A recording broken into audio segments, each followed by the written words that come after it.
because it's different with Don King. And You don't heard do what he that. said? He said I mean, Wilder a Boxing bitch, bro. You heard me say Man, Wilder a come hoe on, out man. here. I ain't gonna do Hey, that. hey, That's real him. quick, hey, H Money, just real quick, man. Hey, since you had issues with you know, the the king leader, the king leader of LDBC. Do you want that man's number? No, ain't no he won his number though. Boxing Historic, man. He got his number though, man. You don't Oh, you have to do? be First of sitting all, there. And one first of all, thing, I don't want his number, bro. shout out to the You can't entire tell me what I got, LDBC. bro. Now You know you what I'm just saying? Because it's assuming all H love got over there, this, though, H man. that, bro. H Chill. You Money gotta chill with plugged that. in with the LDBC. This is what y'all Hey, got to bro. realize, though, Hey, man. listen. Fuck He the plugged in with the LDBC. LDBC. Fuck Ain't nothing Deontay wrong with the Wilder. LDBC. Fuck the You know LDBC, what I'm nigga. saying? You I hear me, know they Boxing sent you. I know Exclusive? they sent you You over hear here me, to fuck Boxing up. Historic? Hey, Y'all hear me? I know, bro. H Money is plugged in with this stuff, man, bro. You know what I'm saying? He got me on this shit. And I'm loving this Hey shit, Ben bro. Israel, I got a question for you, real quick, brother. Hey, Go ahead, who's my gonna G. win? Who's gonna win tonight? Conor McGregor or Dustin Poirier? I like Justin Poirier, man. Conor McGregor He with said that McCoy. bullshit, though, bro. For real. I know He he said get Justin. whooping, That but nigga he said been Justin suspect McCourtier. like your boy Bud Crawford been suspect, bro. You know what I'm saying? But Hey, if you Ben. want Wait, to get what? with a true champion, Wait, Boston what? historian, Wait, what you say come about over there to Bud? Dallas, Texas, though, bro. What you He say don't about like Come Bud. over there to He man's don't like down, Crawford. the reigning and defending IBF Wow. WBC So let me. welterweight champion of the world, So who want Ben, you all the think? smoke, Boston historic. So You Ben. feel what I'm saying? So That's my Ben, you guy. think? That's So who I Ben. defend to the 100. So You feel what I'm Ben. saying? So Ace Ben. Money got Don King got me on this Deontay Wilder shit, and So he got Ben. shot in the backfield just like you know what I'm saying. I'm So telling Ben. y'all for real. So Ben, Go you ahead, think my Terrence G Crawford top exclusive. rope? So Ben, you think Terrence Crawford is a top ranked Toby too, huh? Nah, see one thing I'm not gonna do, and one thing you're not gonna get Ben Israel to do to call Terrence Crawford. This is an accomplished fighter, Because to my G. Exclusive. that's the You LDBC know, that's basically not do. the LDBC. That's one person, and everybody entitled to their opinion. You hear Don King coming off on Deontay Wilder exclusive, and I call him Don King. That's H Money. If you don't know who I'm talking about, Mhm. You see how H Money coming off by Deontay. He entitled to that. Them people over there ain't mad at him. But if you got an issue with a dude exclusive, you step to that dude. H Money got that man number. He know this shit. He know this shit. He get me. I fuck with H to the 100 though, bro. And a lot of motherfuckers say, man, why you be doing that shit? I said, man, I do that shit because he let me in the playground. And I tell dudes that from the beginning though, exclusive. He let me in the playground. I'm getting paid for this shit right now, exclusive. You might not know, but I know. I ain't gonna do the shit H Money do. He entitled to that shit. And I'm gonna pull up every day. He out here on any platform. I tell motherfuckers to me and him come off on that shit, then I have a problem with him. But until then, this shit free smoke, my G. And you So can't handle it. Don't come in the kitchen, my G. all You right, so feel what I'm saying? let me ask you this since I got to talk to you one on one, right? So you And think I'm on it before so? you go on exclusive. I'm gonna let you go, right? And I'm saying shout out to the entire LDVC, Money Brown, Oh man, everybody before you go off. And he know how I feel. And I'm saying he H Money know how I feel about the LDVC. I'm not finna get on your platform exclusive and denounce these dudes. If them niggas been good to me, I'm gonna be good to them. If you been good to me exclusive, I ain't finna get over there in Europe and start saying fuck exclusive. You ain't gonna hear that from being Israel. I'm not that type of dude. I'm not that Toby. You know what I'm saying? I ain't finna sit here and tell you, oh, he a top ranked Toby. No, one thing about Terrence Crawford, he's an accomplished fighter though, bro. I got issue with Bob Arum because he exclusive, his investor. Bob Arum in charge of his whole career. Him and that Bomac, that fat ass Bomac, who H Money always don't talk about Bomac like that. But every time Errol Spence say something, my guy. They got issues though. But you got Bob Arum over here exclusive on every corner talking about, see how you said top ranked Toby? I can't come out my mouth and call Terrence Crawford no motherfucking top ranked Toby. He's an accomplished fighter, 3 division world champion, undisputed at 140. You can't take that back, bro. That's what it is. You feel what I'm saying? Exclusive. But when you got his investor, Bob Arum, a dude who came in boxing, who supposed to change boxing, who supposed to clean up boxing, but yet and still he done turned into the most corrupted promoter in boxing. You supposed to have a problem with that exclusive. I'll take the smoke from you when you talk about, oh, Ben Israel, you tripping. You don't know what the fuck you talk about. Nah, you don't know what you talk about. Because at the end of the day, I'm going to the bank exclusive. You see what I'm saying, my G? If you, for real, you can sit there and say who don't and who do. That's what it matters. To me, that's all that matters to me. You feel what I'm saying? Right. And no, he's not a top ranked Toby. And yes, Errol Spence is that guy. The most accomplished dude today, 2021, the most selling person in boxing, Errol Spence is that guy.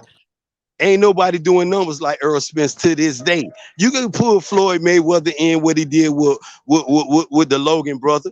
You feel what I'm saying? Yeah, okay, because that's Floyd, man. We already know what he doing. But we got Pac-Man exclusive. We got Pac-Man, and this the fight gonna go down. Nobody ain't gonna call about this COVID shit. Nobody ain't gonna be talking about, oh, I got PSD and all this other shit exclusive. Errol Spence and Pacquiao finna fight, bro. That's a fight going down. And you can like Pac-Man, you can like Errol Spence, my guy. But one thing about it, that don't make you wrong though. Exclusive. If you say you like Pac-Man, that's good. That's what made boxing a booming business, though, my G. You feel what I'm saying? Don't let nobody change you off your square though, bro. But don't think being Israel wrong when I tell you Errol Spence is the most accomplished dude 2021. And you can take Canelo, you can take Pac-Man. Ain't nobody doing numbers like Errol today. And this is why Pac-Man think it's all sweet. And he gonna get that smoke, bro. His ass going to sleep before 11 rounds. He gonna be asleep by the 10th round, bro. And I'm telling you though, exclusive. All right now. All right. Pacquiao gonna get that boy, man. The main event now. Conor. Poirier, let's go. Conor versus Poirier, let's go. I got Conor by knockout. Let's go. Yeah, Conor McGregor making a comeback. Let's go. I got McGregor knocking him out within the first 3 rounds. Let's go. Like I said, man, he need to watch out for them calf kicks. He need to check those. And he just need to back that dude up, man. Land that left hand. This is why people love to watch this dude, man. This nigga's just so entertaining, bro.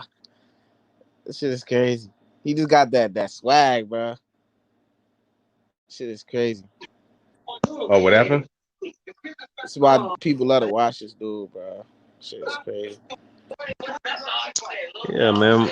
I mean, the dude is entertaining, man. I mean, he's annoying, but he annoying sometimes when he be talking this shit, but he is entertaining. I'll give him that.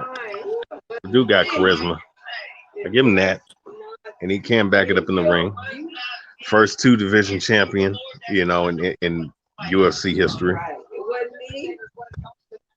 Or a simultaneous 2 division champion for that matter. Oh, dude.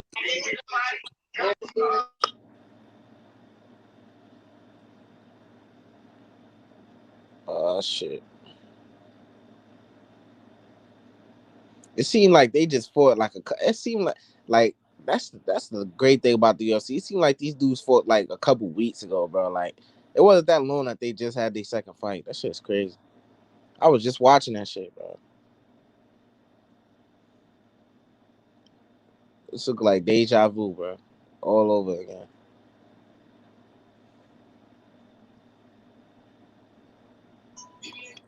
Hey, exclusive, where you from, my G?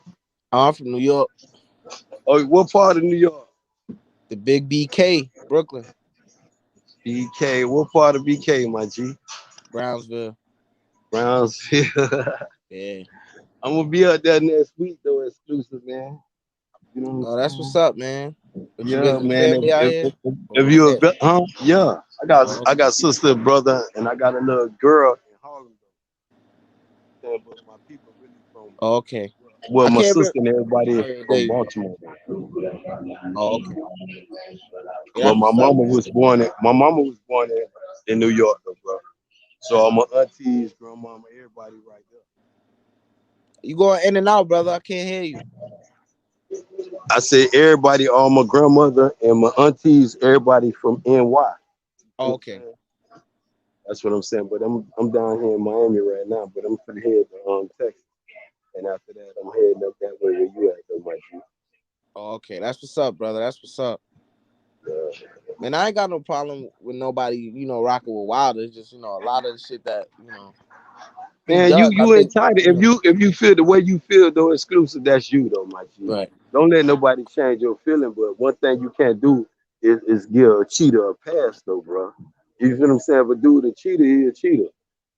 Yeah, I don't rock with Fury nor Wilder. You feel me? I don't hold my tongue on him neither. And when I go over to the LDBC, I let that be known, and they want to block me and shit. Like I speak my piece on both of them dudes. I don't fuck with both of them dudes. I ain't leaving nobody. You feel me? But you know they do their thing, so you know you can't have your own opinion over there and shit. That's what I just don't like. But we got the third fight right now, man. We got dudes talking about they got COVID, and then they blaming Deontay Wilder for this bullshit though, exclusive. You feel what I'm saying? Tyson Fury announced he had COVID. How the fuck you gonna say Deontay Wilder is the reason why Tyson Fury got COVID? I don't understand that. No, Please I ain't explain hear that about to that. me though. Explain that to me, exclusive. Man, I can't explain it because I ain't hear But about how that. did Deontay Wilder say he got COVID? We gonna hold up the fight that we can't go forward with the third fight? No, he didn't say that. Oh, Deontay Wilder said he had COVID, but did that postpone any fight when he said this shit? He said that when he was back at the crib training, ain't had nothing to do with nothing. And people bringing that to an issue. One dude said that, shout out to my G, Boston Historic, and I don't understand why you gonna say, Deontay Wilder changed his glove in the middle of the second fight. I find that shit just mind blowing. With all the allegation exclusive that Tyson Fury is dealing with the glove in the second fight. And you got a dude just say all of a sudden that Tyson Fury changed his glove in the middle of the second fight, though, bro. You know what I'm saying, exclusive? Yeah. That was Well, he somebody did told do me. it. That was somebody told me exclusive. Somebody said Deontay Wilder changed his glove. You know how this shit would have just been? That shit would have been breaking news. It wouldn't have been no Tyson Fury issue with his glove. Why the fuck you changing your glove? You feel what I'm saying, exclusive? That's to let you know that shit bullshit. All right. Hey, real quick, because the main event is about to is coming on right now. So Dustin Poirier versus Conor McGregor 3 is for all the marbles. I wish I would have bet an hour ago. I'm telling you, McGregor's coming back. He's about to knock out Dustin Poirier. But you got to remember, Boston Historic, man, this the same Conor McGregor had fucked up the Pac-Man fight. You feel what I'm saying? And he ended up getting his ass knocked out on his last fight, bro. That's true. Yeah, You know what I'm saying? Have you not forgotten Boston Historic? Oh, Yeah, Conor ready now. Oh, let's go. I like that. Let's go. Go. Conor Oh, it Black, done man. started. I'm telling you, It started. Conor's Black, man. Conor Black, man. Oh, y'all do y'all thing. I'm finna fall back and listen to y'all, my G. Oh yeah. Yo, shout out to DB in the chat. What up, DB? Salute Aki. I see you, my D- brother. DB in the building, man. Shalom, DB, man. You know, it'd be a pleasure for DB to jump on the Shalom, platform. DB. Shalom, DB. Yo, we ready for the fight. Hey, this shit about to be crazy. If Conor McGregor wins, everybody gonna go crazy. If Conor McGregor win the fight, bro, that's what the whole world want. They want if it's close, they giving it to Conor, bro. If they go to decisions, going to Conor. You got to knock out Conor to beat him. You got to stop him to beat him, I think. So who you like, H Money? Who you like, Don King, in this fight right now? I'm going with Dustin Poirier. I got to go with Dustin, man. Oh, okay. So now you got good sense. See what I'm saying about the story, man. I don't know. But the thing is, I hope Ben, McGregor they want Conor to win. Everybody want Conor to win. Yeah, I'm gonna tell you something. If it's a close fight, and it goes to the scorecards, they're gonna give it to Conor. They're gonna give it to Conor if it goes to the judges.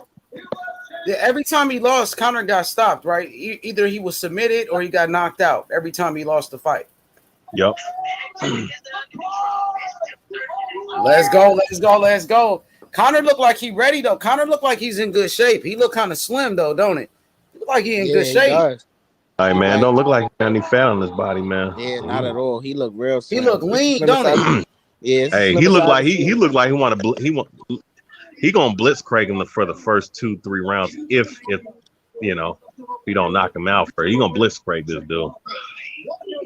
Conor looked Poirier. like I'm gonna be honest with you, man. Poirier shouldn't really change up his game plan, but Conor really didn't. He won the first round.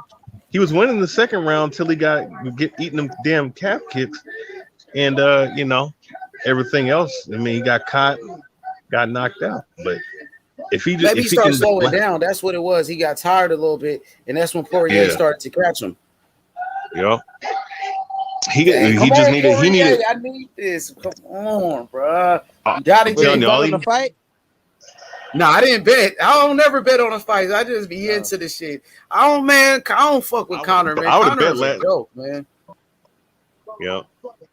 Connor's hitting the old man and shit. He over here, you know, sexually assaulting women and shit. Connor's a joke. He throwing throwing dollies at motherfucking buses, busting up windows Hey, and he get is away a with clown for anything. that, though. Yeah, He he's is a clown, bro. Talking about people, religions and shit, disrespecting Khabib's dad, disrespecting people, fathers and shit. Connor's a joke, bro. I hope he gets knocked out again. But dang, this shit is crazy. Connor's a star for real, bro. Like, man, that nigga's a star for real. You see how many people there? Conor look like he ready to go for some reason. He must be on the juice or something, man. Oh man, that motherfucker look like he ready though. You see, you can just tell by his body language. Let's see. There's a lot of people there, man, at this fight. Conor gonna beat this nigga ass, bro. He got lucky. Well, see, that's what they thought in the second fight. And he got lucky, got bro. Like my guy just said, boxing story. He said he was losing the fight till he got hit with a lucky shot, bro. Conor comes with lucky, bro. You see that spinning back heel kick? He came with 2 in a row. Conor is aggressive, bro. He coming right after Poirier. That's his best bet. I'm telling you. Hey, see, like he got to check those. Got to check those. Just like you said, boxing and story, and you said put the pressure on him, get straight to it, blitz him. Y'all might be ahead of me, bro. Wait, the fight started already? Yeah, it just started for me. Oh, Conor with some big leg kicks. Man, Conor aggressive, like Conor trying to knock him out. Conor with another spinning back heel kick. You know what I noticed? What I'm noticing is that Conor keeps switching stance. Unpredictable. He's being very awkward. But Poirier now is coming at Conor. So he survived the onslaught. Now Poirier is coming at Conor, but Conor landed some big leg kicks. Poirier with a leg kick of his own. Oh, Poirier with a ran. Oh, he trying to get on Conor. Somebody gonna get knocked out. I can see it already. Conor is being aggressive. He might Conor. He got kicks by Conor. Oh, he got caught already with that right hand. Yeah, he got caught. So he clinched up. So they're on the cage right now. Yeah, hey, look. He's going for a standing guillotine. He's going for a standing guillotine. Nope, not. See, Conor attacked him. Oh, hard left hand by Conor. Big left hand. He's pulling guard. He's going for a guillotine. Oh, he's going for it. No. Oh, he did crack Conor. It's dangerous.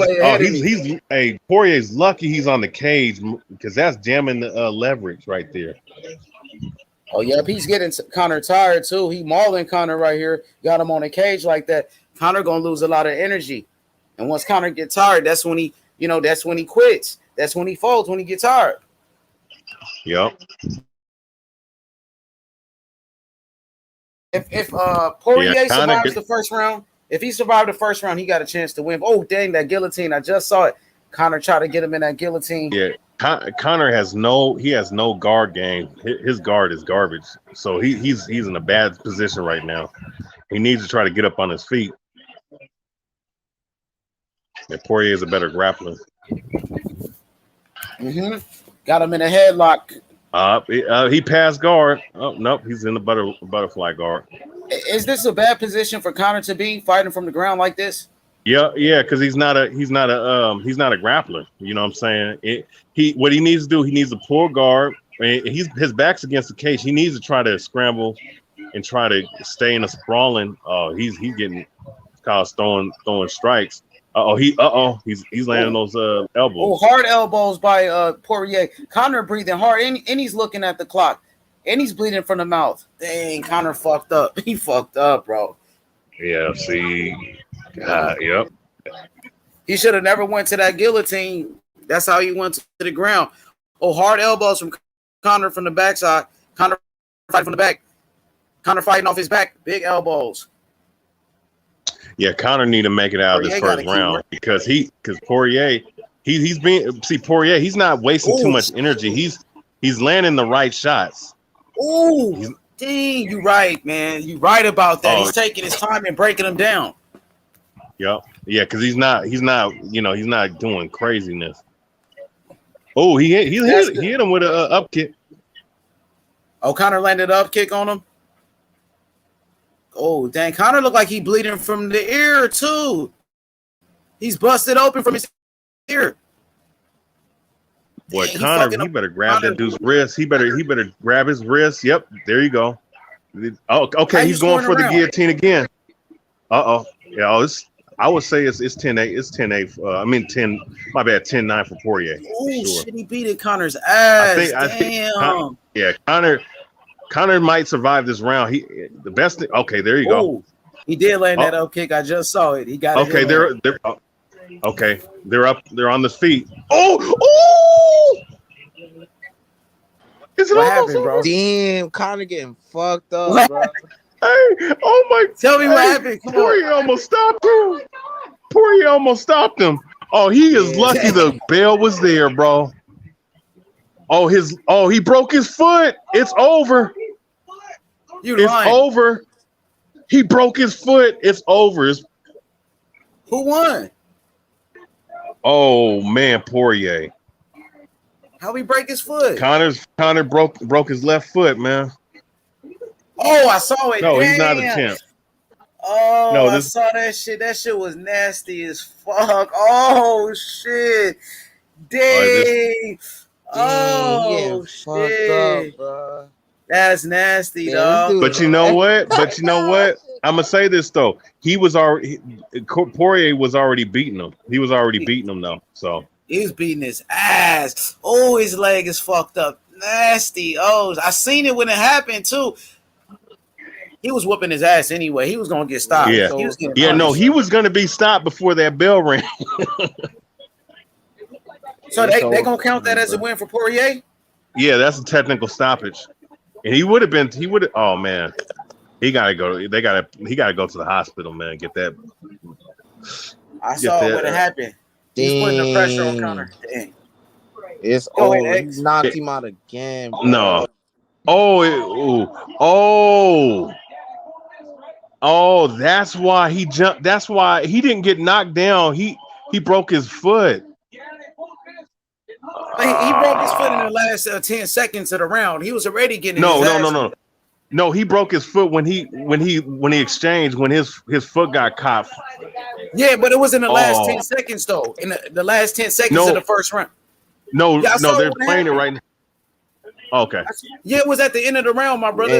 Conor got back up. Bro. I seen him when he broke his leg. I was watching it. Oh, they said Conor trash. Dang, it's over for Conor. That shit crazy. Oh man. You know what, Conor? You made your money. It's probably the best time to get up out of there, man, before you get hurt. Yeah, it's over with, bro. He ain't showing me nothing, bro. Now, what happened though? Man, I know Conor ain't lost Boston. Hey, he was bleeding from his ear. He was getting his ass beat, man. He was bleeding from his ear like Wilder, but you know, I ain't no like Wilder nothing, man. Like he was, he was. I'm just telling you what happened. He was bleeding out the ear like Wilder. There you go. Everything about Wilder, man. Why you build everything? Bro, I gotta tell you what it looked like. It looked like that. The blood coming out of his ear. Oh man, that. H Money. No, they're showing the replay. He broke. He broke his foot, bro. Why they put it on replay, bro? Yeah, I ain't want to see it. Watching the story, I told you, Conor McGregor. It's going viral. Somebody got to put that video out when his leg broke like that. So people put it out. Conor McGregor broken leg, versus Dustin Poirier. That shit gonna go viral on YouTube right now. People putting it out right now as we speak. Yeah. Oh man, that's cold, man. Man, you know what? High crotch. What you think gonna happen with Conor next? He gonna come back because it wasn't like he got knocked out or anything. You know what I mean? Hey, you know what? Who you gonna come back with though, Don King? Who you gonna come back with? That's 2 in a row. He probably fight Jake Paul or try to do something else, man. Come on, well, man. You know Jake what? It would be. I'll say this with him: if he wants to make money, without taking too many, without getting something broken. Um, he needs to go ahead and go like somebody was saying. He needs to go ahead and go step into WWE. He don't need to box. He don't need it. He definitely don't need to do MMA no more. Just go ahead and get into WWE. Take some bumps. Make millions of dollars. He got the charisma, man. Conor McGregor career is over. Yeah, Man. Poirier, Sometimes mate. So Poirier is not. Boston historic, and this is what I want you to know about Terrence Crawford. Though.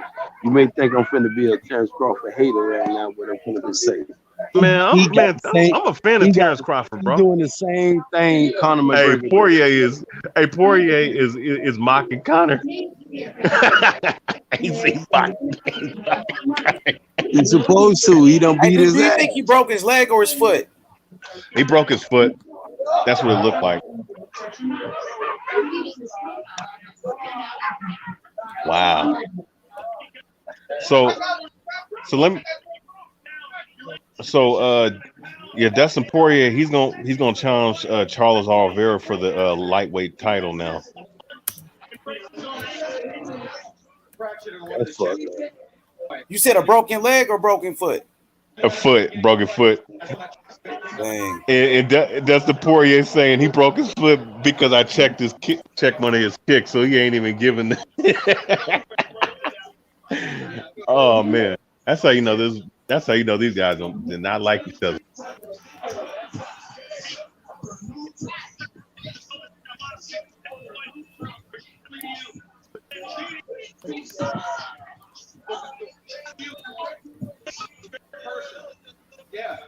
Well, you know what? Even the trap, like, there's no hold bar with the trap stuff, right? But murder is something you don't clout around. There's no coming back from that. This guy was saying he was going to murder me and all kinds of stuff. And he was telling me he's going to kill me tomorrow. I'm going to leave here. You don't talk like that to people, man. I hope this guy gets off safe to his beautiful family, Yeah, I feel him on that, man. That's some clown shit. That's look, that's some Deontay Wilder stuff, man. I want a body on my record. Okay, yeah, and you got knocked out. In Conor's case, you saying someone's gonna leave out in the coffin. But Conor McGregor about to leave. He's about to leave out and keep Deontay Wilder with Deontay Wilder. Don't do that Boston story, man. Man, what are you talking about? Did you not just hear Dustin Poirier what he said? He said that Conor McGregor was saying that he was going to leave out in the coffin. Well, guess what? The dude's is going to leave out in the ring in a stretcher now. Just like Wilder, he left with his tail between his legs against Tyson Fury. No, he didn't. He ain't left with his tail between his legs. Though. Oh, yes, he did, man. He made 20 million excuses of why he lost the fight. Ain't no 20 million excuses. If I gave you a shot, I'm gonna go back what I told you yesterday, Boston story. If I give you a shot at my title, it's not your title, it's my title in the beginning. He took Tyson Fury out the crack house. Hey, hold that thought real quick. So Dustin Poirier, he's the number one contender for Charles Oliveira's lightweight title. This was a number one contender's bout. So, yeah, I'm pretty sure. Just real quick, Dana White, man, is probably sad, man, because this pay-per-view probably did a million buys, man. Probably did a million buys. Now they gotta find a new pay-per-view star. But continue on, Ben Israel. But how you gonna put the two together, Conor McGregor and Deontay Wilder?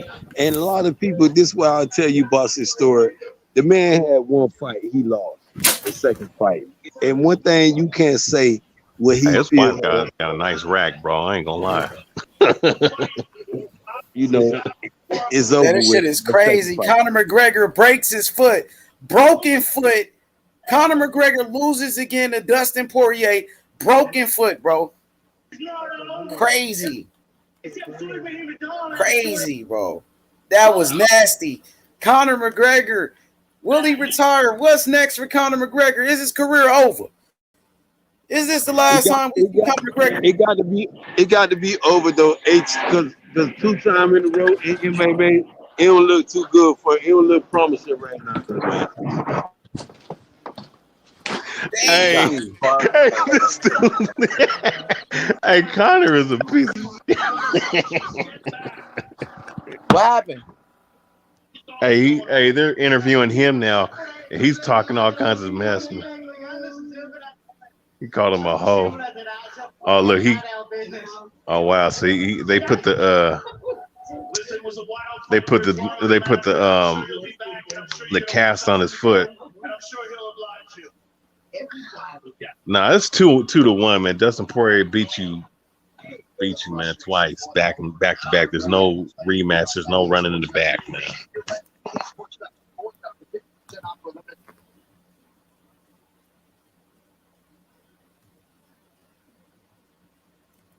I was saying Poirier got lucky. Maybe Conor got lucky in the first fight.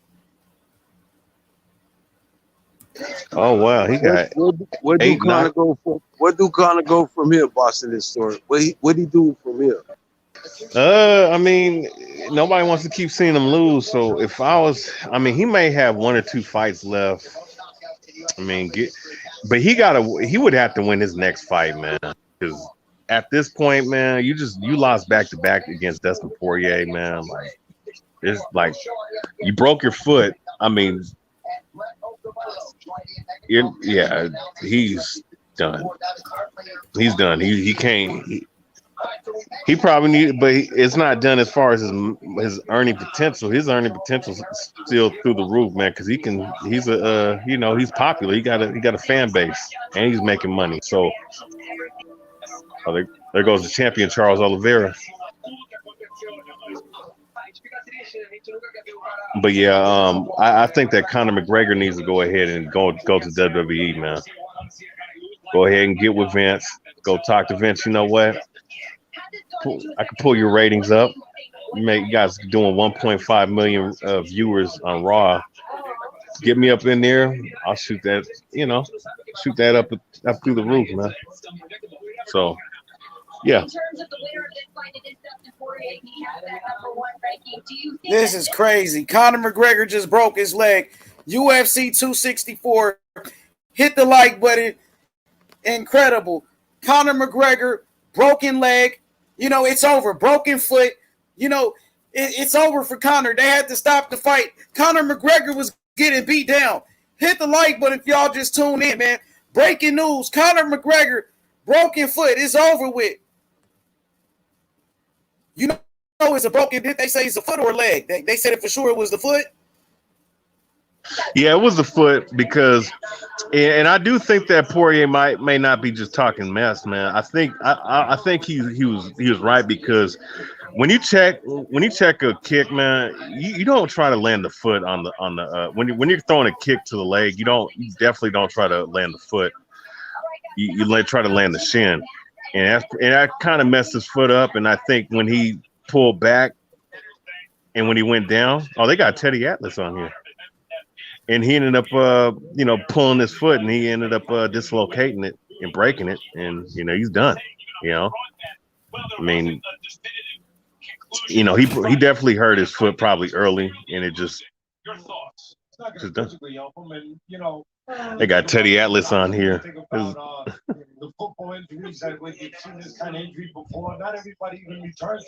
It's over for Conor. Conor McGregor. He got beat again. We celebrating this one. It's over. Rest in peace, Conor McGregor. It's over. It's over, bro. He's finished. It's the end of Conor McGregor, bro. The end of his career. That's his last fight. Trust me. He's finished, man. An injury like that, how he going to come back from another injury like that, bro? You know what I mean? He's not going to be the same fighter. He already was getting beat. How many times Conor got to get beat? When will you learn your lesson? Conor McGregor, ultimate hype job, bro. Ultimate hype job. This guy is like Prince Nassim Hamed, man. You know what I mean? Oh, man. Yeah, he is kind of like him. They run his mouth, talk a lot of shit, and who did he fight? Did he fight Marco Antonio Barrera? He fought. No, it was one of those guys that ended up beating him. It might have been either Castillo or Marco Antonio Barrera, and they ended up tiring that dude. Dang, Conor McGregor broken foot in the first round. Over with. Conor McGregor broken foot in the first round against Dustin Poirier, man. Crazy. Crazy. Yeah, he got fucked up leading up to that, so it's like he was already getting beat. He was getting beat anyway. I mean, even in defeat, like his aura is still. It reminds me of Roberto Duran a little bit in defeat. That's crazy, bro. That's fucking crazy. Yeah, you Conor know be what? getting his, bro. Hey, Abe is right, man. Hype job, man. Look, Conor McGregor. Look, I'm gonna say this, man. Look, kind of similar to Brock Lesnar because it is what it is. It was a flash in the pan. It happened really quick, and from his standpoint, it happened, and it was there. And then now, you lost 2 straight. It's done.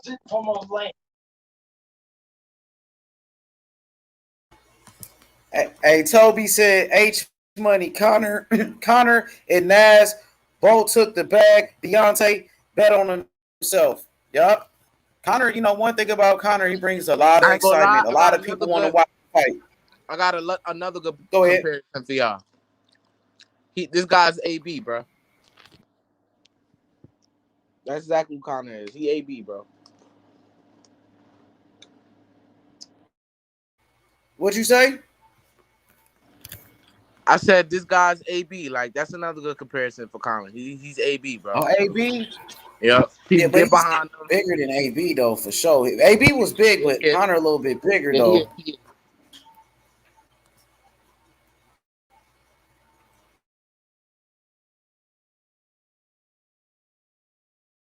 Hey, this how you know this fight was supposed to be big because you had Teddy Atlas and Max Kellerman boxing dudes, right? You had 2 boxing guys analyzing this fight.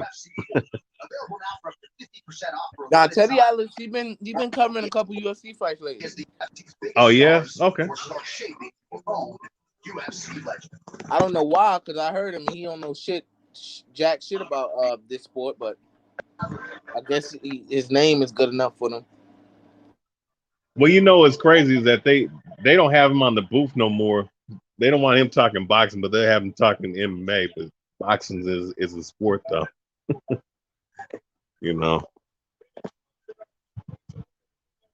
Yeah, Toby agree with you.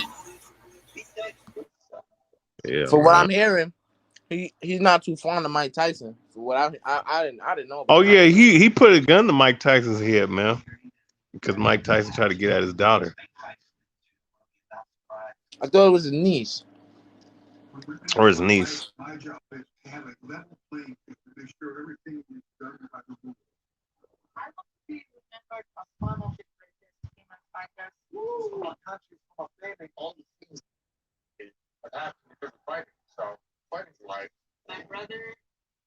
Man. So now I want to get the best I can in this life. Man, yeah, Conor's done, bro. That shit's sad. Oh, he's done. Yeah, he's done. He's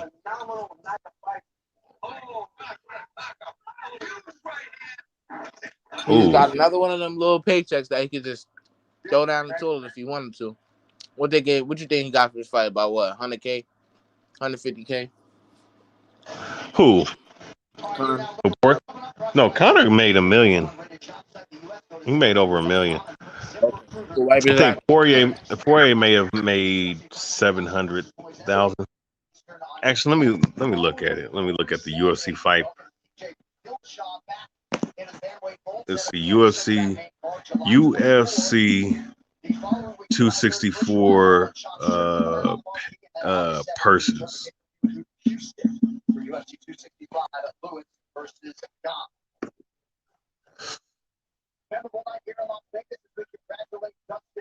Okay. The headliner, Conor McGregor's made $3 million.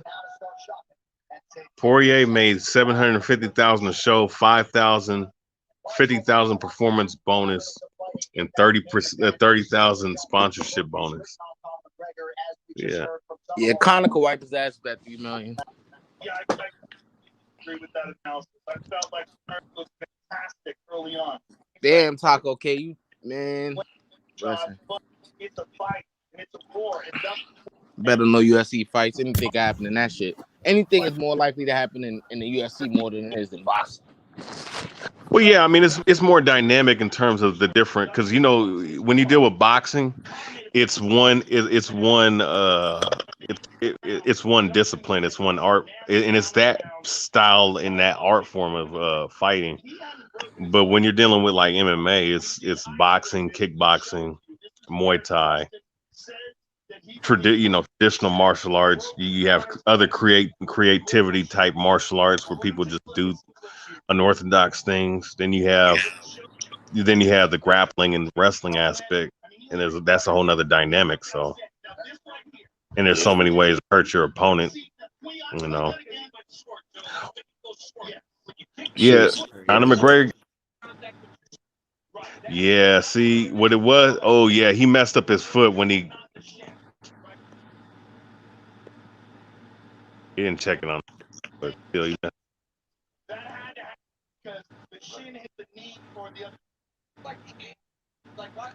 That's why, man. Look, if I'm fighting, man, I'm wrapping my foot, man. I'm not messing with that, bro. Yeah. When you can stop kicking for a few days, you do that. A few days, it's really bad. Dang, Conor, bro. Shit crazy, bro. Talking that shit, even in defeat. I'm gonna say this: Conor McGregor got one more time to fight, but he should not be co-maining. I mean, he should not be headlining the fight, though. He should be a co-main event fight. Oh hell no, I don't agree with that. I mean, he's the biggest pay-per-view draw they got, but I'm just I get saying. what you're saying as far as his performances, but pay-per-view guy, nah, not co-main event. Hell no. Well, they're gonna have, but I mean, if he loses, I mean, he got to fight somebody outside the top 10 at this point. He got to at least be dropping to like top 15 at the least. Like he should be like 11 or 12 or something. He just got, that. Yeah, see that angle. He broke his foot.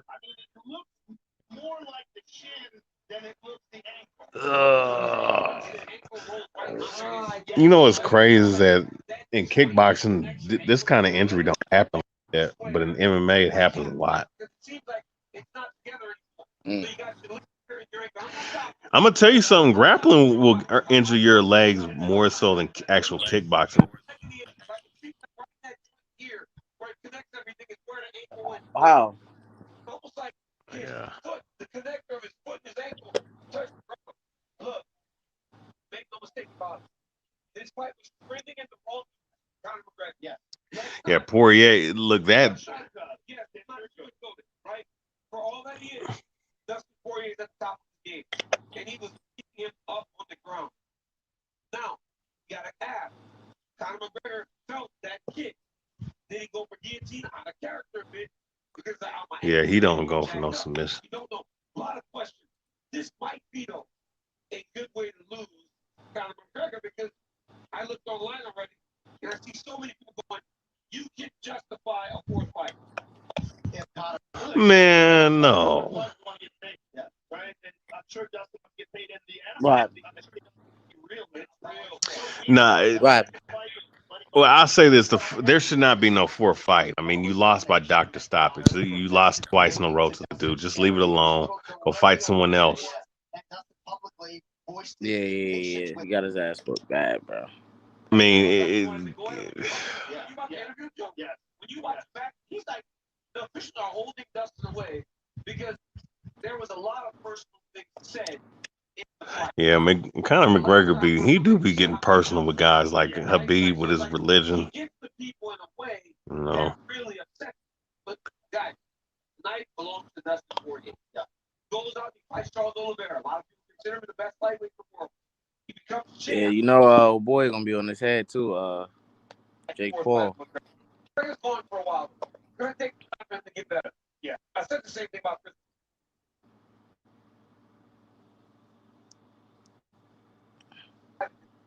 They heal better. But it's arguable that Anderson was never the same again after the No, he wasn't.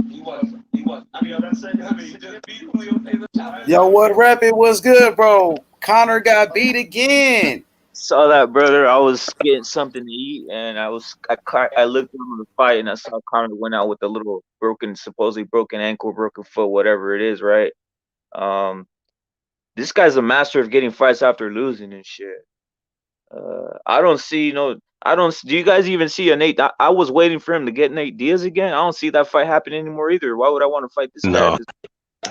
Well, I say this, man. Nate Diaz, he probably could beat Nate Diaz because Nate Diaz he's on his way out. Yeah, I think whatever happened to the ankle that might have played. That's Nate Diaz is still a big name, but if I'm him, I would even take this fight. Like, who wants to see this guy just after loss, right? Taking losses will stop him.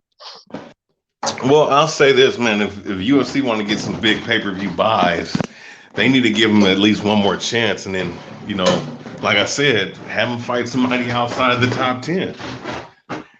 Actually, let's go look at the top 10. Let's go look at the top 10 at the lightweight. What do you guys think about Poirier? Do you guys think he's just a product of beating up an overrated McGregor at this point, or what? Nope. Nah, he's good, bro. He's good. He's gonna give Charles Oliveira a good fucking fight, bro. Charles Oliveira, champion, but Poirier beat Conor McGregor's a good fighter, man. I mean, he has that one punch power. He beat him in both. He beat him in the second and third fight. That's just what it is, And Poirier's a better fighter than when he originally fought Conor back in 2016, so it's just different, Let's see, UFC 264. UFC lightweight division. Let's see.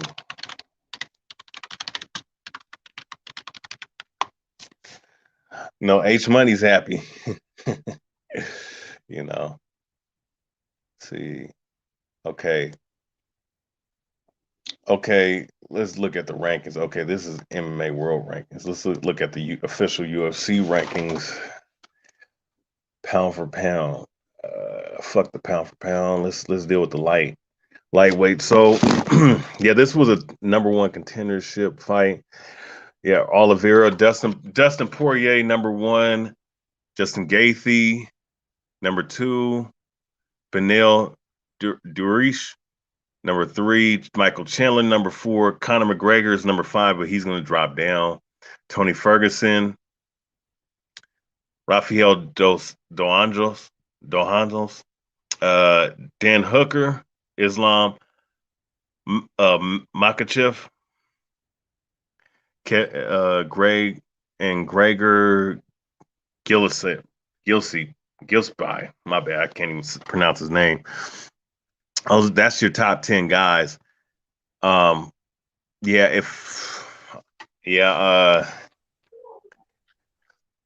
gonna have to drop down all the way. If Tony Ferguson's still in the top 6, McGregor got to drop down to at least where Islam, at least 9, at least either 9 or 11, bro. You know what's crazy about those rankings? There's no metrics to it. They just let them out, and they never say how they set up those rankings. Right? You notice that? They never do. Because Tony Ferguson's on his way out, man. He ain't the same fighter that he was years ago. He's still in the top 10. How's that possible?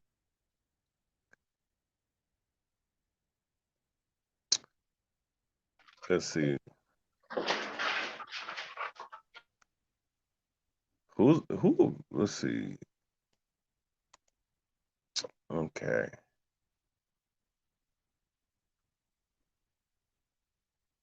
This shit is crazy, bro. So they saying it's an ankle. So from what I'm saying, they saying it's an ankle. Broken ankle. Yeah, he broke his shit. You know, Wow. unfortunate for him, but it is what it is. So what's next for Conor? A fight with Jake Paul or what? Man, you know what? The fool better cash out now, man. You broke your foot. Hey, I'm gonna say this, man. You break your leg, you break your foot, man. You're not gonna be the same, bro. He might as well go ahead and like I said, if he got one more chance, if he fights and he can beat somebody in the top 15, then he's still around. If he loses his next fight, it's over for him, bro. That's This how was I at look one. at it. This was at 155, right? Yeah, lightweight. Yeah, his next step will probably be to move. He's gonna say he needs to move up, watch, and then they're gonna find a guy there, see if he could fight them. Welterweight. Man, hell no, man. Look who's in at welterweight. Carmu Usman. Look, if Justin Gaethje can take him down, Carl Usman will take him down with no problem. Kobe Covington, another wrestler, will take him down. Gilbert Burns, who just fought today, will give him problems. Stephen Thompson will give him problems. Leon Edwards will give him problems. Vincent Lequay will give him problems. Jorge Masvidal, Neil Magny, all right. Damian. Well, nah, I think he can knock out Damian Maya. Damian Maya is one dimensional. They'll give him Um, Masvidal. They'll give him Masvidal. I'm not saying he's gonna win, but I'm just saying if you're gonna keep on losing, you might as well start losing the names, right? So Poirier lost, he might as well go at Masvidal, which I would favor Masvidal in that fight too, versus McGregor. But that'd be a big fight. yeah, yeah, yeah. It's over, bro. He moves up. He moves up. He ain't fighting nobody good in the top. He ain't fighting no top 10 dudes, bro. That's out of the question. The rest of I got one for these other, you. I got one for you. no, I'm just Damian Maya is the best. That Damian Maya is the only guy I see on this list that he probably could beat. The a rest of these other boxing guys, historian. yeah. Boxing historian. I got one for you. Check this out. We're playing matchmaker here, right? We're just trying to see what we can do to gain the public's hype. How about Nick Diaz? Nick Diaz, or you said Nick Diaz?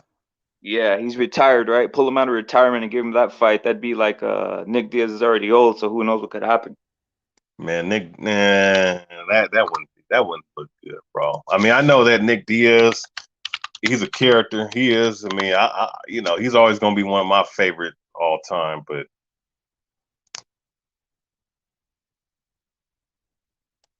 oh, Nick Diaz is gonna be fighting again. Oh, Nick Diaz is gonna be fighting Robbie Lawler. For real? Yeah. Damn, that's a good fight. I still want to see. I saw that Strikeforce Robbie Lawler Nick Diaz fight. That was freaking exciting. Oh, yeah, Raleigh. Yeah, Robbie Lawler's my guy, man. But he's getting up there too, man. He's out. He's almost up out of here. Robbie Lawler and Nick Diaz. That wouldn't be bad at all. I want to see Nick Diaz do well, man, because I don't give a shit what anybody says, man. Ain't nobody beat Nick Diaz, bro. Nobody beat him, you know. Yeah, that's true. That's true. Well, the one thing we can say, right? We're boxing fans as well, so we're more. I think we're more boxing fans than MMA, and we can say this today. They made boxing look good because this is some bull, right? Like this whole everybody wants to see that McGregor fight. They're like, this is some bullshit, right? Yeah. Well, there's just a common injury that happens in MMA, man. Like I said, man, you don't see guys breaking their legs or foot in Muay Thai or kickboxing, man. But in MMA, motherfuckers just know how to break their shit, bro, for whatever reason.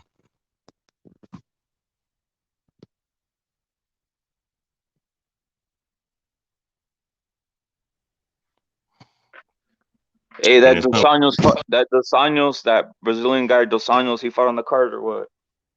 Dos Anjos. Guy who you said in the you're listing him off in the rankings, right? Rafael dos Anjos. Oh yeah, he didn't fight today. Nah. Yeah, that guy's still a beast in that division. I think he put a beat down on Ferguson or one of these guys, right? In the past. Yeah, he broke. Yeah, man. Yeah, yeah. Somebody break their leg. It's just it's unfortunate. But see, that's the thing, man. When you land them kicks, man, you can't be fucking throwing. You can't have the foot land on the damn knee like that. That's why, like I said, man, that's why I wrap my shit, bro. Whenever I get me a pro bout, I'm wrapping all my foots, man, because of shit like this, bro.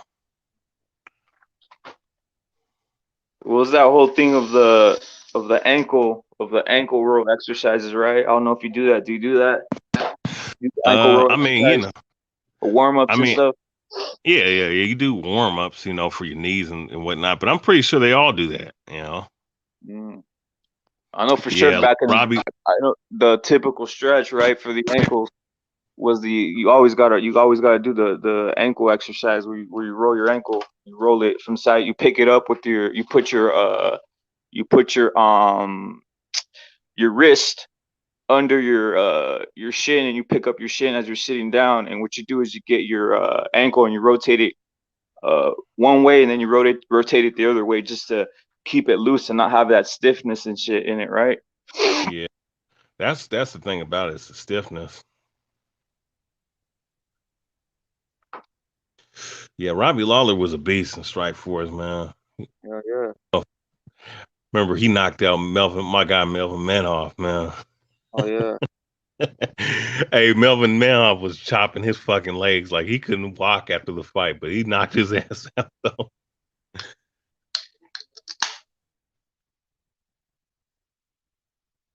Oh, you know what? Speaking of which, I need to talk about this on my channel. Anderson Silva, they're talking about Scott Coker from Showtime Bellator. Yeah, probably trying to get him in because after that fight and trying to get him with a super fight, I would like to see a Fedor Emelianenko and Anderson Silva fight, bro. What's Fedor weighing in right now about these days, bro? He's any kind of big. I mean, but Silva's like 210 pounds. Shit, man, you can have 100. You could have them fight at a catchweight bout. Had the catchweight bout be 220, 225. I think Fedor weight. What did he fight Chavez Jr. at? Probably cruiserweight or light heavyweight, cruiserweight, whichever one.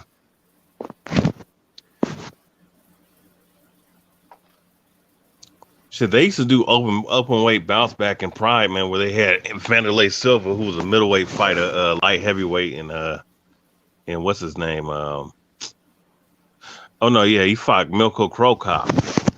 Yeah, that guy was beat. They did what they did was they did the first round, it was all striking, so they were it was just them striking, and the second round was straight MMA. Yeah. What was it called? I think for all the Pride was I just think it was the best in this sense because they were letting everything go, right? They weren't testing for shit, so everybody was going in there freaking juice to the gills, everything was running. Hey, everybody. Oh man, everybody know that. Yeah, it was the best. It was the highest. It was insane, bro. That's why everything was explosive, right? Everything was like it was none of this like pity patty shit going on. It was just everybody was going in there to kill. And well, let's just keep it 100. The ring. My bad. Let me just say this. Let's just keep it 100, man. These motherfuckers take shit today. Let's not be, let's not exonerate the fighters that are fighting now. They take shit too, boxers included. What you think? What you think they take? What you think they're taking? Shit, man. If motherfuckers taking anything from performance enhancing drugs, EPO, designer steroids, Some guys might still be using HGH. I mean, the field is just wide open, depending on what guys is needing. Now I'm gonna say this: if motherfuckers is using it to repair damage to injury or something, I understand that. But if you're sitting up here trying to get an advantage, like EPO is one of the most well-known used ones that's out there.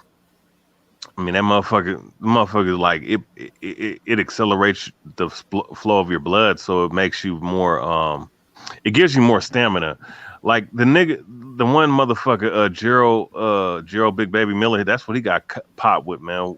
Was EPO, and it explains why that motherfucker is 300 something pounds out of shape, throwing 50 pounds. You know what's crazy? You know what's crazy about when they caught him, bro? I was like, look at all the shit that he got caught with, bro. Like all the stuff. I'm like, who?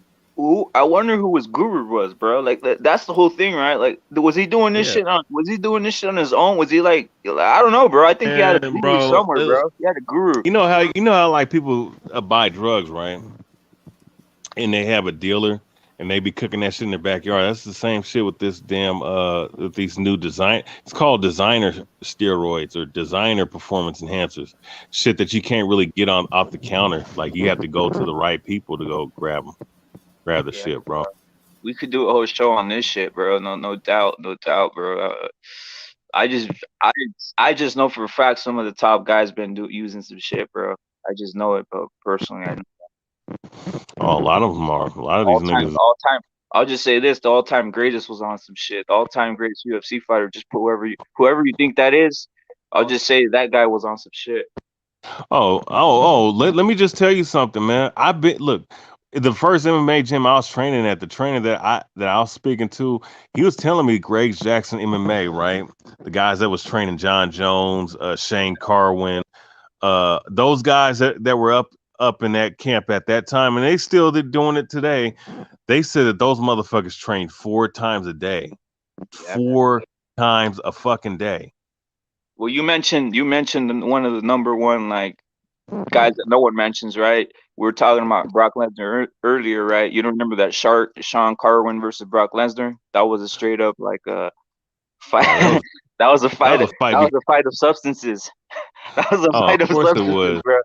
Yeah. Hell yeah, it was. I mean, it was a fight dealing with yeah, man. That shit was motherfuckers.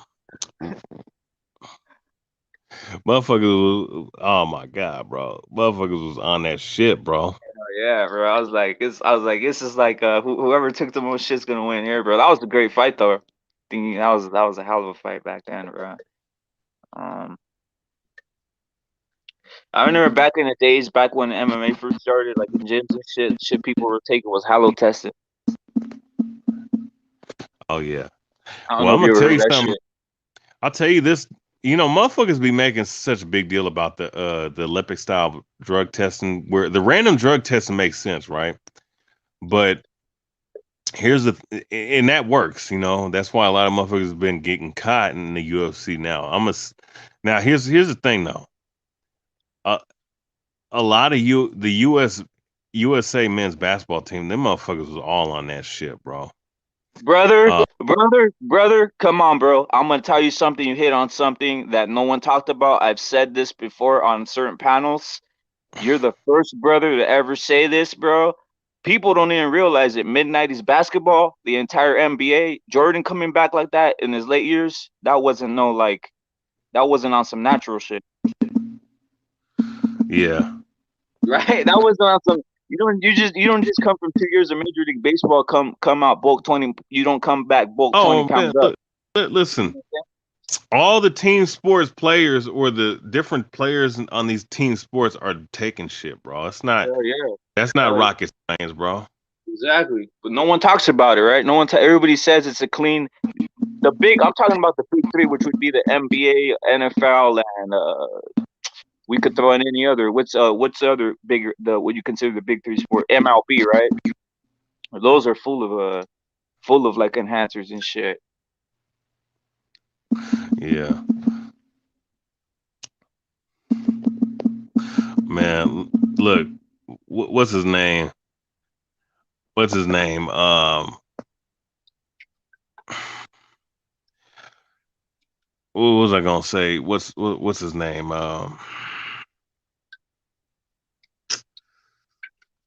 Derrick Rose. All right. Now, when I was used to do the, all right. Now let me say something real quick. All right, go This in, is bro. back. This back 10 years ago, like I know 2011. what you're going in on, bro. I know what you're gonna go Yeah. and go.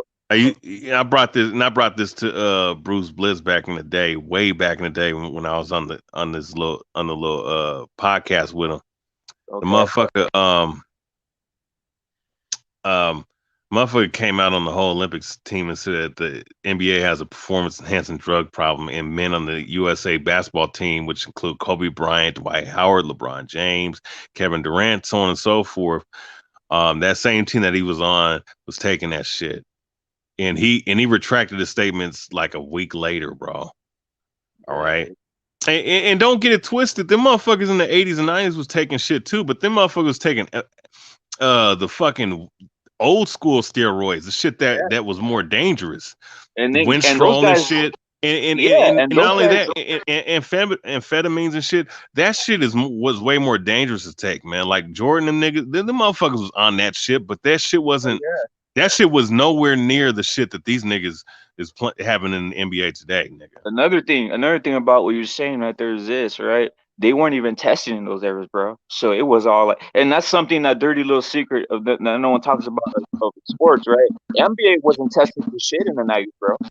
Same thing with a certain NFL players started testing when they got forced, like in the 90 something, and then even then they weren't even testing like seriously, right? So yeah, I'm not surprised. Like there's certain injuries that are due to that type of activity, right? Like, the injury, D Rose's injury with his what do you have a problem with his knee or something like that?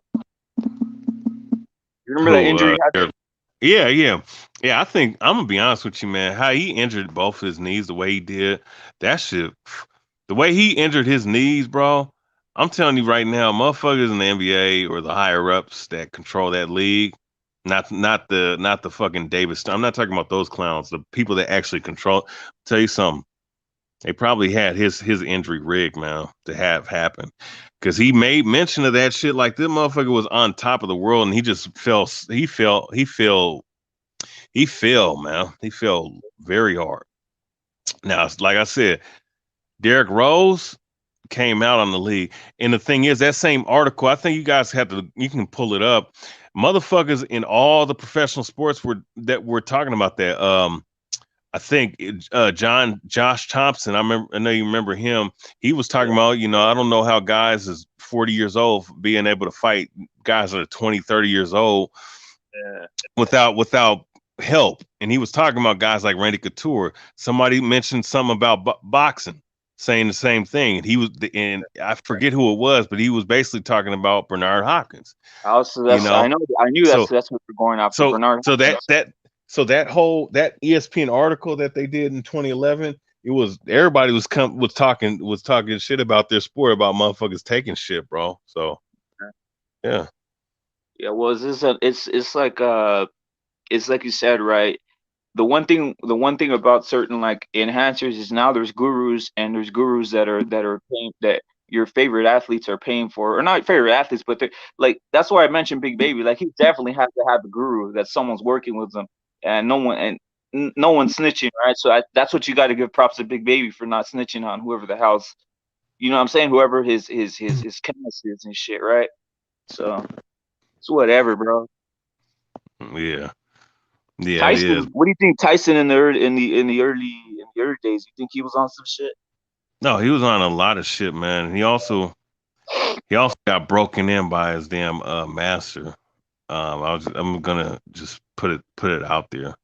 Yeah, and the reason why I say that, because I remember Customato saying some shit about we had to speed up the process of his training. Yep. In the speeding up of the process, that's not just some shit that you talk. You're talking about fucking genetically enhancing your dude with some fucking form of steroid. Bro.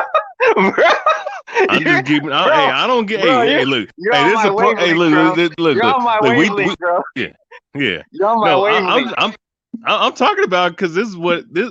I've been doing this shit for years. Um, look, Tyson. Look, let me just say this: my old boxing coach, right? And he was in my boxing coach. He was trained by my cousin, who trained guys like Kenny Ellis, as well as my old boxing coach. The same guy Kenny Ellis that's a cutman for Tank nowadays. You know, he's from here. But point being, I guess his trainer and him were telling me about when they were down in Vegas, right? They were seeing needles in the same locker rooms, Yeah. right? Same fucking locker rooms where Tyson and Holyfield were training at, bro. Well, You telling me that that's a damn coincidence? A coinky dink, like my man Joker says, a coinky dink. well, everybody knew what was happening with Holyfield, bro. Everybody knew that one, bro. Right? That's like your eyes. I mean, you only need the eye test when your Oh, skull all of a sudden increases like by density into like fourfold, right? His skull like just grew huge. Like go look at his skull size, bro. It just grew like insane, right? That's on some right. GH. That's on some it's on some GH. That's on some Oh, it's HGH. huh? That's HGH. Yeah, exactly. It's exactly that's on some HGH and other type of shit, bro. And when you see guys' hands getting bigger too, man, that's what a lot of people don't realize. When you see a guy's hands start being big, or like Stallone, I don't know if you notice his hands, it's like huge and shit. That's all the that HGH has gotten to him through his life, bro. Starts getting like a giganticism Hell yeah. in their I'm gonna tell you. extremities. I'll tell you another guy that had that bullshit. I'll tell you another guy that had that bullshit, and he's a boxer. I'm gonna give you a chance to catch who I'm talking about. HGH, a guy who's small but he has a big ass head, big ass calves. I know what you're talking about. Yeah, name his name. Pac-Man. There you go. There you go. There you go. Hey, remember Alistair Overeem, right? This motherfucker's head was the same size as Alistair Overeem. And Alistair Overeem is known for eating horse meat, bro. Yeah, I know. Known for eating horse. And Alistair Overeem's a fucking heavyweight, man. Bro, Alistair Overeem, I've seen him like in certain interviews. He says he loves the stuff, like loves the good stuff. And what he means the good stuff, you know what we're talking about. He loves feeling big. He loves he loves the nutrients he gets from the substances. He was saying this in Pride, bro. Yeah, he was saying this in Pride, bro. Like he literally had no bones about it. He was saying he loves it when he's on the stuff. You know what I'm saying? Right. Yeah. Oh, I mean, man.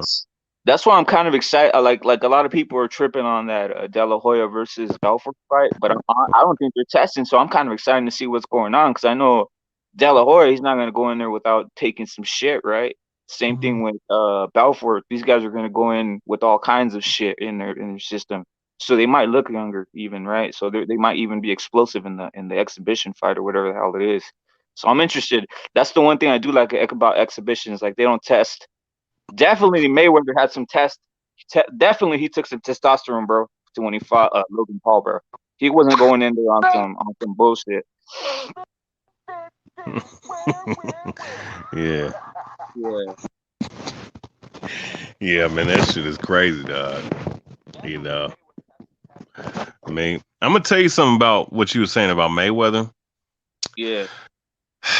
There was some positive tests that was made, and I do remember Leave It in the Ring was making mention about it back in the day, and I actually saw the same article. And it was back in 2011. Yeah, Mayweather possibly was on some shit.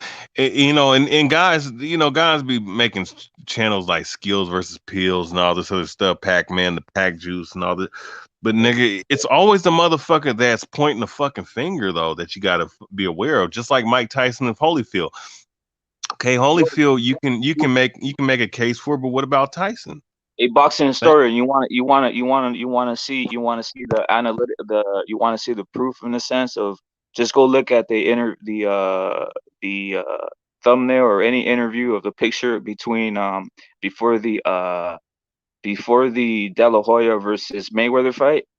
They had an interview. Now go look at Mayweather's chin and head and look at it Yeah. now. Like go look at his chin. You know, if you're on the stuff, your chin starts coming bolder, bro. It gets real bold, right? It gets bold and your head starts getting bigger, right? So this is the thing, right? It's not like you're not throwing like shade on anybody or Pac-Man or Mayweather or any guys, Tyson or any guys, because everybody's on some shit. That's what people don't realize. They think, oh, nah, everybody's on it, bro. Everybody's on it, bro. It's few that aren't, and the few that aren't, they're probably not even in the top. You know what I'm saying? Yeah, man. Yeah, man. Like these motherfuckers tripping, bro. Yeah, man. You Well, know, they're you got tripping whole because countries. they think that they think this shit is not real, man. This is real as can be, bro. Yeah, you got you got whole countries dedicated to this shit. It's not like you know what I'm saying? It's not like it's a myth, bro. You know what I'm saying? You got whole countries who are dedicated. China, all of the Russians, everybody, all those ex-Russians, satellite states, even the USA, right? They were in it. You think they were sending guys to the Olympics not on some shit to get outperformed by some of these guys? Like a lot of people don't realize that Carl Lewis was on some shit too, right? It's like it's insane, bro. It's insane. Right, But right, right. yeah, it's just like it's what it is, bro. But everybody, the American public's like in denial and shit. Unless you're Barry Bonds breaking home run records and being an asshole, then that's when they get you, right? If you're feeling some type of way, they didn't stop it till Barry Bonds started. They didn't stop it in the MLB until Barry Bonds came about and started breaking records and being a jerk about it, right? So they were cool with McGuire and Sammy Sosa and shit.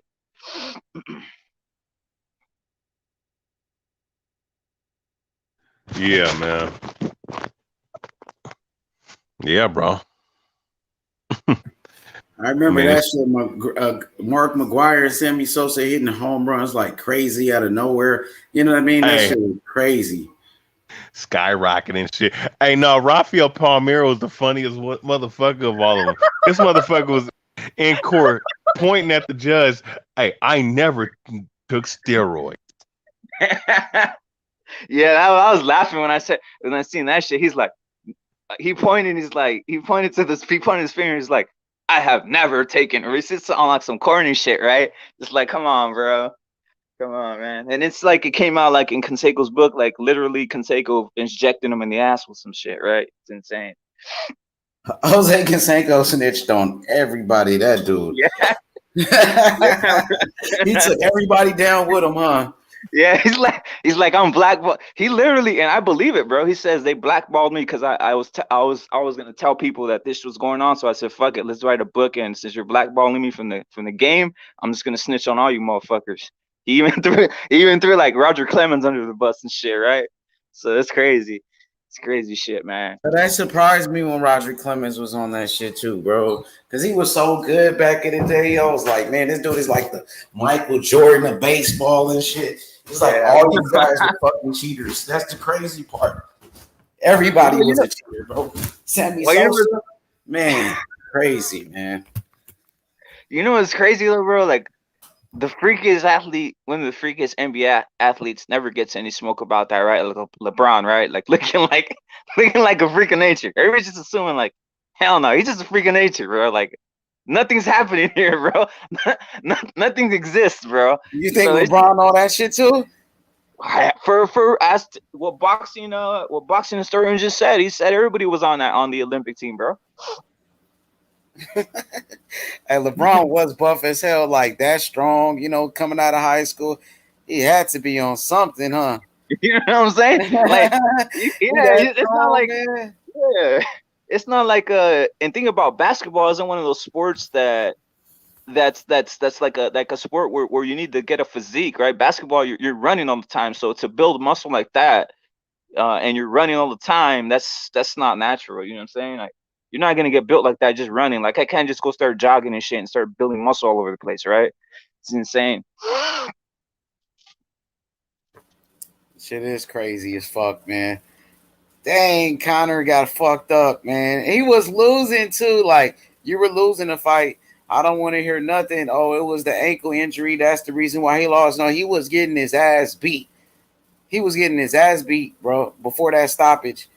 That just saved him from getting knocked out again. That's what I think. Yeah, man. It's like it seems that he's always getting stopped, right? When he's getting a beat down, it seems like he starts like I mean, obviously they're saying he broke his ankle or some shit, but it seems like when he starts taking a beat down, submits all the time or something happens, right? Or he gives up or they stop the fight. I think Paulo Malignaggi called him a quitter, right? In that sense, when they were like beefing and shit. Crazy. Then It he is, bro. lost again to Dustin Poirier. Doctor stoppage. Yeah, man, it's insane, bro. But guess There go what? the He's link, still gonna LT. There go the link right there, my brother. get Join the LT on channel. here, bro. LT. Hey, he's still gonna get another fight though, right? H Money. He's like, it's like he's still gonna get some. Like people watch. He's kind of like at this point, he's starting to turn into like Jake Paul. People just watch to see him get punched and shit, right? Like that's what's happening. Yeah, he'll come back. You know, it was an injury. He'll take some time off though. It'll be a while before you see him because you got to let that ankle heal up. You got to recover. You got to recover. Then he'll come back maybe in boxing. You think so? You think he fights Pac-Man or some shit like that? Maybe Jake Paul. That Jake Paul fight. Yeah. You know what? What? H Money, it's gonna be two things. He's gonna probably do one more MMA fight, then a boxing fight, then he's gonna go straight to pro wrestling. Bro, I think he has the biggest name on the UFC, bro. I think they're gonna keep him alive, bro. Hell yeah. That's what Right? I So said. that's what I'm thinking. That's what I'm like. People Him want to see him against get anybody punched, would bro. sell. I think him against anybody would sell, bro. I was hyping up him versus Nate Diaz like in a heavier weight, like at 160 or some shit. They could create a new bout and shit. Cause they could say, look, if I'm the UFC, I'm making an excuse for McGregor. I'm saying, you know what? He cut too much weight. This 155 is a weight class. We're gonna make a weight division, a new one, and it's gonna be called the 160 division. And the championship's gonna be McGregor versus Nate Diaz. That's what I would Yeah. do. Imagine. Hell yeah. Fuck yeah. Hey, did you check out that shit I told you to check out, LT? Yeah, bro. That looked extremely fishy. Yeah. They looked extremely slow, like they had diarrhea or some shit, man. Yeah. How about Yeah. that guy? How about that guy William Zepeda? Lo que miré en el replay, bro, se miró que like estaba tirando putazos, carnal. Like bro, you're right, bro. Like respects to what Rapid, bro. What Rapid's been since I started like listening to him. Like he's been saying off the bat, Garcia's gym doesn't have no head movement, nothing. Like fuck, straight up, man. You're calling it, bro. There it is. Tanahara went to Yeah, bro. basket. Wow. No Hey, one says Money, that my about bro. What you thought about that, LT, when Hector Tanajara got beat down like that? That dude, Zabita, was a good fighter. What you thought about that fight? Oh, you didn't watch it, huh? You said you missed it. Bro, yeah, bro. Let me open up with that line, bro. That's why I fucking hate fucking Golden Boy, bro. Because they're the only motherfuckers that do the fights on Fridays, bro. So I was working, bro. So I got and they fights are early too. Those fights are pretty yeah, early. man. That was a good fight. That dude is pretty good though, LT, for real. Zabeta, he a monster now. At 135, there's a lot of guys they ain't gonna fight him after what he did to Hector Tanajara like that. Yeah, it didn't come to bend over. He'll probably fuck up JoJo too. He'll probably beat JoJo Diaz's ass. That dude Zabeta's a monster. He hit hard too. He's big, strong.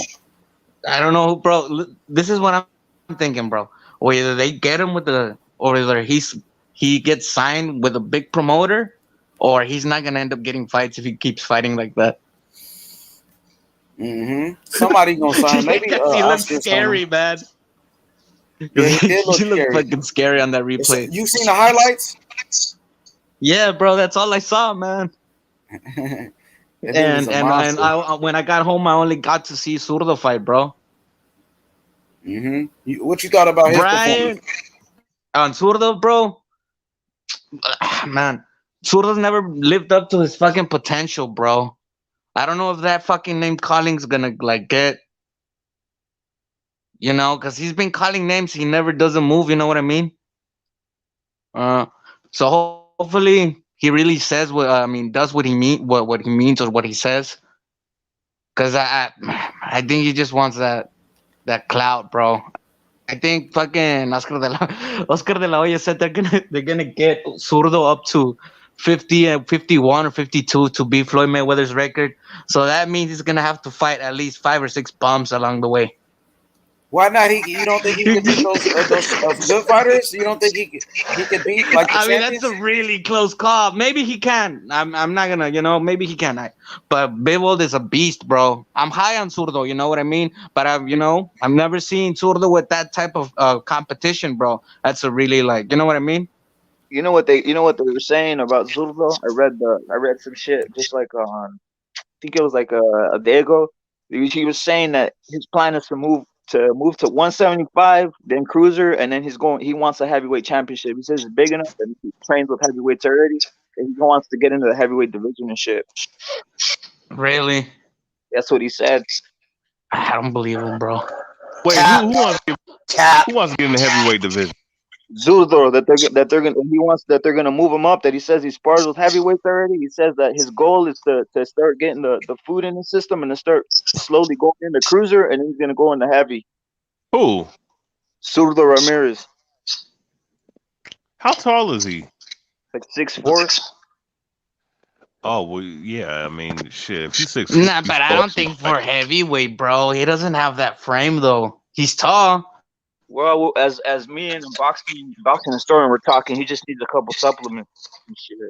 Remember Alistair Overeem, boxing historian? He looked like he was an anorexic guy when he was young, bro. And all of a sudden, oh yeah, then he blew. Yeah, man. I'm telling you, man. He not only did he roid up, motherfucker, was eating that damn horse meat, bro. Hell yeah. That shit beat his ass up. They didn't help his chin any, but the motherfucker was even more stronger than what he was. That motherfucker was knocking cats out in was it K1? Yeah. It was K1. He was knocking motherfuckers out, and he was Strikeforce heavyweight title heavyweight champion. He was K1 heavyweight champion too. You know what I'm saying? Yeah, man. When he first came out, he was like 160 pounds, bro. You remember him when he first came out in the Pride? He was like 160 pounds and shit. He was a skinny motherfucker. Yeah, Him and his brother skinny as hell too. Yep. All it takes is a couple meal plans and shit. Like you said, some horse meat and some other goodies. Yeah, creatine and shit. D-ball. Yo, my bad, bro. I got disconnected, man. I'm trying to send a text and shit. So if I disconnect, man, don't. Hey, Zurdo is a good fighter, man. You don't think Oscar De La Hoya try to, use Zurdo to fight Canelo, so he could get revenge on Canelo to make Zurdo fight him? That's what it looks like. I think that's why they signed him. They said, let's set him up. We're gonna set up. They're actually kind of, whoever did that. I'm not sure if it's De La Hoya's like intellect doing that shit or somebody in a Golden Boy. They're doing something that I said David Benavidez should have done. He should have said, fuck all this. I'm gonna go to 175 and preempt Canelo. I'm gonna knock a motherfucker out right here in 175, and by the time he moves up, he's gonna have to go through my ass. So yeah, they're doing it with Zurdo. They're building up his clout, bro. Yeah, that's what they're doing. They're building him up. Dang. That I mean, if I'm being honest, you know what I mean? Yeah. I gotta see Zurdo fight one of the top guys at once, like a Bivol shit. Right, exactly. That's what I'm thinking. Like, is he? You know what I mean? There you go, bro. You said Bivol? Yeah, he wants Bivol, bro. Now, Bivol's tough out, man. Yeah, that dude's an accurate power puncher. Yeah. You know who I think? You know who I think Is could he in be the a range of Belonga? Cause what I forgot what Belonga is. Is he in that 168. range? Nah, Belonga's Berlanga's Cause, 168. cause, 'cause that'll be a good one. Cause that Belonga guy, I don't know. Whatever he be doing, he doing all right. I like that Belonga. Bro, He's Berlanga still a should move little. down to 160, bro. That's because there's too many killers at 160, bro. But he has Hell no yeah. way. He has no chance, bro. Unless he take his time, they just keep building him up, wait till those guys to leave, then let him fight for like vacant belts. But right now, I don't see him Yeah. beating. Maybe he got a chance against Caleb Plant or something. Caleb Plant can box though. You know Maybe. who I you know I think who could actually be a cruiserweight down the road, just based off of what I'm seeing in his body type. What's that cat's name? Uh Joe, what's his name? Is it David Benavidez? That's what I said. Yeah. Yeah, he could be. Oh yeah, yeah, yeah. No, I was just saying that because my box trainer was sparring with him last year, man. And he don't look that small, bro. You know, and my trainer's a heavyweight. You know what I'm saying? These So guys. That's what I'm tripping out on. Some of these guys who are above 6'3", they should just go straight. They should just try getting on some type of eating program and go to heavyweight, man. That's where the money's at, right? I mean, there's no cruiserweight. You don't get no money in this, in a sense, right? 175, well, I guess, is getting some money at this point because of potential Canelo going in there. Well, I say this cruiserweight. The only I'm gonna tell you something. They need to take away the juniors and supers out of all them weight classes. Just make it to where it was before 1983 or whichever time that they put those divisions in. But the only division that made sense was cruiserweight because you had a lot of these guys that were small heavyweights fighting motherfuckers that could be 60, 70 pounds heavier. Motherfuckers still getting knocked out. Don't get it twisted, but that still was a big disparity. And I think that cruiserweight for certain guys that made their body type because like Fortuna and some of them other guys that's down there, the big I forget his name. We were just watching them on the other card, the 6'4" middleweight or welterweight that we were I think seeing. I know you're talking Fundura. Fundora. Um, those guys, I think them moving up to cruiserweight makes sense because of their body, because it could fill out better. But for them to move up to heavyweight, that means that they have to be like 220, 210 at least. You You know understand what what's I'm crazy? saying? You know That's what's crazy, boxing historian, in this sense? I seen like guys like in college, like especially like for high school recruiting, they recruit like football players and shit. They recruit them out of high school. They get linemen that weigh like what 180 pounds. They put them like on a 3-year program, and they're all of a sudden 290. You know what I'm saying? And as no lineman and shit. So it's like, yeah, yeah. yeah, it's like if they put these guys on if they put them on if their goal was to be heavyweights, like you said, like which they can custom model. What do you say? We need what do you say about Tyson? The line you said, which was straight up Oh, accurate. What do you yeah. say? We got to speed up the process. That's what Yeah, he that's said. what I'm saying. They got to speed up the process and just keep them out a year and speed up the process. Put them to some shit and get them to like 220, 240 and shit. Right? Some of these guys who are skinny like that.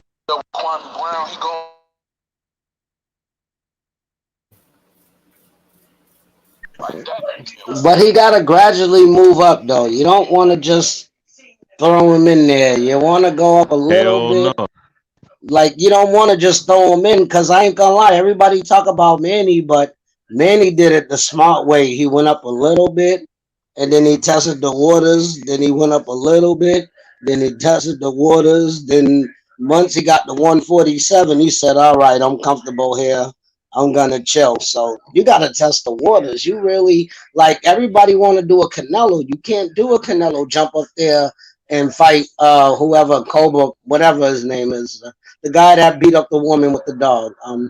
I forgot his name, Kovalov or whatever his name is. But Kovalev. Canelo, whatever, he went up there and wiped him down. So it's like you could do it. You just gotta gradually, you know what I mean, do it. Don't jump them 2 weight classes. Let them do one first, Because a lot of motherfuckers that lost is because they jump up them too, even though they have nothing to lose. Because all everybody says, yeah, he went up 2 weight classes. Yeah, he was supposed to lose. You know what I'm saying? So it's like people gotta go gradually. You gotta One go thing, gradually and one let thing, your one thing I'll you say gotta let about Pac-Man, and obviously like we mentioned Canelo, and I think Tank has it too. They got the body, like they got the body where it fills out from the shoulders and the legs, right? So Tank, when he moves up, he doesn't look out of shape because he has that body that he carries the weight on the outer shoulders and the legs. The same thing with Canelo. He tends to carry the weight on the outer shoulders and the legs. Another guy kind of like that to me is like Devin Haney. I think if he moves up, he'll still be ripped as fuck because he just has like a frame that he could carry He has a weight. baby frame. He has a baby frame, bro. I Yeah. don't think his physique just look like he got a lot of physical maturing to do. So I'm gonna think that he's probably gonna move up all the way to 147. That's gonna be his peak physical prowess. Speaking of Devin Haney, Yeah, now 147. He's gonna be a beast at 147. If he fills out physically and matures, he's gonna be he's gonna be a beast at that weight. I think he'll even increase his power. I think because I think he's eating his power. I think he's eating his power at 135. Meaning he's what's that word? He is there's a word for it when you're trying to squeeze everything in. He's compressing his own body's maturity. Like he's almost like well, torturing it. I'll be honest with you, man. He don't look, man. He got his skills is there, his IQ's there, his jab is there, his defense is there. The only thing about him, that just is shaky. Okay, look, we'll see where his chin is at, down the line. But if he could sacrifice a little bit of speed, probably get it if his trainer, which is dad, gets him on the pro like I don't know, what do you call it, a strength and conditioning program where he's building up his strength from his legs, and building up certain explosive power type of workouts. Not so much as weightlifting, but if you're What about lifting chopping for wood? Like how Muhammad yeah, Ali used to do chop that wood, and Mayweather that's used to what do that. yeah, that's what I'm saying. Stuff like that. What do they call them? Plyometrics. That's probably what he would need to do. And if it does make him from going from very good speed to good speed, but make his power from mediocre to, let's say above average, that'll help him whole lot, man. You know what I'm Hey, saying? how Because is if it he had like power, hitting that tire with that? You know how they used to chop? The niggas used to chop yeah, wood, But you but know now I what's see crazy? people hitting the tire with the thing. I mean, what's better, to it, chop wood or hitting that tire? it it's the same pretty much same workout. It's just because what it is, you're basically you're you're working those shoulder muscles, and you're working your legs because it's like a power, like, because everything comes from your legs. So you're basically chopping, or you're slamming the hammer down, and what you're doing is you're building up that kinetic energy that's from the legs, transferring it up all the way up to your shoulders. So it's the same workout. Yeah, um I've been seeing him doing that though. So he does strength and conditioning. right. I Well, think it's this, right? I think it's this. Like I said, I don't even like I seen him literally knock a guy out 2 3 years ago when his body was making 135. He got knocked out of the year. So to me, I right. think it's mostly just he's compressing his body at 135. He's squeezed like we don't start like how old is he? 22. Human body keeps on maturing to like 24, 25, right? Like the peak maturity of a male, right? Like this, you're still getting that physical, your bone structure still filling out. So he's kind of like torturing his body to stay at the like right now. Tank is not torturing nothing, and he's happy as hell. He's like, this is the greatest shit ever. Look, I'm at 26 peak or 27 peak maturity. I Yeah, just think his guy should just let Devin like just let him mature, let his body mature, man. Like you're really like holding his ass down. I don't like that, bro. I don't like that. I yeah, don't like when they keep on doing that or trying to keep guys shrunk and shit. yeah, he you could tell in his face. I mean, he's 22, you know what I'm saying? Like, His body don't look. And I'll just say it's just from what I'm looking at, because when I first started boxing, I was 22. You know, my body's whole different now. I'm 30 now. You know what I'm saying? Um, Yeah. he, you know, he got a 22-year-old body. He got it's a baby body still. You know what I'm saying? Um, it got to fill out. You know what I'm saying? So, um, Yeah. I don't know. I mean, that's what I would say When did about you Haney. feel your strength, brother? When did you start feeling your strength? Like when did you start feeling, wow, shit, I'm packing on like muscle here, or at what age did you start feeling Uh, like, damn, I'm strong now. Like I feel my man strength coming on. Like literally, a lot of people don't understand that either. They don't understand what how you get that, right? I understand it, but I'm but asking you, well, just when did you feel it?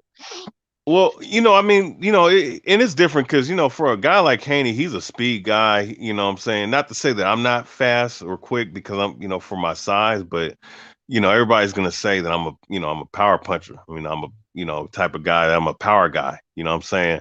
So it's hard to kind of gauge for how I felt back when I was 22 in terms of strength compared to me being 30 now. I would say my legs are, with terms of speed and legs, I'm definitely had better legs when I was that age compared to now. But as far as physical strength, like I could say, because your body mans out more. I say I'm at least twice as strong as I was back in the day. Um, because that's when that when people talk about that manpower, that strength power, what I'm saying, that it comes out later, like when you reach like 27, 28, 29, 30, 31, 32, 34, you know, Yeah. even up to your 40s, you know what I'm saying? I would say that'd be the difference, and it's not like, and I've been, I haven't been training as hard, going back to 2013, as like back then I was training every day, you know what I'm saying? Lift weights every day, training every day, you know what I'm saying? Right now I'm just in the process of getting back into it. You understand what I'm saying? But I do feel a whole lot more strength because I'll say over time, I'll say this too, over time, you know what I'm saying? And of course, Devin Haney got way more pro fights than I do, of course, but what I'm looking at from a boxer to boxer thing, um, he'll probably have more power when he gets probably when he reaches age 25, 26. You know what I'm saying? Once his body grows, that man strength comes in, just But in any athletics, just like with Stephen Curry and what's his name, Klay Thompson. Yup. Once they started getting a little older, it Their wasn't body easier changed. to push them. It yeah, put wasn't on easy that to man push them strength. around. Yeah, Yeah, bro. Yeah, Their but body I'm gonna changed say this. I'm gonna say dramatically. one thing. I'm sorry. The thing is, most importantly, Devin Haney got boxing skills. Like people right. always say, "Oh, this guy don't have power. That guy don't have power." They said the same thing about Tyson Fury. Oh, Deontay Wilder said Tyson Fury had no power. He's pillow fisted. He has pillows as fists. That's what Wilder said, and Fury came and knocked him out. They said the same thing about Andre Ward. Andre Ward don't have power, and Andre Ward knocked out Kovalev. He stopped Chad Dawson. All of them dudes. They try to Yeah. say same thing about Ali. George Foreman got power. Oh, Sonny Liston got power. He gonna kill Muhammad Ali, and Muhammad Ali knocked both of them dudes out. You know what I mean? Every Oh, time, bro. he stopped a lot of dudes. See with Ali because he was so pretty. It was so fluid what he did. People didn't give him credit for his power, but he stopped Ron Lyle. He stopped fucking George Foreman. Okay, he stopped Cleveland Williams. He stopped all them guys. He Yeah, he stopped he stopped a stopped lot of most. people. You But know. yeah, all I'm saying is like people they love to say Devin Haney don't have power. They said the same thing about Andre Ward. They said the same thing about Floyd Mayweather. Oh, Mayweather's boring. He doesn't have power. They said the same thing about Larry Holmes. They were saying You know Larry what? Holmes was a H power money. puncher. Money, you know what it is this, right? There's classification. I think we don't people just say generalities and shit, but I think there's classifications to power that they're not understanding, right? Like Yeah. my brother right here, boxing historian, just said that Muhammad Ali has power, which is true. And it's like a strike, like a striking power. You know what I'm saying? Like what? It's like a lightning It- power, that type of power. yeah. It's not a Oh yeah, he's bumping a power. heavyweight too. You right for sure. Yeah, yeah. And Same you thing know with what? that. Yeah, yeah. Just to build off of that, just what you were Yeah, saying. I was just thinking the same thing. There is difference in power, right? yeah. About And it's just, I'll say this, just dealing with boxing, because of course, other forms of striking is different, but let's deal with boxing.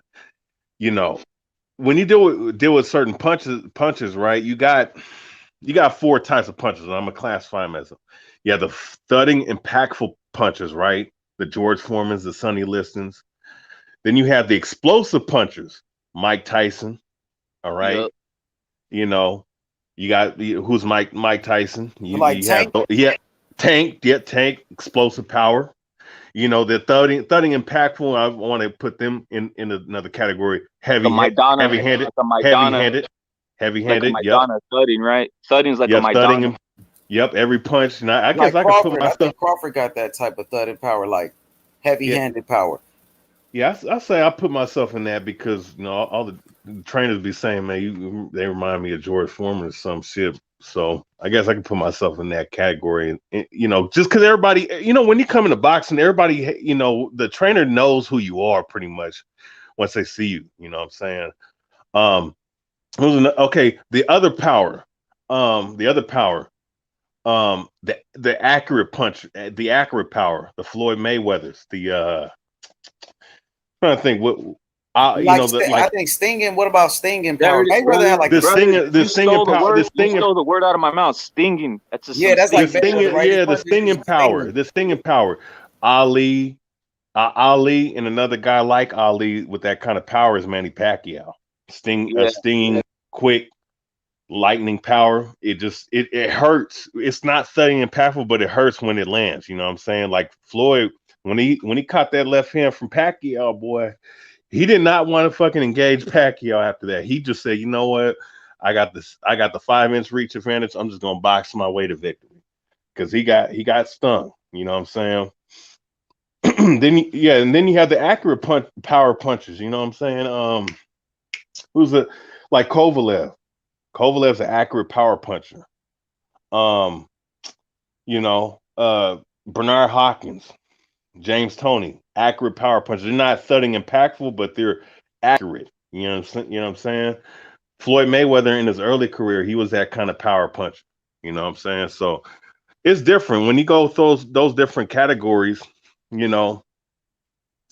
And then there's certain guys that have all fours. There's certain guys that have just one of those categories. But Haney, look, he got 12 knockouts and 20 something fights. He got 15 knockouts. 15 and like 25 26 fights. Yeah, so it's not like it's not like he's feather fisted, It's just that, when you move up in competition, certain guys, because of their will, because of their chin, or because of their defense, or their ability to take away your leverage, it's not as easy to knock a motherfucker out. Like, well, let's just keep it 100. Yuriorkis Gamboa, that motherfucker's chinny as hell. He wasn't able to get he couldn't get him out of there, but I wouldn't Tank say didn't he get him out as hell because he did get back up. But every time Tank dropped him, you know what I mean? Yeah. And when Crawford stopped him, he got back up too. It was technical. It was a TKOs, but I wouldn't say he's shinny like that. And remember, Devin Haney fought that fight with a broken hand that nobody wants to talk about.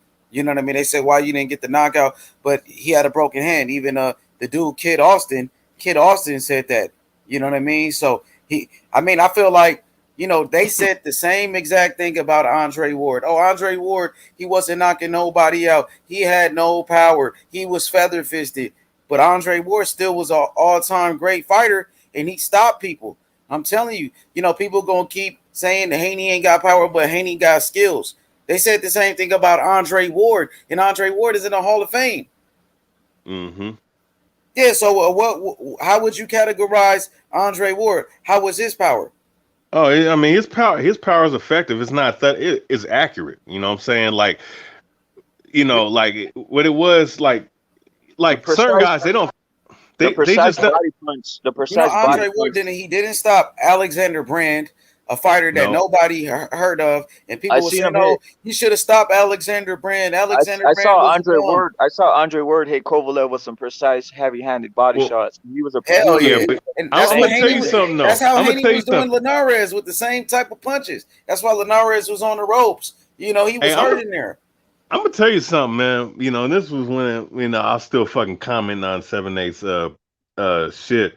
I did post up on there before that fight happened because everybody was scared. I was like, man, I'm confident, man. Ward's gonna stop this motherfucker in the 6th round due to body shots. Because that first fight, I was wondering why Ward didn't throw that right hook to the body more because he was affecting that dude every time he threw it.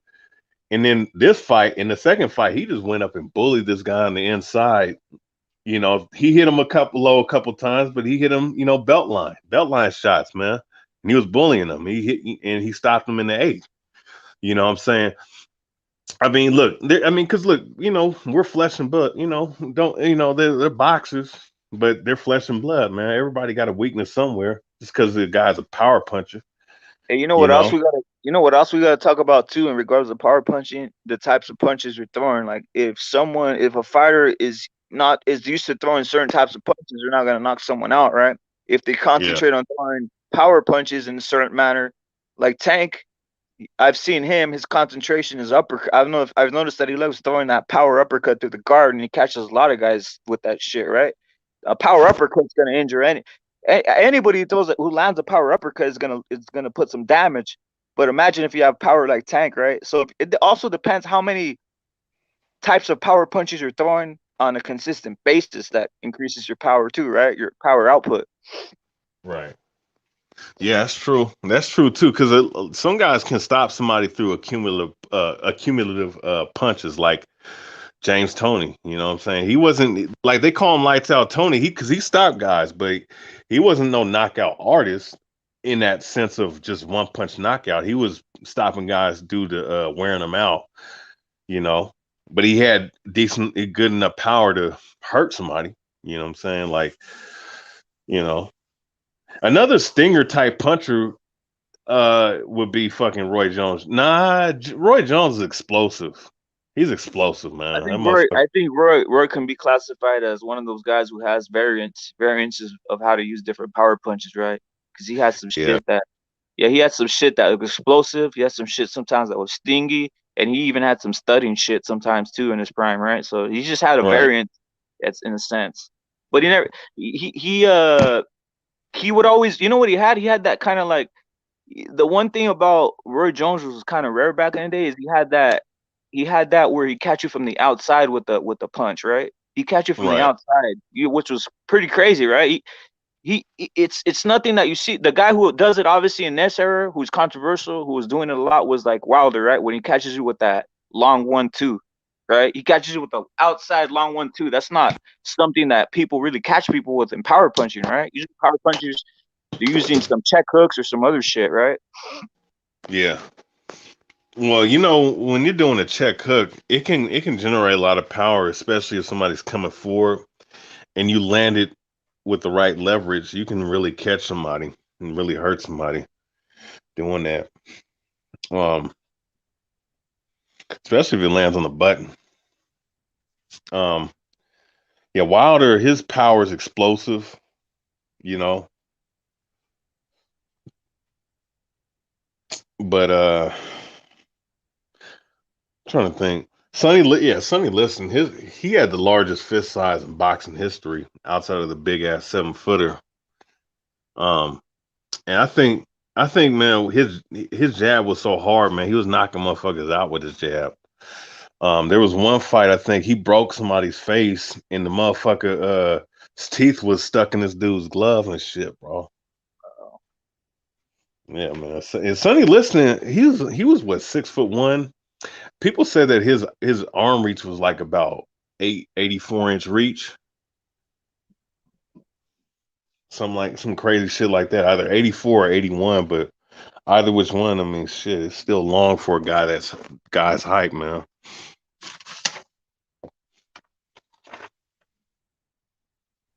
You remember that? Did you catch that Kovalev versus Anthony Yard fight?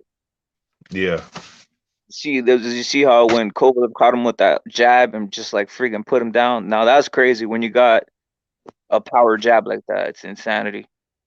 oh yeah, he got a stiff jab. Another guy that got a stiff jab like that too was my guy Left Hook Lacey, bro. Jeff Left Hooks Lacey. He had a stiff jab like that. It's rare, right? It's rare for guys to have that type of like Jab. you just named Lacey. I can't name anybody else, bro. I can't name anybody else who has some shit like that. Yeah, I mean, who else has a stiff jab? I mean, Sonny Liston. Sonny Liston is probably the most obvious one. I guess, Larry Holmes' jab, even though it's technical, it's stiff as hell too. You know, motherfucker was knocking big ass what's his name? So old dude's name, man. And he fought back in '82, the Great White Hope. That time. I can't remember his name, but I know who you're talking about. I know who you're talking about. He had a cold left hook, the big, tall, 6'8" dude. What about Lennox's jab? Lennox's jab was textbook too. His jab, man. Hey, that motherfucker had an 85-inch reach, man, motherfucker. He had a long ass jab, bro. He just like the motherfuckers couldn't touch him because he was such a good boxer, you know. Like David Tua had issues, man. Tommy Morrison had issues touching that motherfucker. I remember I first saw Lennox, bro. I thought it was something. I was like, "What the hell is this?" Like some guy told me, hey, there's this guy named Lennox. There's this guy named Lennox Lewis. He's like, there's this guy named Lennox Lewis who's better than Tyson. I'm like, get the fuck out of here, man. I was like, you know what I'm saying? Oh hell yeah, boy. You know what? They kept Tyson away from Lennox because Lennox whooped the shit out of him one time in the amateurs, bro. Or no, it was a sparring session, and what happened was Tyson blitzcranked the motherfucker in the first round, knocked him out of the ring. And from what they were saying is that Lennox came. What Tyson said, Lennox came back in the ring like he wanted to kill Tyson, and he ended up making short work of Tyson, outboxing him, made it look like an amateur. You know. Yeah, he's one of the guys who brought in that onset of super heavyweights and shit. Yeah. Along with Foreman, but Foreman wasn't really. They really weren't saying that about him in his time, right? But Lennox was the first guy. When you just look at him, you're saying this guy's just freaking big. That guy's a big ass heavyweight, man. Well, there were heavyweights that were 6'5", 6'6", 6 foot. There were guys like that in the like Primo Carnera and Joe Lewis's era who actually boxed exactly like the Klitschko's did too, ironically. But they looked at him as a freak show, but he was a good boxer.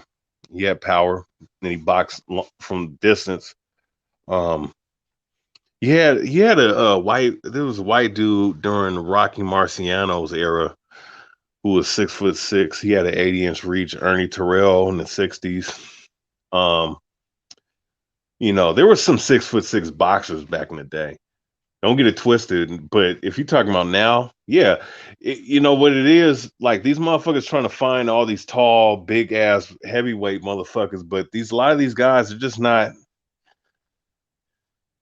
You don't see them finding these 5'11" guys like Bruce Seldon, or even Mike Tyson. You don't see them trying to find those type of dudes and try to train them on how to fight taller guys, man. Because like the problem with having that much reach and that height is that when you get up and if someone corrals you on the inside and can land better punches on you like that, right?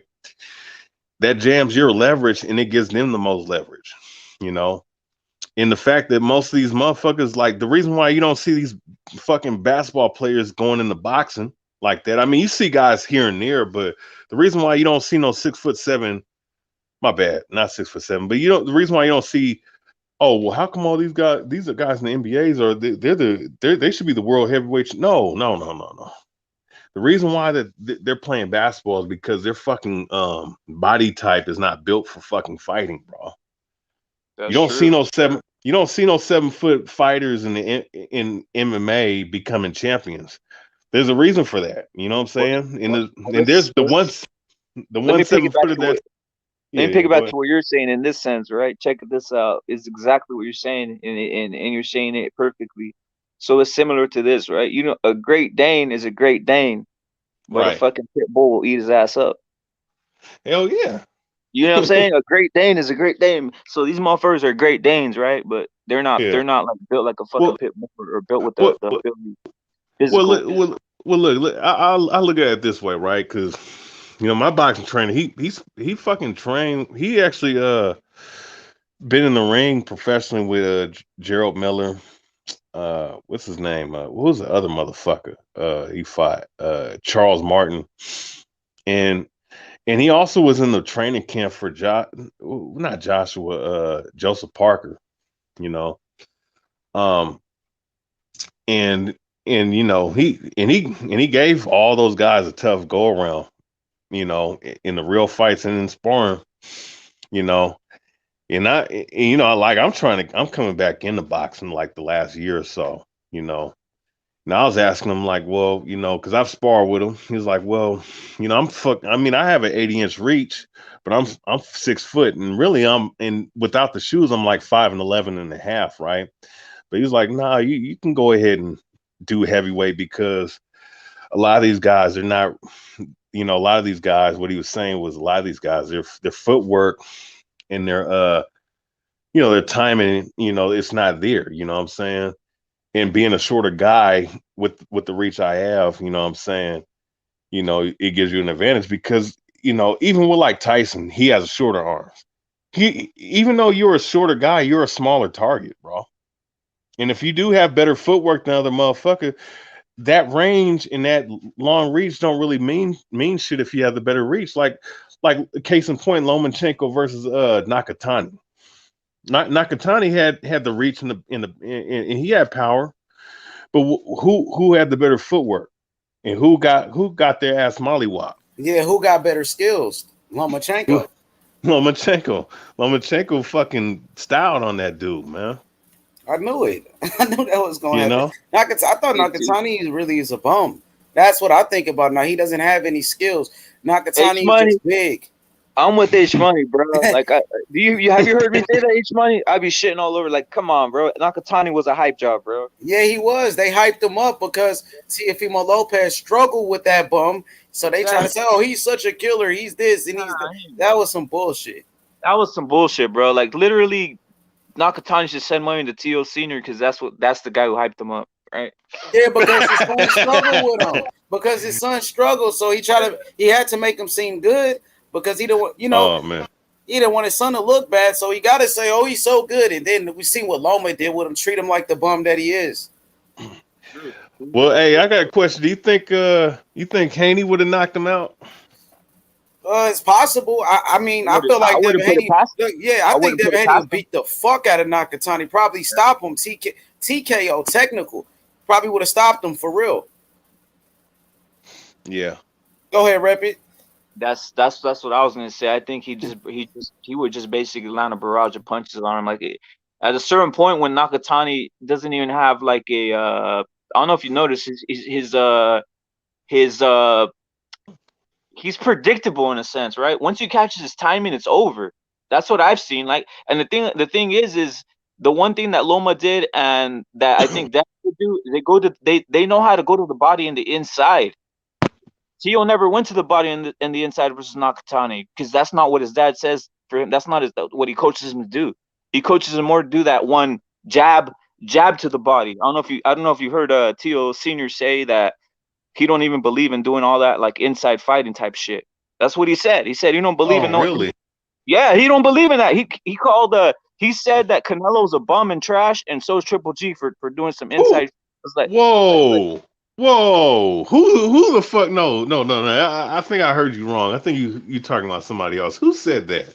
Tio Senior, bro. It's on Mayweather channel. Go look it up. He said that Canelo's a bum and trash, and Triple G's a bum and trash because they do that inside shit, and that everybody hypes them up, and they're fucking trash. Man, the best fucking fighters in the history of boxing could fight, and you had to stand their ground in the pocket, nigga. What the fuck is he talking about? That's why when I heard that I was all I want to see someone fight Teofimo in the pocket. And what happened? Loma started going inside, and when he started getting in the pocket, what was happening? Well, you know what? I mean, if let's say if his shoulder really was fucked up, right, and he just saved for the later rounds, Teofimo did feign in the 8th and 9th round. All right, and look, look, Lomachenko. I'm always still high on that motherfucker, man, because he can't look. He didn't fight bums. He didn't fight no cherry. He didn't cherry pick nobody. He went straight for the top dogs, and he is what he is right now. And he still has the best footwork in any weight class in boxing today. All right, but let's say if it was true about his shoulder shit, right? I'm gonna say this, man. The second fight could be very, very different. Teofimo, I did pick him to knock him out in the first round, and not the first round, the first fight. But Lomo, I'm gonna tell you something about Lomo. Lomo put it on him in those later rounds, except for like the 12th round. Loma won at least three or four rounds in that fight. If the Lomo that we know, like that we saw against Nakatani, who's on his A game, comes with an A game plan, that fight is a 50-50 fight. Well, I'll just say this, boxing historian. I bet on Tio to beat Loma the first time, right? And when I was watching the fight, I was happy. I was like, yes, I think he's sneaking in these first rounds just by doing that. I was just like, oh, I'm glad like no one's not going in. And I was like, something's wrong. I was like, something. He's being tentative, but I think Tio's still in the rounds by just this jab. I was thinking, right? So I was like, yes, I'm gonna get my money here, right? Then in the final rounds, when I saw Loma turn it up, I said, oh shit, I'm about to lose my money. And I was like, thank God there wasn't enough rounds, because I would not bet against Loma if they fought again. That's what I was thinking during the fight, brother. Yeah, I think. Yeah, I'm gonna be honest with you. Now, Teofimo won, all right, and I think that he did out game plan him in terms of the footwork shit. And regardless if you're hurt or not, I mean, everybody's hurt, coming into a fight, or at least majority of the time. But I'm gonna say this though: if Lomo's shoulder was fucked up and he couldn't throw punches like he could have, and he's 100% coming into this fight, then he's probably gonna get them first couple rounds on Teofimo. He might get the first two or three rounds on Teo, man, because one thing, even though Teofimo, his defense is solid, thing about him is that the left hook is right there for the taking. I don't think that defense solid. I mean, Nakatani showed that, and even Lomachenko showed that too. Like in the second half of the fight, especially on the inside, he doesn't have any defense on the inside. He doesn't know how to defend himself on the inside. I just call it non-bias. And like I said, I think all the young guys are great, but I've got to see them fight each other. But I keep it real. Look at didn't Teofimo Senior Dad say he don't want to fight tall guys after he fought Nakatani? Yes, facts. There it is. Whoa, right? Whoa, come on, man. Yeah, you got to be fucking with me. They got to keep him away from tall fighters. Devin Haney taller than him. You know what I mean? And when people say, "Oh, Devin Haney doesn't have a lot of power," I say, "Oh, okay." You know what I mean? When we say Teofimo Lopez don't have an inside game, Teofimo Lopez, his defense is not that good. People got to keep it real. Go ahead. But here's the thing about Devin Haney, though. If I'm not mistaken, he probably got like a 2 or 3 inch reach advantage, so he wouldn't fight him on the inside. He would. He gonna step to him. He gonna step to him now. Get up in his chest. Devin Haney a dog. I'm telling you, dog. Yeah, he got hard. No, I'm not. No, he got hard. He got hard. All I'm saying is that him being taller, he about 2 inches taller, and the guy probably about like a 3 inch reach advantage. I'm just saying, I don't think he's gonna fight him on the inside. I mean, Teofimo Lopez got exposed on the inside by Lomachenko. So Devin Haney saw that. And Devin Haney got a very good inside game. So yeah, we gonna step to him because we could box from the outside, but it's gonna be a point in that fight where Devin Haney will walk him down and get on the inside against Teofimo Lopez because he's a better inside fighter than Teo, and Teo can't defend himself on the inside. The same way Tyson Fury got on the inside with Wilder and stepped to him, Haney gonna do that same exact thing, that same game plan. Fury had longer reach than Wilder, but he still got on the inside on him. Oh Guess well, what? well, I'm gonna be honest with you. Any heavyweight that stepped to Wilder that got power, including Anthony Joshua, including Andy Ruiz, have a good shot at beating Wilder. But they said Fury had no power. Fury's supposed to be pillow fisted, and he did it. So you really don't need the power like that. Fury. Well, you don't need. It's not about having great punching power. It's really just having effective punching power, bro. You know. Yeah, I mean, like before then, who was Fury just knocking out like that? And it just showed it like with the right game plan, you can go get the stoppage. That's you can true. do it. There's a chance that he can stop Teofimo Lopez too. There's a chance. This is it, right? I just need to see guys fight multiple styles, especially the young guys who we crown like as the best or whatever. Let them fight each other. Let's see what happens. People can't be saying like Devin Haney's gonna get his ass beat by Teofimo. I've been hearing some shit like that, and it's not. You can't say that definitive until they get in the ring, or any of these guys, vice versa, right? You can't really say that. So that's the thing that trips me out. Like, Teofimo got that win, and I was like, hell yeah, I bet on him. I bet on Teofimo to get that win. But let's not start saying definitive statements like he's just gonna run through all the young guys and everybody else, or he's gonna knock out Canelo like his dad said. He's not gonna do all this shit. You know what I'm saying? Who's gonna knock out Canelo? What the fuck? So as Teofimo Senior said that if his son was at 160, he'd knock out Canelo and Triple G. So let's keep that. Yeah, that's on Mayweather channel, bro. How's he gonna do that when fucking he ain't gonna even catch up to 170 or 165, man? It's crazy, bro. Hey, man, his father's look, Teofimo's very good, but his father's hyping him up too much, bro. It's entertaining. He's entertaining. You're saying that but that's a lot of shit to say. If you don't believe in fighting on the inside, then bro, I don't see how your dude's gonna last against the best fighters, bro. I really don't. I mean, for him to say that, I mean, he beat Lomachenko, you know, but to stay on top, have all them belts, you got to fight on the inside, man. Especially if somebody will fight you in the phone booth, man. Like, bro, you can't say that you don't want to fight in the inside. I don't care who you are, what your style is, man. You got to fight in the pocket.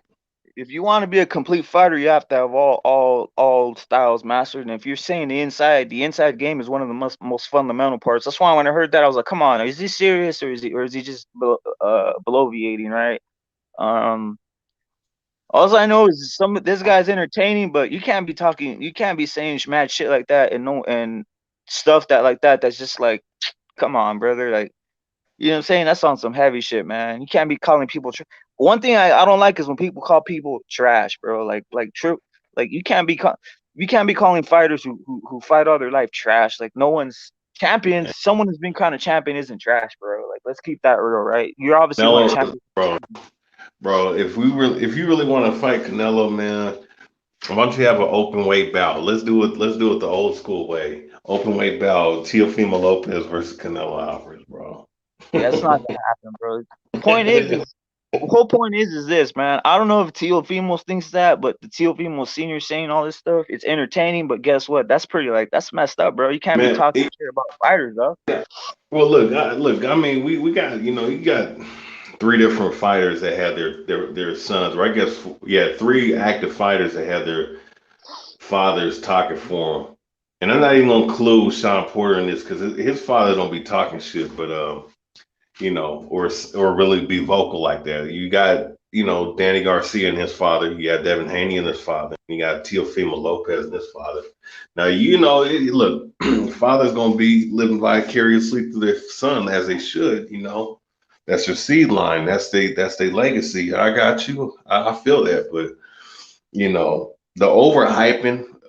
When your father starts overhyping your son or start saying outlandish things, not staying within the realm of reality, man, and saying things, you can really derail your son's career, man. That's just not smart, what the dude said, man. If you really believe all this stuff, you shouldn't even be saying something like that publicly, bro. We don't want to fight on the inside, or we should keep my son away from tall fighters. That's you don't give look, bro. Go read the Art of War. You don't give away your tactics to your damn enemies, bro. There it is. He You just basically said don't he's do it. basically saying the blueprint of what they actually fear in their own head, right? It's insane. Well, tall fighter. So that means he must be talking about anybody that's 5'9", 5'10", with a 70 something, 72, 71-inch reach. That's what he's talking about. Yeah, You know. it's crazy, man. It's crazy.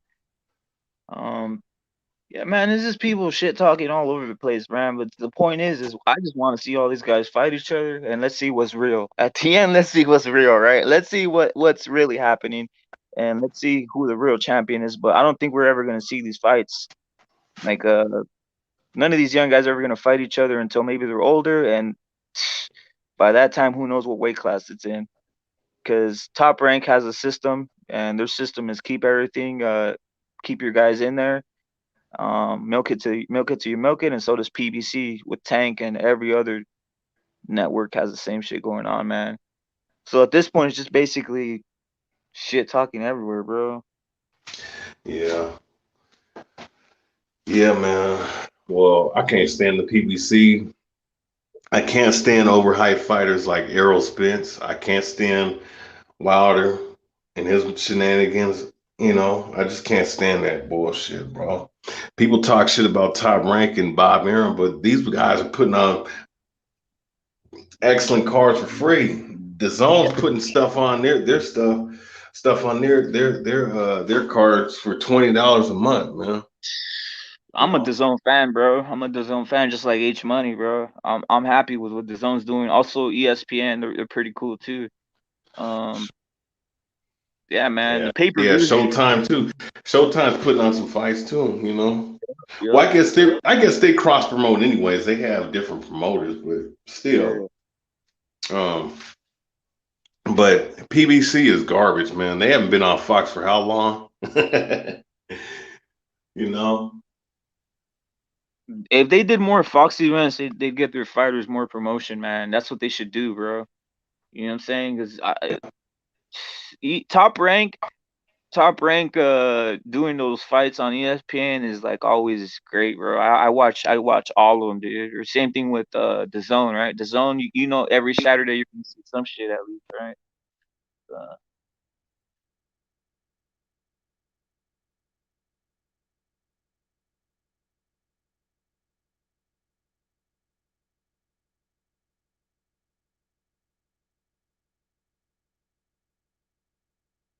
H Money there. What's good, bro? What's Good, brother. good? I think it's just us two on the panel, brother. Oh, he dipped off. Hey, Okay, yo, what rep it, yeah, man? Appreciate you, man, representing let me my ask you brother, something. man.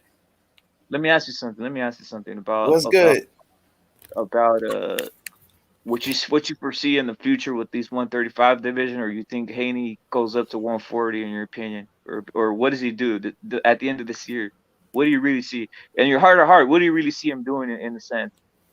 Devin Haney staying at 135 pounds. He's going to Okay. defend his title.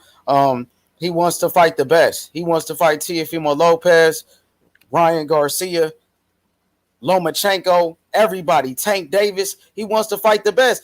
I mean, lightweight, that's where all the smoke is at. That's where all the big names are at. So he wants to stay right there, and he's going to reign supreme. He's going to show that he's the best at 135. He ain't going to leave. He going to be the last one to leave because he going to show he run the division. That's his division, that he called the shots, that he's the boss. So Teofimo Lopez want to leave 135 without fighting Devin Haney? Come on, T.O. And then they said he ready to vacate his belt. Come on, man. Come on now. You got to defend it, man. You got to defend your title, man. You know what I mean? Don't vacate your belt. I thought you was the king at 135. You got to stay at 135 and fight everybody if you a real king. You know what I mean? But Devin Haney, that's what he going to do. He going to stay right there. He going to try to fight all the best guys. Lomachenko, he want to stay right there, bro. You know what I mean? He ain't leaving. He's not going to leave 135 because he say he the boss. He called the shots right there. He want to fight the best. He ain't gonna leave 135 until he fight everybody. What do you think about Top Rank or Bob Arum doing business with Bill Haney?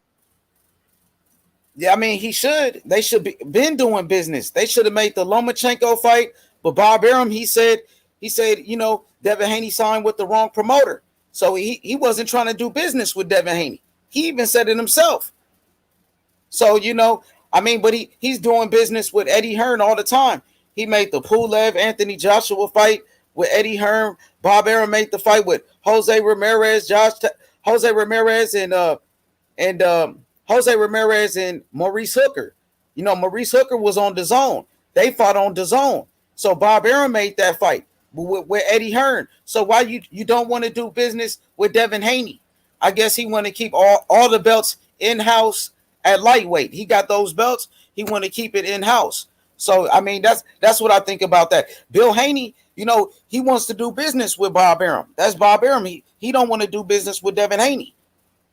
You know what's tripped out about what you said right there is this. We all want to see the great fights, and obviously Devin Haney is in the middle of all those fights because he's the 135, the young elite fighter, right? So he's the guy that people want to see fight somebody there, right? In between all those guys, all those guys in the fight each other. Well, I would assume that Devin could make a fight with the easiest one he could make was with PBC because Bill is cool with the money team, right? I wonder why Tank. They're not giving him Tank, man. Oh, you said Tank Davis? Yeah, how come they're not giving him Tank? I would assume they could even make that fight because that fight would be. Floyd Mayweather, he knows Devin Haney really good. He been training Devin since Devin was 8 years old. Devin, he was with the money team. He grew up with the money team, so he's still a part of the money team. But Floyd said, he ain't gonna make that fight. Floyd said that. He said that they ain't gonna fight. That's what he said. Well, they sparred each other too in front of Floyd, and Floyd saw what Devin was outboxing Tank inside the doghouse at the Mayweather gym, and Tank Davis quit. He quit in there. He couldn't continue. Floyd saw that himself. He was there, so he knows he ain't gonna put Tank in there with Devin. I hope they do though. I want to see it.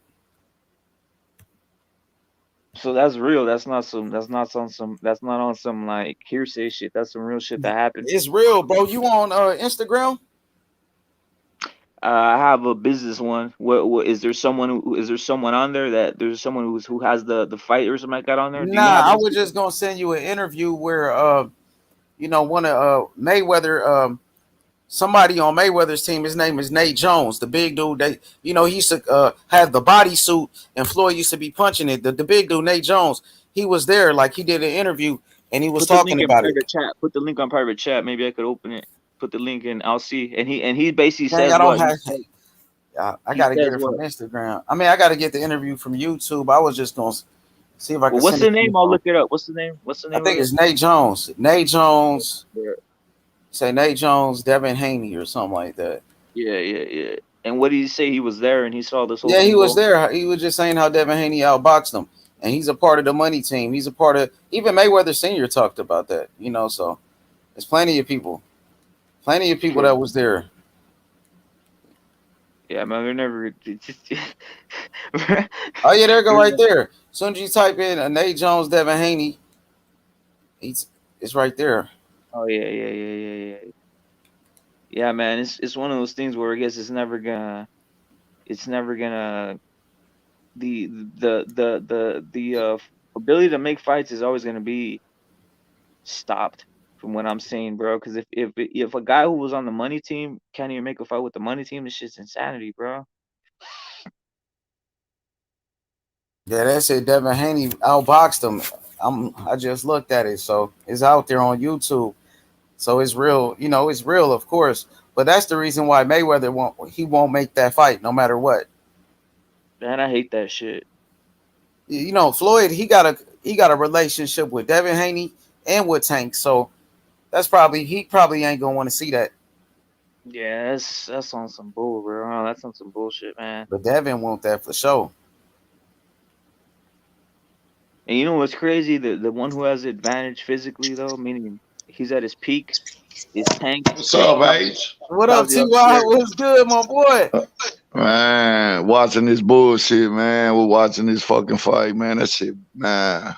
Yo, TY, this my backup channel, man. I think Deontay Wilder's team, they got me a copyright strike. So, Crazy. I'm on a backup channel. So Are you serious? yeah, I got a cop for no reason, for no fucking Hold reason, on, dog. H. What happened, baby? I got a copyright strike for no reason, bro. So, I can't go live on my main channel, so I'm on the backup channel. This is the backup channel. So, I don't know if you in the chat, but you got to subscribe to this channel too. So we got two channels, and so it's gonna be like this for like damn near 3 months, 3 months like this, nigga. AH So Money, do you one got thing right for you. copyrighted because for bitch ass Deontay Wilder bullshit again? Yeah, man, because I never had a copyright, until then. Until when I started exposing Wilder, them niggas was getting mad. They tried to take down nigga videos, shut down channels and shit. All of that, nigga. Them bitch ass LDBC niggas, you know that. I Wilder, already the know. fucking Tay Jones and them hoe ass niggas, man. Yeah, I know. I seen when he roasted Tay John. That man be talking like he just some hard square business. That man, take your ass back to the schoolhouse, bro. You know what I'm saying? Go teach a nigga something, bro. You know what I'm saying? AH Money. So when someone does a strike on you, do they tell you who does the strike or how is the strike done on your channel, or do you just have to, or is it Like just when left you said like anonymity? it shows like recent subscribers and shit like that. Yeah, something like it. Does it give you a notification of like why or what or who or what the hell went on? Sometimes like I really never pay attention though. Like right now, if I could go check though if I wanted to see. I really don't do it, but you can check though. You could check to see who was reporting a strike on you and shit like that. Nah, I can't see that. Oh, that's what I was asking. Yeah, I can't see that, but Yeah, it that's is on what some it whole is, shit, man. They bro. ain't gonna That's stop on some shit. We gonna keep cooking their ass. that's on some whole shit that they're reporting that and trying to take down See, people, that's bro. what the dude Leonard Ellerby said. He said, I heard Monty Brown. This dude is in the LDBC. He's snitching on everyone's channel. They do all of that bitch ass shit. The LDBC. That's what they do. Hey, H. What's good? Hey, I already knew when I seen you, because I don't fuck with that fucking barbershop conversation. I just get on just to see if you there to roasty. I knew they were gonna all use that talking about Tyson Fury caught coronavirus, so he copped out and all this shit here, man. All Come that on, crazy bro. shit. Yeah, All I knew they these was gonna people use that dying, shit. man, from corona. Yeah. Every day people dying, and they making fun Yeah. of. You know what I'm saying? They making fun of corona, bro. That shit ain't cool, man. You got people losing their lives over that shit, bro. These people talk all that shit on this end. That's why I say, man, some things I don't entertain these people, man. Yeah, man. It's just it's on some like it's like beyond just boxing. It's just on some unhuman shit, right? That's not even humanity, bro. Like they're losing humanity by going talking some shit about like sickness and shit, right? It's insanity. They talk shit about all these fighters. Majority of these people on the internet ain't even never had a fight in their life, never laced up. I looked in the internet in the comment section right when I got it talking about Conor washed up, and the man snapped his damn ankle, bro. Cut the bullshit, bro. Y'all, man, look, man. Look, when it don't matter. Dustin got on that man, bro, when he was on the ground. Okay, Conor survived it. They both threw a punch. They both southpaws, both missed a left, and Conor snapped that bitch, bro. No matter who won half of the round and won the round doesn't mean he was gonna win the motherfucking whole fight because of one round. These people just don't know fighting, bro. That's just all. They just like who they like, and they gonna talk shit of who they like. You know what I'm saying? Come on, bro. Stop that shit, man. That's true. I don't listen to half of what these people say, bro. Stop it. The man washed up. The man was kicking the shit out that man's leg. Caught him again with another left, bro. Damn near rattled him again. Come on, bro. Be listening. The man snapped his leg. What are you gonna do? What y'all expecting him to go fight with his damn near whole shin coming off his damn ankle? These people stupid, bro. That's how you know they ain't never been in a fight. They sit on the couch and act like you just He-Man when you come up in the ring, like you just supposed to take, like you can just fight on a knee or something. Yeah, man. Especially with the nacho cheese. Especially with the nacho cheese running down somebody's lips and shit. They got the nacho cheese running down their lips, 400 pounds in the bed, and they're saying all this shit, right? Yeah, man. They never threw a punch. Ain't never threw a punch in their life, bro. Come on, Conor got 19 motherfucking knockouts. This boy sleep people for a reason, bro. Yeah, he might that money changed, bro. It's like Hagler say, bro. You waking up in silk sheets every day, bro. But don't tell me he wasn't motivated for this fight. I seen the way he came out, bro. The man, look, they lucky he snapped his foot. He'll get it back though. They're gonna have to run it back again. They're gonna have to run it back again. I'm gonna just say it, man. Like I'm gonna say it. He did what I thought he was supposed to do, was to come out aggressive. Like I said, he didn't have to change nothing. He didn't have to change nothing. Thank you. When has Conor ever been in a boring fight? When has he ever just came out and just not done? Man, stop it, man. That's why I said these people don't know what the fuck they be talking about, man. Yeah, it's just unfortunate that he broke his. And that's what happened. That ain't an excuse, bro. That's reality. That's what happened. I mean, period. You know what I'm saying? What it is, and I think Dustin Poirier wasn't talking shit. He was being serious. Yeah. When he said this, because when he didn't check the kick, but thing is, man, you don't want to land your foot on the motherfucker's knee, man. Yeah, he didn't check that kick. His foot did not get hurt, bro, from no check motherfucking kick, bro. Conor was look when they replayed it. If you bought the pay-per-view, when they replayed that and they showed you when they were saying they were gonna, you know how they slowed it down just to show you what Dustin said and what they figured out it was. And when he threw it, bro, when he threw that toe, it hit the top of his toe. That's not gonna fuck up your shin, bro, or your ankle, bro. That's why. I mean, these people got no comment. You know, they just gonna talk, man. Because I like the way Conor came out, bro. Like Joe Rogan say, he came out aggressive. He was on point. I like exactly the way he came out. But when you get took to the ground, you got to survive certain shit, bro. Just like he survived that entourage with Khabib on him. He survived that shit with Dustin on him. But that was the only time Dustin was touching him, when he was on the ground. Here's the thing. When he flopped to the ground after doing that, what he did was he tried to go for a guillotine. That's when guillotine. Yeah, he almost had that motherfucker. He almost had that bitch. Yeah. So that was to be honest with you, that shit was just unfortunate because that's all it was, bro. That's all it was. We know that, bro. The real people that know fight know that shit. You know what's crazy? I seen Poirier get tapped out by a guillotine before too. So that's something I think maybe Conor had that in the game plan, maybe to catch him in that guillotine if he tried going to the ground like that, right? He just needed to fund it a little bit more. Well, I'll be honest with you. I'll be honest with you though. I don't think initially that's what he was looking for. I think what he was looking for was the hurt motherfucker. You know what I'm saying? It's just that like the fight went on, he ended up getting hurt because of that. You know, so. Yeah. It's unfortunate. Like I said, it's unfortunate, man. I hate to see that go. I hate it, boy. That shit hurt, man. That shit hurt me watching the way that looked like that bitch was finna come off his whole foot, bro. I thought he was. It looked like that shit was finna detach from his goddamn bro. That shit looked bad, man. You know what though? I've seen that happen. I feel bad for Conor, man. That's fucked up, bro. Hey, it happens a lot in MMA too, man. It does, bro. People think MMA is boxing. No, this ain't boxing, bro. You know what I'm saying? This everything, bro. It's the whole tool bag, bro, up in this shit, man.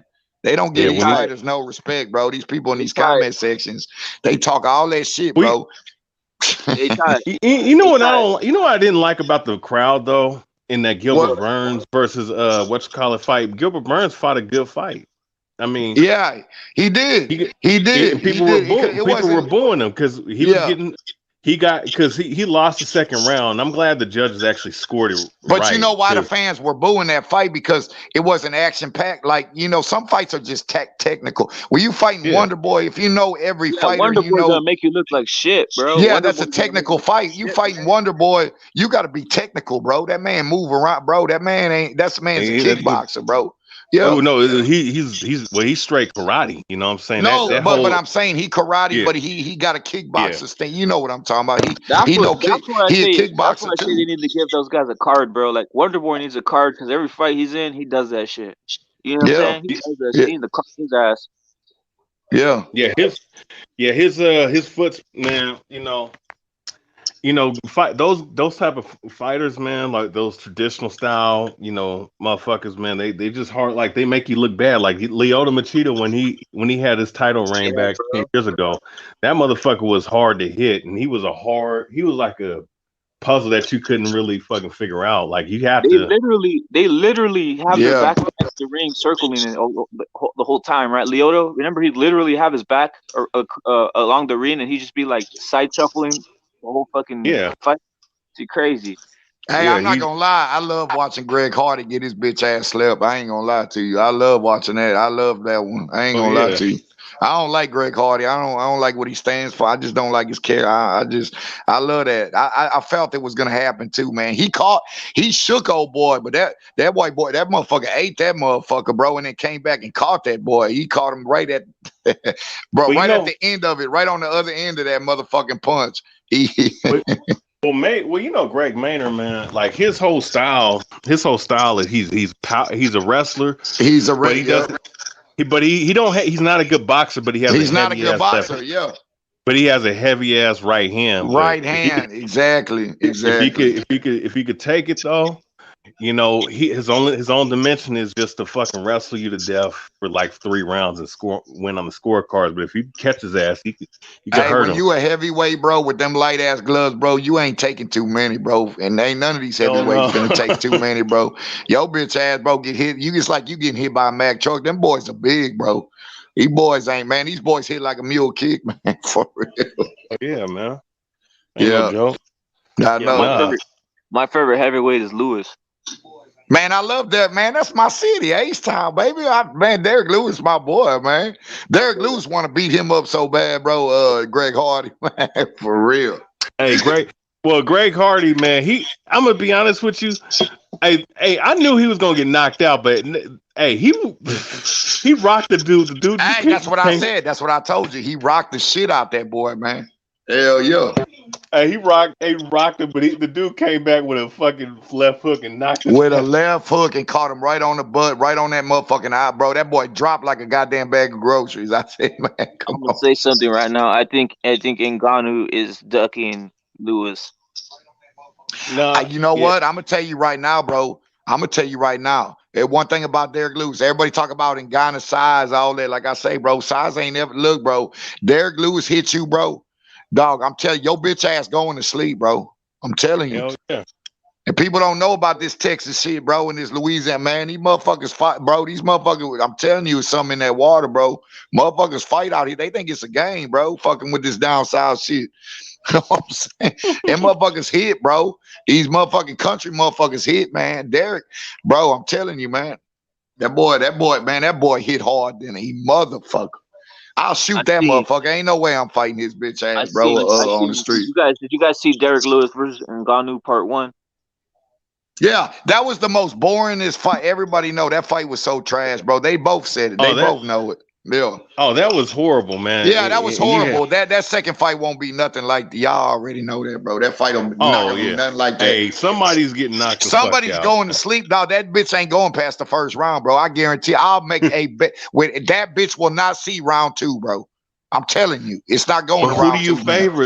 Who do you favor though? Because I'm Lewis all day. Lewis all I day. started to ask you that. Look, we can say Lewis all day. Look, I'm never biased. Everybody know I tell the truth. That's my city. But man, I'm telling you, the first motherfucker that get caught, man, they in trouble. You know what I'm saying? Y'all already know they in trouble, bro. That's how that fight's gonna go. Whoever get caught first, bro. And if they get caught flush, it's over. Did you guys see video of Anthony Joshua trying to do some like MMA kicks? Nah, I ain't see that. When was that Man, posted? go Google it. You go Google it. No rhythm, bro. All right, I'm gonna do it when I get up off here. He's like a robot, brother. He looks like a robot. Hey man, I can't remember the last time I lost a boxing fight. I picked JoJo Diaz against. Look, I knew what was a more awkward fighter, and I knew it would be dangerous. But everybody kept thinking I was a game. I told them JoJo was gonna beat him, bro.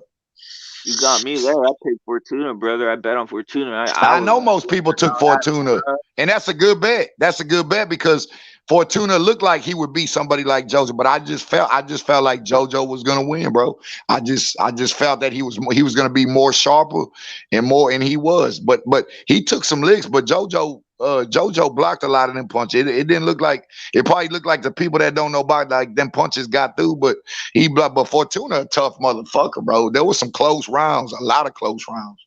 Yeah, it was a close fight, man. But I had JoJo up, man. I think that was the right decision. JoJo beat him, man. But there was a lot of close rounds. Fortuna, a tough motherfucker, man. You know what I'm saying? Yeah, shit. Yeah, man. What you think? What you think about Charlo versus Castaño? What's gonna happen?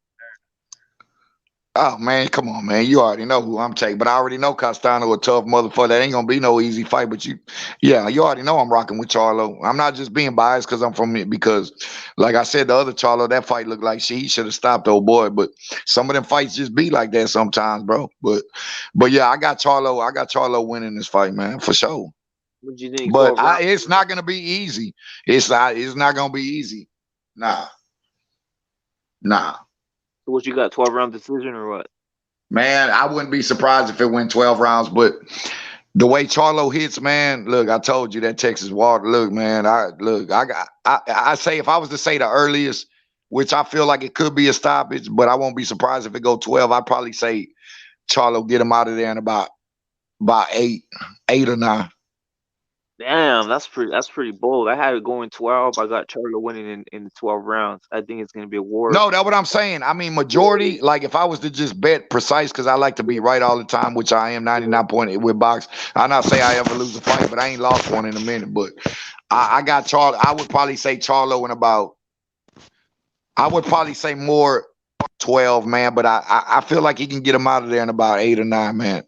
Because I mean, if he get caught flush, man, look, they not taking Charlo. They're not gonna take Jamal's shit like that, bro. Jamal hit hard, man. That's a good fight. That's a good fight, man. That's a good fight for real. I wanted to see that Tyson Fury. I did not want this fight to drag on no more. Me and H Money been doing this shit, listening to these motherfucking goddamn Deontay Wilder excuses, these motherfucking fanboy, the LDBC, all this racist ass bullshit. I'm just ready to put an end to it. I'm ready for this fight to be over with, and I'm just ready. I'm ready. I wouldn't give a fuck who won no more, but I know who's going. I know Tyson Fury's better than him. You know what I'm saying? Period. Deontay Wilder could knock him out in this fucking fight, and Tyson Fury will always still be a better boxer. The only thing you could say is that Wilder got one punch to knock him out. That's the only thing somebody could ever say. But you will never be able to say Deontay Wilder is a better boxer than Tyson Fury. That's a lie. That there's no truth in that. And the devil's a lie, and there's no truth in you if anybody says that. I'm not making an excuse if he knock him out. I'm just saying that he is not a better boxer, period. You know what I'm saying? Yeah. You know, anybody who thinks that don't know boxing, and then you ever try to put him in the same sentence as Muhammad Ali. These people, these people are delusional smokers, bro. I don't know what they're smoking in that pipe, man. You know what I'm saying? But they need to stop this shit, bro, because don't you ever put him in a list of Muhammad Ali. First of all, the people he done fought is damn near 39 bums for it. Beside a Ortiz and a Tyson Fury, who the fuck do you got on your resume, bro? I'm just telling you the truth. What do you think about Wilder versus Dillian White? Man, I hope Dillian White beat his body up and make him shit on himself. That's what I think Dillian White will fucking stop him with a body shot. But the way Dillian White fights, I can see Wilder knocking him out. Because I would pick Wilder in that fight. I'm gonna take because of the way Dillian White fights. All them shots he takes in them fights. I'm telling you, you got to be a Tyson Fury, bro, or maybe an Anthony Joshua, you know. And I can see Wilder knocking out Joshua because because it takes a Tyson Fury, somebody who moves around to beat somebody like a Deontay Wilder. He ain't got a bunch of technical skills, but Wilder. The way you got to fight Wilder a certain way because a punch is gonna land with Wilder, and them other people ain't gonna take that motherfucker, man. We already seen Fury get up. That's why I say he's cut from a different cloth, bro. It ain't no ands, ifs, or buts about it. But then again, what do I know? He's a cheater, bro. You know, the costume, You know, the poison water, you know, you blame it on your dog, your cat, food. What else is gonna? I mean, there's a thousand excuses running out there, bro. I You mean, know, you know, they should take that costume and make Disneyland ride out of that shit. how That's a just fucking motherfucker that's weigh 200 and some goddamn pounds, bro? And it's bro. well, how tall is Deontay? What, 200 and some pounds? You know what that You know what shirt? I'm You know saying? what that? Straight muscle. You talking about a 20-pound costume is the reason why you lost. You know what You that know, costume reminded me of? That costume reminded me of that shit like that Lord of the Rings guy. I don't know if you guys seen that shit. That Lord of the Rings when that one dude on the horse that Sauron or whatever the hell his name is. He got like that yeah. whole get up, bro. It looked like that shit, bro. It looks pretty crazy. And I can't believe what ancient. I can't believe H Money got this shit copyright over these piece of shit people, bro. But karma's a motherfucker. Y'all listen to me, all you people lurking out there that's with that. Yeah, y'all karma gonna come back to you. You know what I'm saying? Trying to copyright my nigga. Y'all gonna get exactly what's coming to y'all, bro. And when this fight's over with, don't y'all ever bring this man's name up, bro, ever again. Y'all sit here, love this man so much, bro, that you getting people copyright, you getting people to make excuses, you getting what the shit with Ness. I didn't get to talk about that because I haven't been on H Money show. This is the longest I probably been a couple weeks, but I heard about that shit. All you people snitching on here, getting that, yeah, throwing snitching on yeah, about the interview with Chris Colbert and all that. You know what I'm saying? That, I mean, what, he telling the truth, bro. Chris Colbert didn't say nothing. Everything that was in that interview was the motherfucking truth. You know, y'all act like anybody who goes against Deontay Wilder or don't agree with him, y'all got people out here talking about y'all gonna kill somebody over this man and all this. And then they wonder why I say this man putting dick in y'all back, bro. He must got some good dick because y'all sitting here fighting over this man, dog. Like, this man is your God. Like, he's your king. Like, this is, I've never seen this in 42 years. I've never seen somebody stick up for their boyfriend like this, bro. Man, And I don't know what it is, bro. I wish.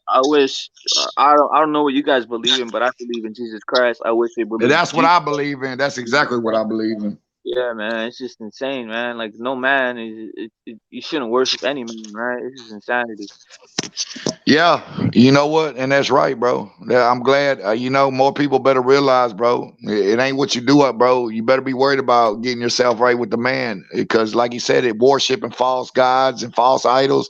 You know, but it's, you know, I'm not on here to preach to people, but y'all tripping, bro. The way y'all talk about Deontay Wilder, you're supposed to talk about the Lord and Savior Jesus Christ like that, That's what bro. I'm saying. That's what I'm saying. Shit. It's hella weird, man. If Oh there, man, yeah, these niggas be worshiping him, bro. Worshiping him, They be bro. worshiping him.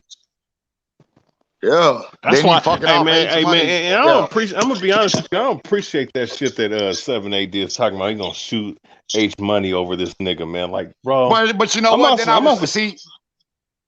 No, I'm yeah. glad you said that, because I was I be sneak hustling on Barber Conversation. I can't stand that dude, but I be on there just to hear what they say about H Money and let them talk all that shit. But I heard their lies. I'm glad you brought up 78. That motherfucker Drew Titan, he another hoe ass bitch. He's sitting there arguing with that one dude.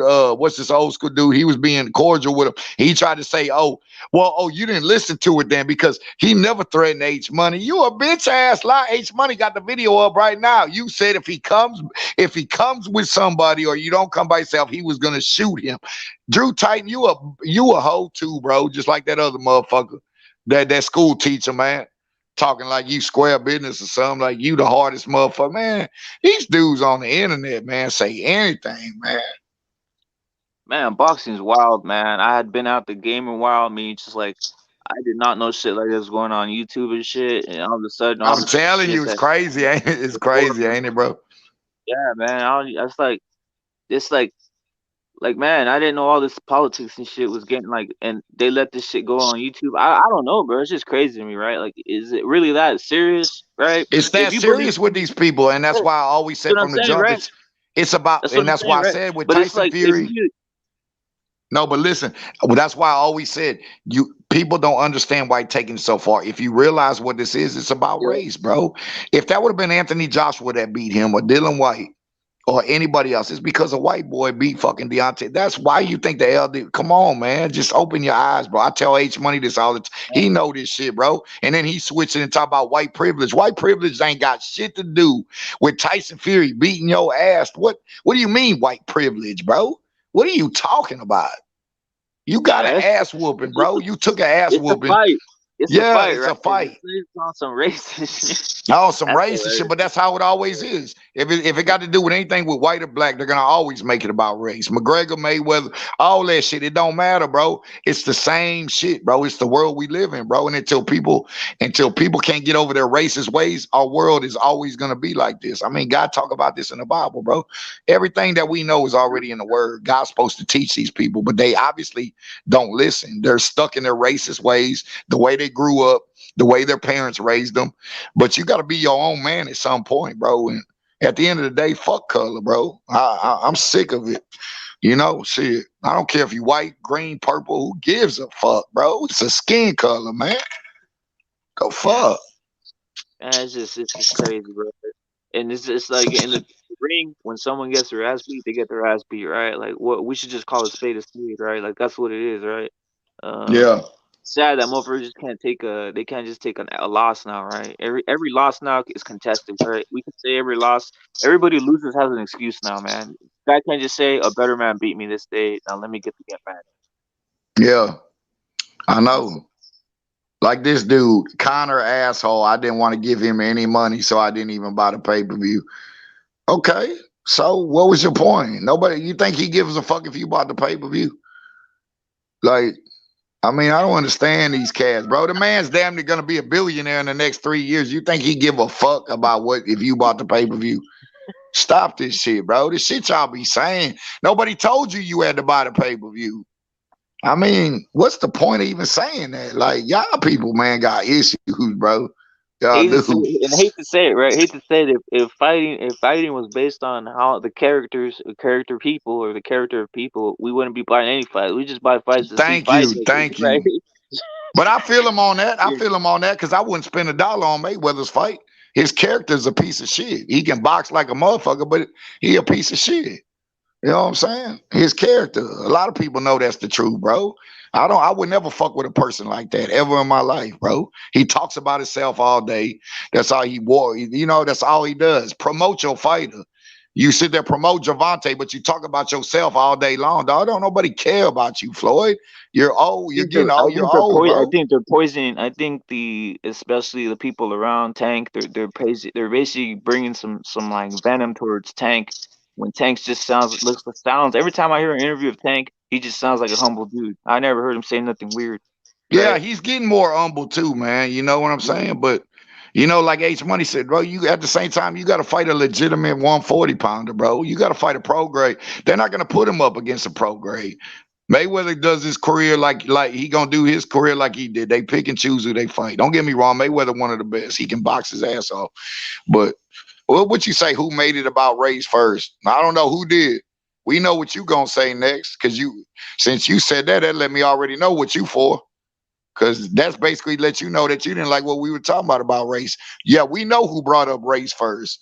So you answered your own question, dummy. Man, yeah, I wasn't even thinking about. We weren't even talking about race. We were just talking I about just know the he shit. bring that up, but I guarantee you that's a LDBC dude because you know who brought up race first. So he act like he mad about the shit. So that let me know right there. You know what I'm saying? Shit, we just want to see boxing. We don't give a damn about the color of someone's skin, bro. The Yeah, fuck? man. And even in the UFC, like you said, man, it's like people trip out. UFC is pretty. I like seeing fights, bro. That's all I want to see. Like the next, I was gonna ask you. We kind of went like on we veered off on some shit, but Nah, I was but gonna that was ask good you. we did that, man, because you know we covering everything with these stupid idiots that be in this couch, you know, that sit on the couch all day, that don't know Yeah. what it takes to train, ain't been Well, in a fight, don't know what let it. me ask you Yeah, something. Let me ask you something because I've been yeah. wanting to ask you, right? Because I talked about this with Foxy and Story a little bit earlier, and I was saying this: if I'm the UFC, who do I match up Conor with next?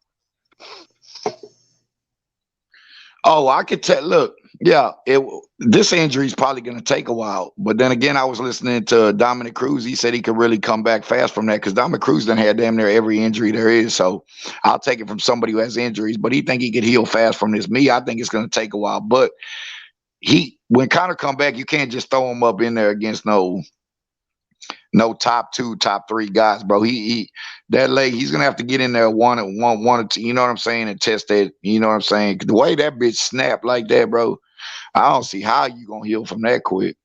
But I'm just looking at it from the outside. I mean, I never had the injury, so but that shit look bad, bro. Yeah, I want to see him get in the ring with Nate Diaz. Oh yeah, you gonna see them fights again, bro. I just tripping. These people say he snapped his ankle, and then everybody in the comment section when I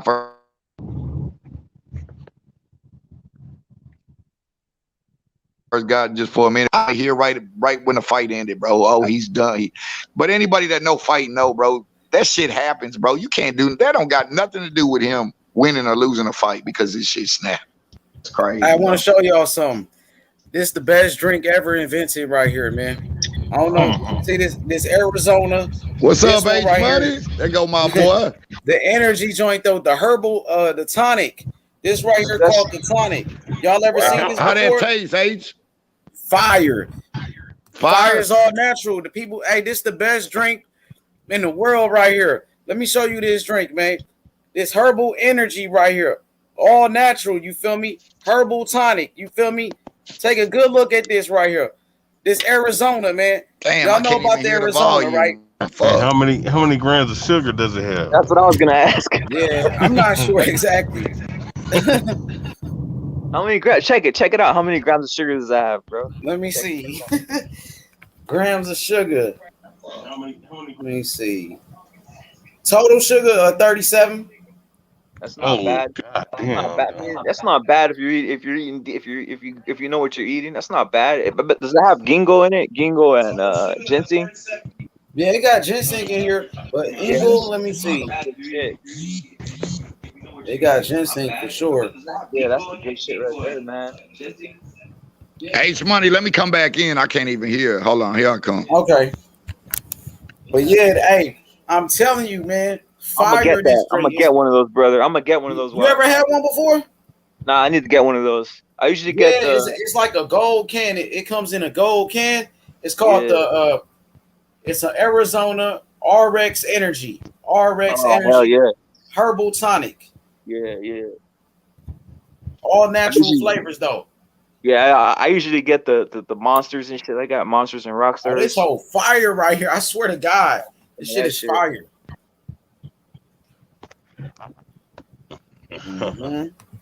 Man. What you drink? What you drink? Boxing historian? What you drink? What type of shit do you like drinking in regards to like energy? Like drinking, like that? Just energy. Shoot, I like putting stuff in the mixer and just mixing it, man. Like bananas and spinach and shit, that kind of shit, bro. I'm trying to drink natural. You know, I mean, if it ain't like tea, you know. You do any coffee? Hell no, I ain't doing that shit. That shit. Why not? It agitates you or something, or does something to you? Nah, I ain't trying to fuck with no what damn kind of thing. tea? The boxing historian, what kind of tea you drink? I drink herbal tea. Drink honey tea herbal tea. You make your own tea? No, I'll buy it off the organic section. But I am thinking about making my own tea though down the line. You said you're gonna sell it too? No, I ain't gonna sell it. Nah. Okay. I'm just getting into these herbs and shit, man. Got this little book about like different herbs about that help with healing and whatnot. You know. But at 37 grams of sugar not good. Shit, man. Anything above 20 is bad. Yeah. For real, dang. Yeah, that pumps up your blood pressure and shit, man. And that was my brother used to always tell me like how many grams of sugar this drink got and all of that. My brother used to be on it. Bro, I used to drink Arizona, man. I mean, look, here's the thing about sugar. I mean, if it's natural sugar, like I'll say this, right? Depending on what type of diet you're doing.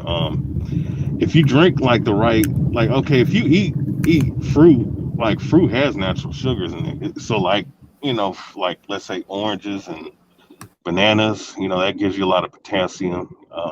It gives you natural energy. But it's not to say that sugar's bad, but the damn sugar that they be having in their shit is bad. You know what I'm saying? Like it'll fuck you up. Mm-hmm. Uh, Yeah, man, some natural honey. yeah, So, natural honey, man.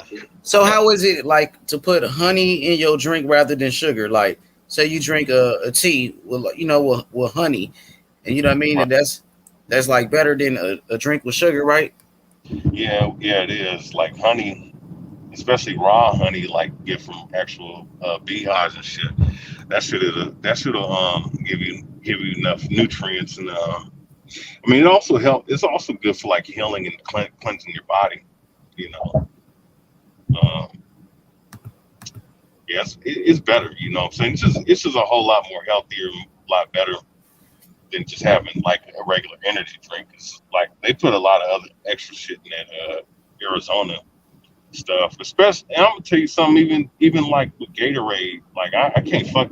Me personally, I don't fuck with Gatorade because Gatorade has pork in it. You know what I'm saying? You said that's pork. Yeah, it has some kind of gelatin type of ingredients that's related to pork. Damn. Yeah, Yeah, I can't drink that shit either. Then. Yeah, yeah. what up, Jonathan? What's good? Not much, man. How you doing? I'm good, man. What you thought about the fight? I thought he got what he deserved. And then he's mouthing on the floor. Sometimes I wonder if he has a demon in him. It's like he acts like a real jackass. And then he just teaches people in this world how to act like a bunch of assholes. I mean, it's absolutely embarrassing. It's like, can you believe that? I mean, these people nowadays people wouldn't act like this, man, back in the 70s. Fighters wouldn't act like this, have a little bit more. It's absolutely disgusting. You know, I don't know. I used to like McGregor back in the days when he was back in Ireland, and I'd watch him, and then when he started getting a little bit of money, I don't know what happened to him. I just don't know what happened to him, and then it's like, you say, I have problems, I have problems with people like John Jones. I have problems with people like Dillashaw. I have problems with people like these people that just conducting themselves in this manner. I have problems with Adrian Broner. I have problems with Mayweather teaching people to blow money and become poor because he's going out blowing money and acting like a fool. I have problems with McGregor running around in a Lamborghini yacht like that's necessary and teaching people to be wasteful like that and making people, hey, go make yourself broke.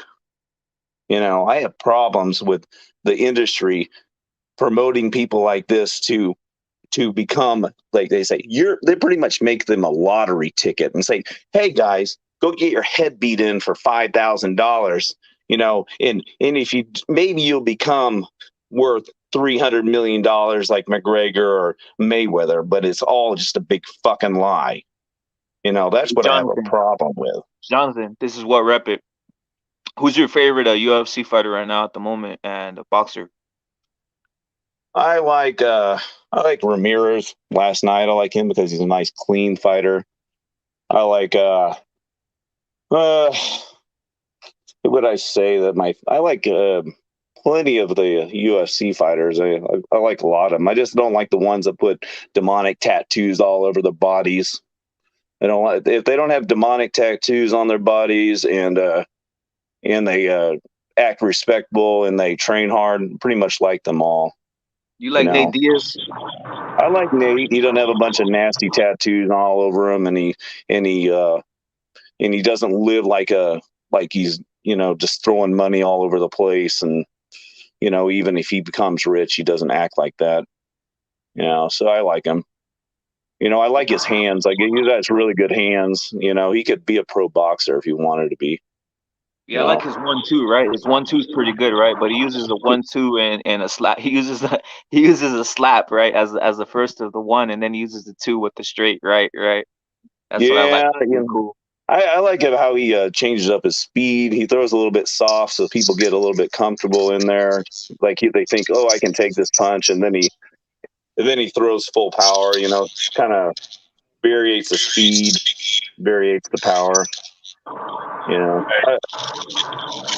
Well, Jonathan, like, I just wanted to say something. You know, a lot of those guys that be wearing the demonic gas tattoos in the UFC. You know, some of these motherfuckers that you see, man, like some of these guys are, you know, I don't want to get too, you know, what guys call conspiracy theories, but I know what I'm looking at. So a lot of these guys that you see, man, or some of them, like, and there's some in boxing as well, but you know, the reason why they wear certain tattoos is because they're under mind control, man. Like Conor McGregor, you know, I'll put it out there, you know, the shit that I know about this motherfucker. That dude's an NJL fighter. He's under mind control, bro. That's why you see that damn tattoo that's under his spine that goes from his lower spine all the way up. That's a trigger, bro. You know what I'm saying? I'm gonna put that out there. You know, that's why certain of these motherfuckers be wearing tattoos like that. yeah, you know, the Native Americans think that, you know, when you get tattoos like that, it creates a portal into your body.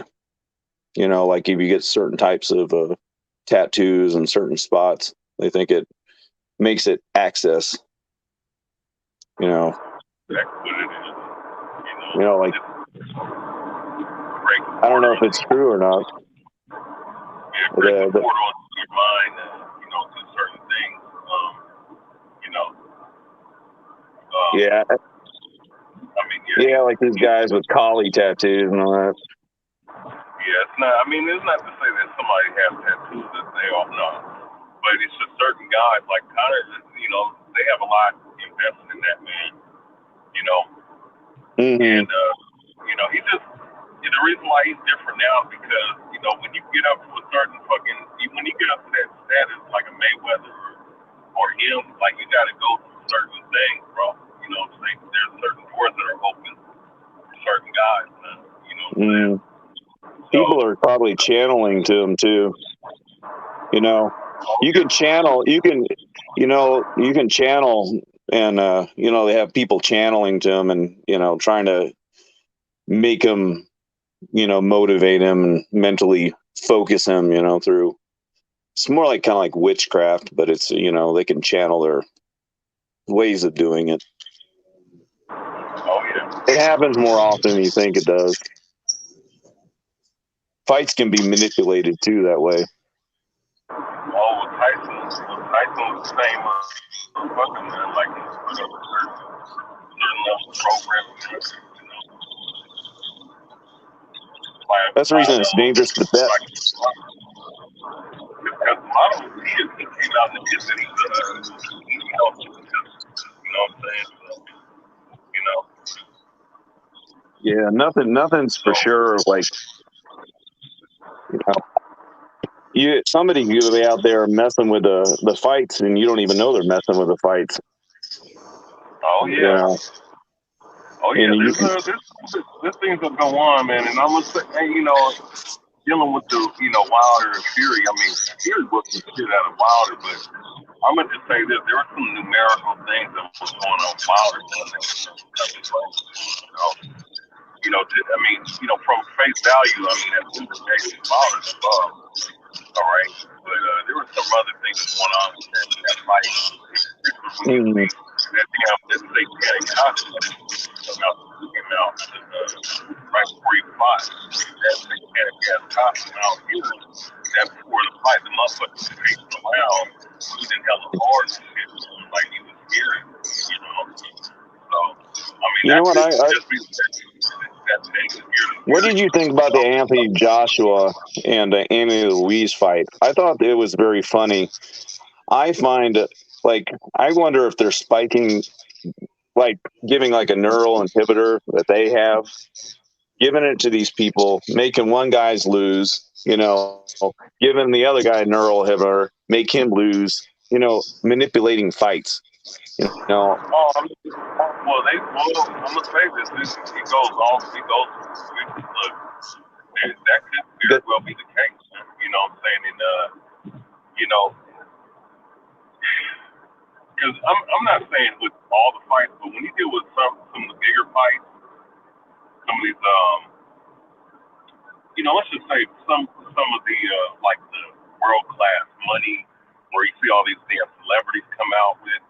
There'd be some weird shit that they might do, because they allow certain fights to go, but certain things might have to mean a certain numerical symbolic meaning of something of that particular sort. Yeah, because the second Anthony Joshua Andy Ruiz fight, he said, I can only throw one punch. I can't even throw a combination. I don't know what's going on. My hands won't move. Hey, Jonathan, this is what rep it. You know what's interesting about what you're talking about is this. We can't prove what you're saying, right? But yeah, it's possible. But you know what's weird? Notice something. And I told this to a boxing historian earlier. In North America, for some reason, we've never caught no one fixing anything in 30 years, right? Boxing's clean, UFC's clean, UFC's clean, NBA's clean, NFL's clean, hockey's clean, baseball's clean. No one's fixing nothing. We're living in a fantasy world, right? So that's just one thing, right? Like, come on, guys. So they're telling us that nothing has been fixed in 30 years and that everything's on the up and up and no one does nothing. That's what, to me, that's odd. At least they should have captured at least 10, 15, 20, indicted somebody, right? At this point, it can't be perfection. But if they're using it to promote big fights, you take away a champion, you make a champion, bring him back, get 2 fights out of it. I don't see why they wouldn't do it. Oh well, I'll tell you this much, man. With the NBA, man, there's magnets in the damn ball, man. And they made jokes about this in cartoons way back in the day, bro. You know what I'm saying? I'll say I'll go to this point, man. It was kind of eerie that Kevin Hart made a joke about Stephen Curry having wires in his body and shit, bro, like he was damn android and shit. Who knows? You know what I'm saying? I mean, of course we can't substantiate it, but there's a certain hints that they point out that they think certain people ain't gonna pick up on. You know what I'm saying? All these I'll be honest with you. That damn game with the Trailblazers and the Lakers, the Trailblazers blowing a 17-point lead back in the day, man. Like, motherfuckers is doing rituals, bro. Motherfuckers doing, motherfuckers is on some. Man, that's hilarious. It's the truth. That 17-point lead all of a sudden just evaporated, right? It's insane. It was the fourth quarter. All you had to do was just run out. You think, in basketball, professional motherfuckers will run out the clock, right? Why don't you chuck up 30-footers for no reason? Yeah. That's true. Or that field goal in the Super Bowl. Which Super Bowl was it? That I think it was the Rams versus the New England Patriots. I could have won $1,000, but this guy goes and misses a field goal in the last minute. I'm like, what the hell is happening? And the trajectory of that field goal was supposed to be good, but it veered off to the left. I think it was veered off to the left. Yeah. Yeah. And the kicker was looking like, what the fuck is happening? Football is one of the most rigged playoff sports. Game that was for the football where the guy said that they told him to lose the football game. It was like he was playing Brady. I think it was like maybe 2 or 3 years ago, and then they banned the guy from the NFL. It was like I think in NFL and the playoffs they sometimes rig games. They're hella rigged. You're right, Jonathan. Those are hella rigged. Like that's the sport where you can rig it the most and not get caught because obviously the ball and what we call the blooper, right? Like all of a sudden these bloopers, they call them bloopers, but we know what's going on in a lot of sense. It's like, come on, man. Right. Or the refs just calling fouls on one side and one calling on the other side. They can rig it easily. That's true. They could call pass interference or holding in the O line or defensive line anytime they want, right?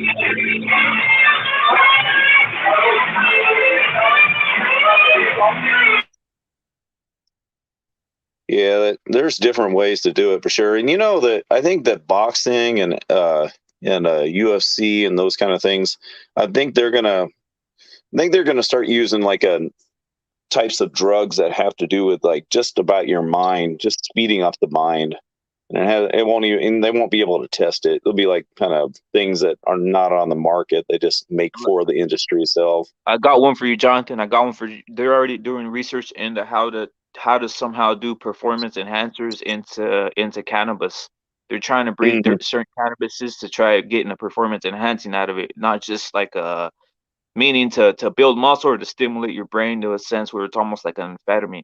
So they're Yeah. doing all kinds of research along everything, right? Yeah, and they're gonna be able. They're like, there's gonna come to a time that you won't be able to compete unless you're taking some type of, like, if you have something like a lot of fighters, it's not well known, will just microdose a little bit of psilocybin before they go out, just to speed up their mind a little bit. Just Yeah, take a that's true. gram or two. Well, back in the day, about the 2000s, 2005s, I knew for a fact the main PED that they used because what it would do, especially in combat and in boxing or any type of sport where it's one on one, they used to love using halotessin because it just increases your aggressiveness too. So that was one of the main ones they used to love using, right? I'm not sure what happened with that, but I think they've already tested out. But that was one of the favorites back in the day, from what I know. Yeah, I And I, just find it really, really strange that Anthony Joshua said in that first fight he couldn't function, and then you come to the next fight and you see Andy Ruiz saying the exact same thing. You yep. know, and I just find it very strange with some of these coincidences that they're. You know, Well, I'm what not. do you I think? What do watch you pretty think? much all the fights. I don't know. I just. What do you think? Like, just let's just like let's just say this, right? We what you said is true, but none of the fight fans or any people say it. Everybody in the elite, they're taking some shit.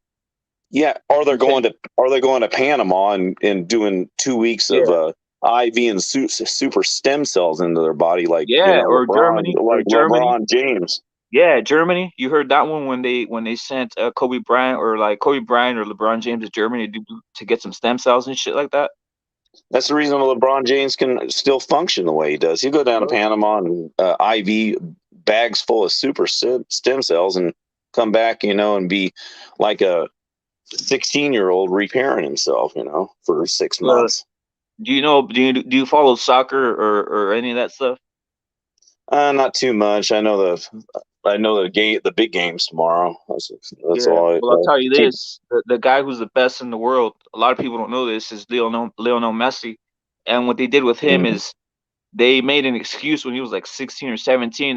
They sold him to Barcelona for who knows for like 10 million or something like that from Argentina, Port Town, Argentina. And what they did with him, since he knew he had technique of soccer, but obviously his physical ability wasn't up there, they started giving him HGH.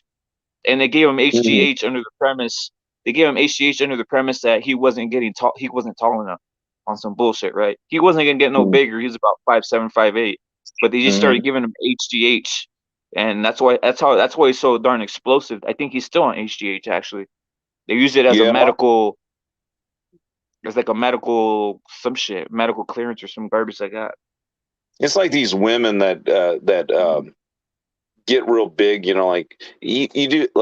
These women will do steroids when they're younger, and they'll make their body more like make it change it to where it's like a man, and then they quit, and then they start fighting, and they got a structure like a man. It's like I don't Yeah. see how that's fair. When they're in their developmental stage and they're taking male steroids, so their body develops like a man, and then they come in there and they have a different bone structure and everything, and then they're fighting in the women's leagues. Once their voice cracks and they get that deep voice, they should ban them if they're doing any type of women's sports. But that I think the biggest change is like for women. Yeah, Yeah. it's like if you get a women into the doing steroids in the So I think it's the biggest cheating because they don't normally have the men's steroid hormones in them, and it's like, and even like you got the Ortega, his head's bigger and everything. The guy's gonna fight whatever the guy at the 135-pound champion. Volkanovski. Yeah, Volkanovski, yeah. And he got caught for steroids when he was younger. You can tell he's done it. His head's bigger, the weight, the structure. You're right. Yeah, it's like I have fun talking about this topic because this type of topic because I think the most of the public is innocent to all this, and they just think the whole everybody. I would think they would really be shocked as to much how the percentage of athletes that aren't on the up and up are. I think it's like 95% aren't even in the up and up, and out of those 90 and out of the 100%, those 5% aren't even in the elite. So 95% are taking shit, in my opinion.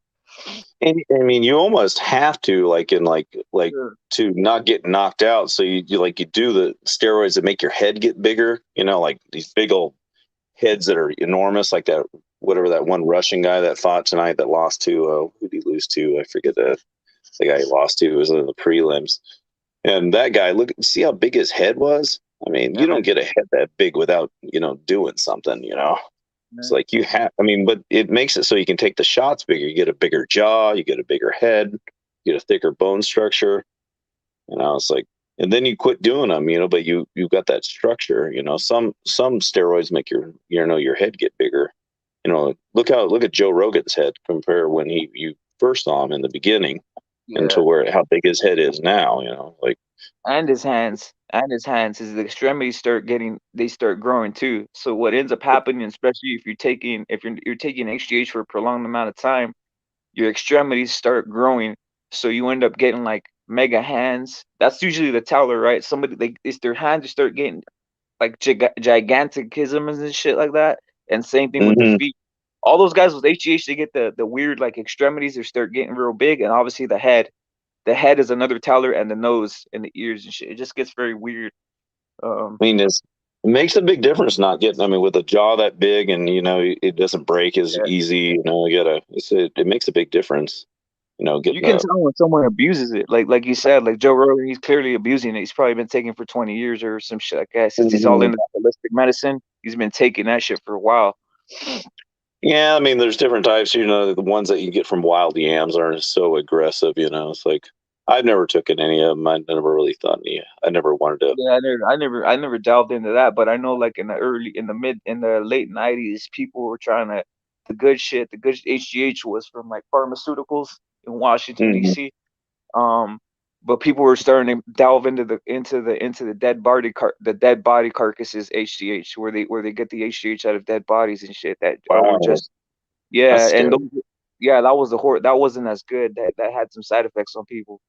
So it's like one thing I'll tell you is this for sure: a lot of the guys in the MMA, they're all on some shit. It's rampant, man. I'm telling you, it's rampant.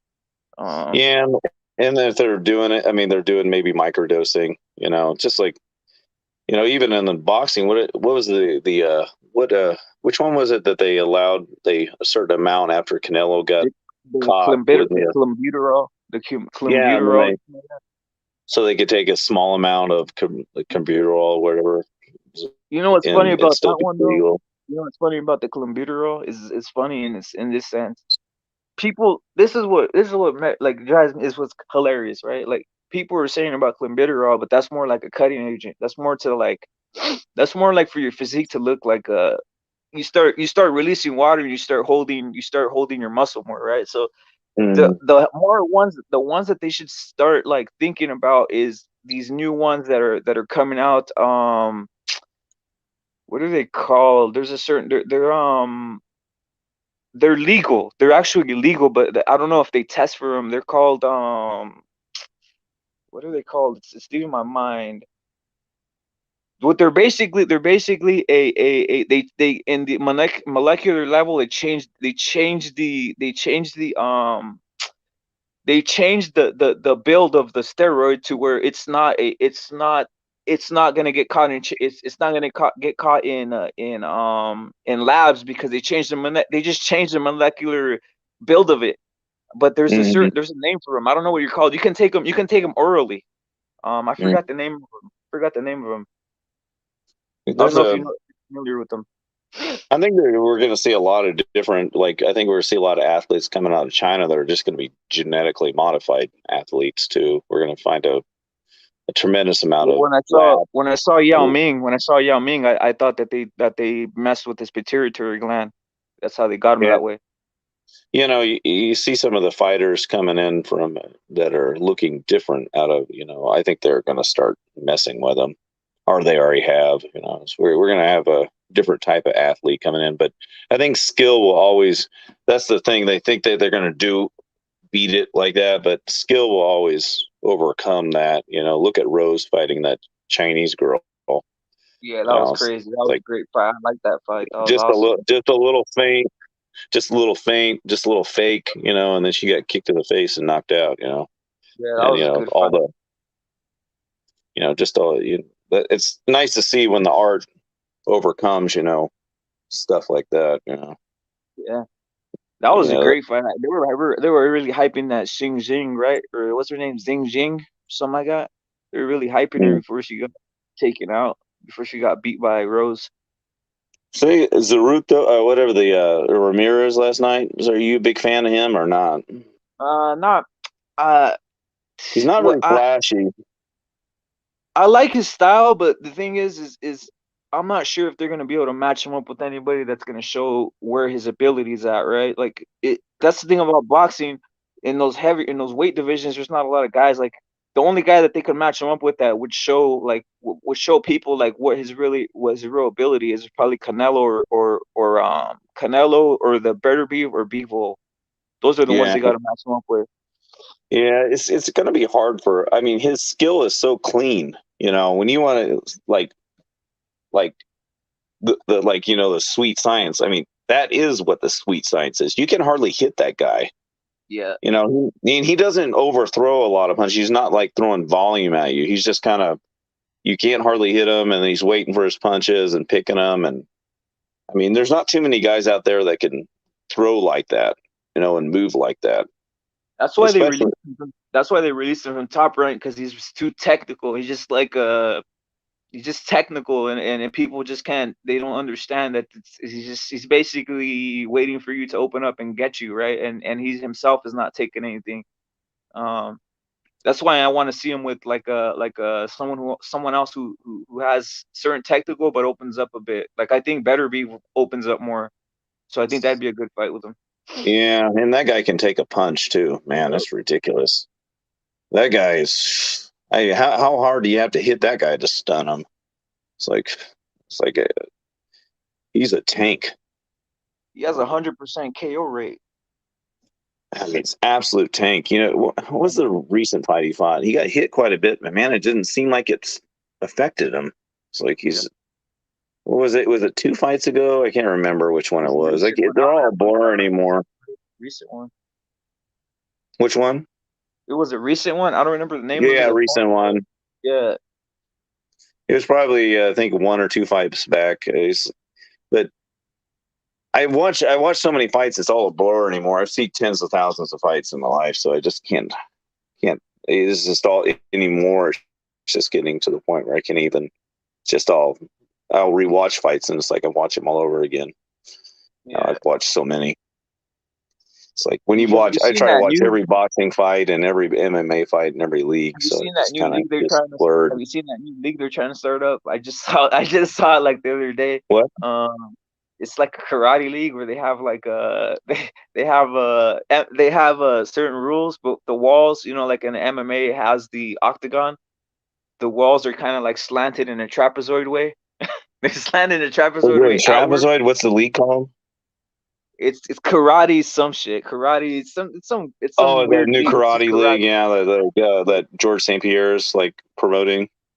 Is Yeah, that the that one one. you're You saw talking that? about? It has, Yeah, you and saw that? the You saw Boss Ruden's in it and promoting Yeah, it. yeah. They got the Yeah, it weird looks like pretty interesting. That black yeah. guy with the blonde hair, he looks like an animal. Yeah, man. It's it's funny though. It's funny how they can change just slight rule changes can make somebody perform better in a certain thing, right? Like I don't know if those guys would do anything in MMA, but in that league, they're what they are, right? He looked like totally legit, a hardcore martial artist. That guy did. I Yeah. actually liked it. When I saw him, I liked his style. It was quite impressive. Yeah, he Yeah. was, and they really go at each other. It's like a lot of times those karate matches are kind of boring, like they're point fighting. But those Yeah. guys didn't look like they were point fighting at all. They looked like they were trying to knock each other's heads off. Yeah, that's because I think that's because of the ring, right? There's no like that the way they set up that, like I said, they set up that outside those walls. You can't basically lean against or nothing because you'll fall. So you have to engage in the middle. Mm.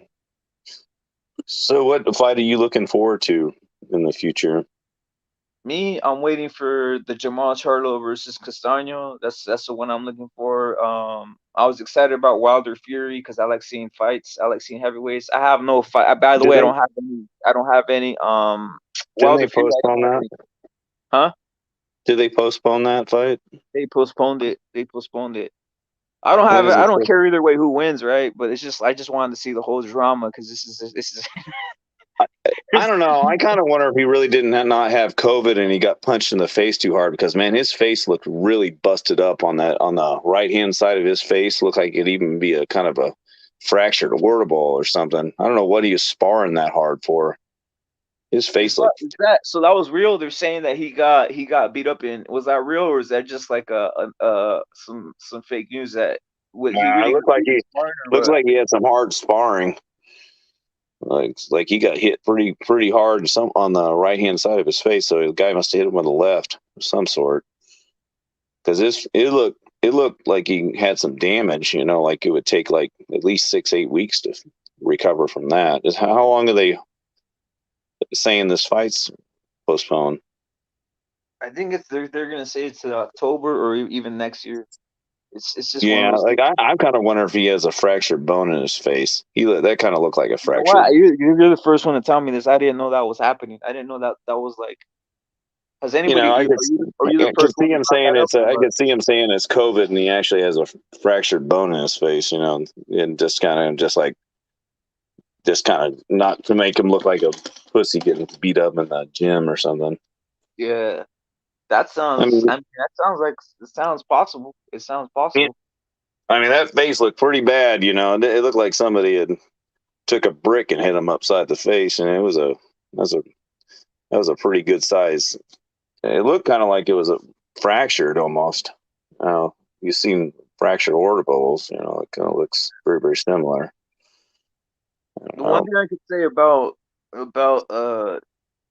Fury is he is a guy who plays who's I could say he's very crafty. He's very gamey. So I wouldn't put him past it. I wouldn't put it past him to be gamey or like you said, right? He doesn't want to reveal that happened.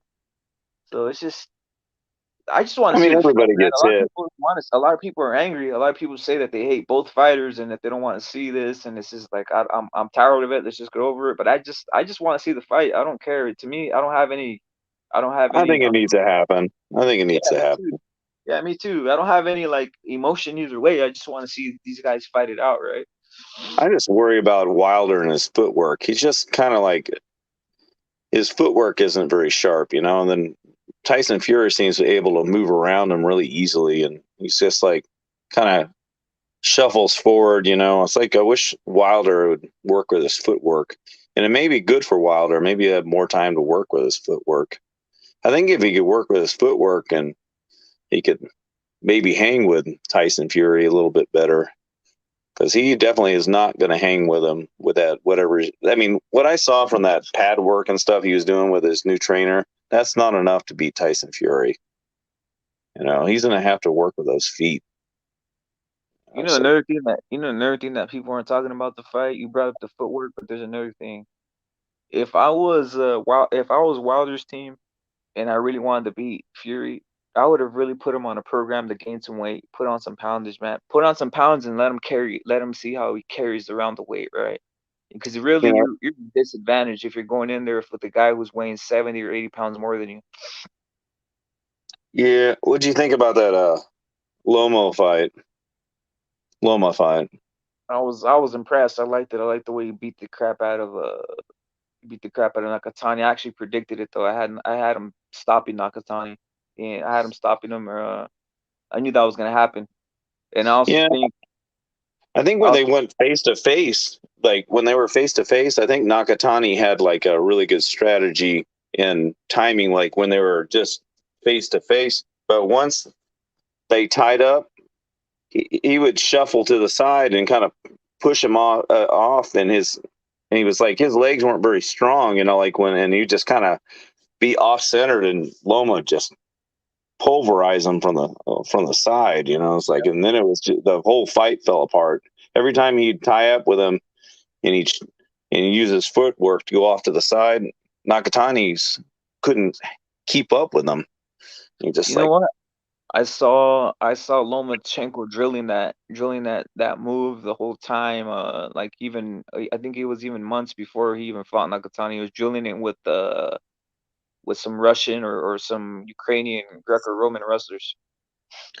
Yeah, Nakatani he's really good face to face with somebody. He needs to work on that where his legs are stronger, where he can, pivot and move, and stay centered with people, and use his footwork to stay with the people, because he's definitely weak in that area. Like if he could clean up some things, I think Nakatani could come back and still be a good fighter. Still win a lot. I don't know if he'll be able to beat Loma, but yeah. I don't think he's a bad fighter.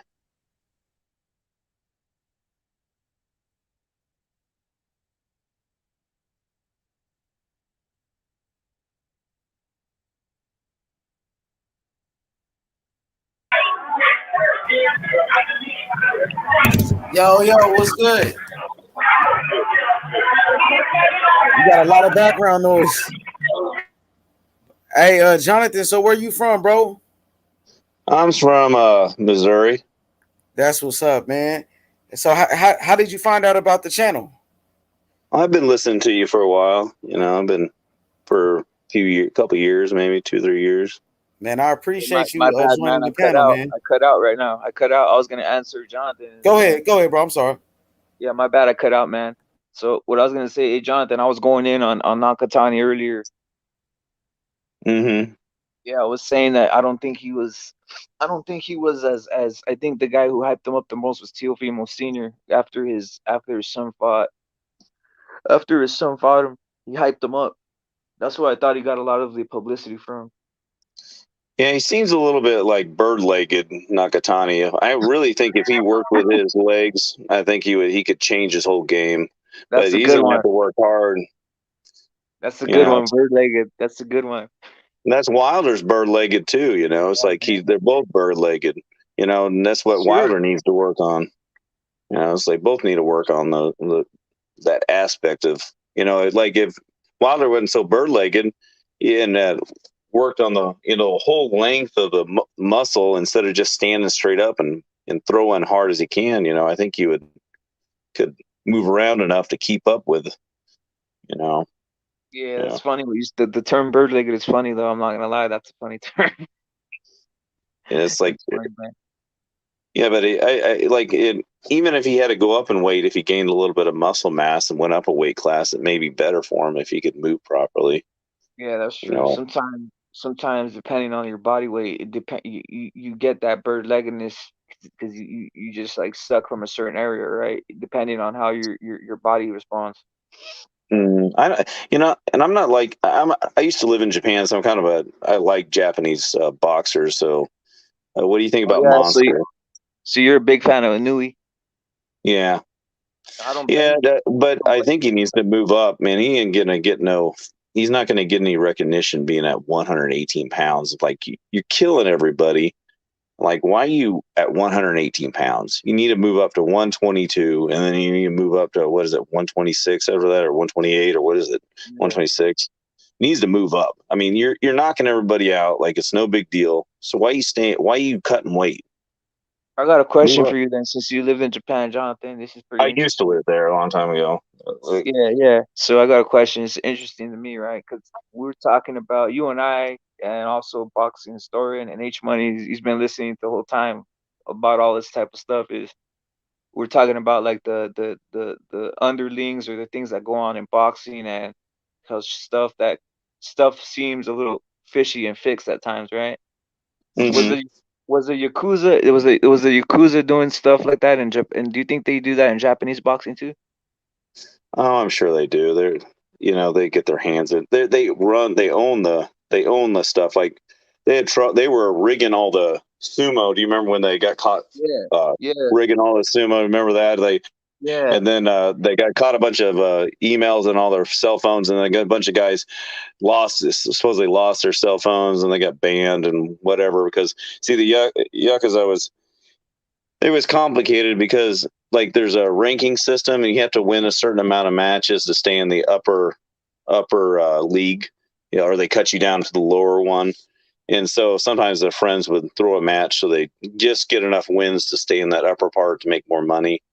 And but some of it was just sumo is all just based on gambling. You have a ratio and everybody's gambling, and the Yakuza was, they handle a lot of the betting and those kind of things. And they're really, but then they banned all the Yakuza people from the matches after they were trying to make it look like the sumo wasn't run by the Yakuza, but we all know it is. So, I, same with, I yeah. remember I remember in Pride, they were always saying, and I saw a lot of fishy shit go on in Pride fighting. Mhm. Yeah, I watched all those back in the day, all the Yeah, K1s, the you seen five. those like when you seen those like weird like some of them were suspect leg hooks. People and they Mhm. would certain guy would come back and win. They I heard I think it was ex Pride guy. He said I think it was Rampage. He said that basically yeah the Yakuza would had some guys throwing fights in there and shit in I think Pride. sometimes they would, but I think they had a lot of legit fights too.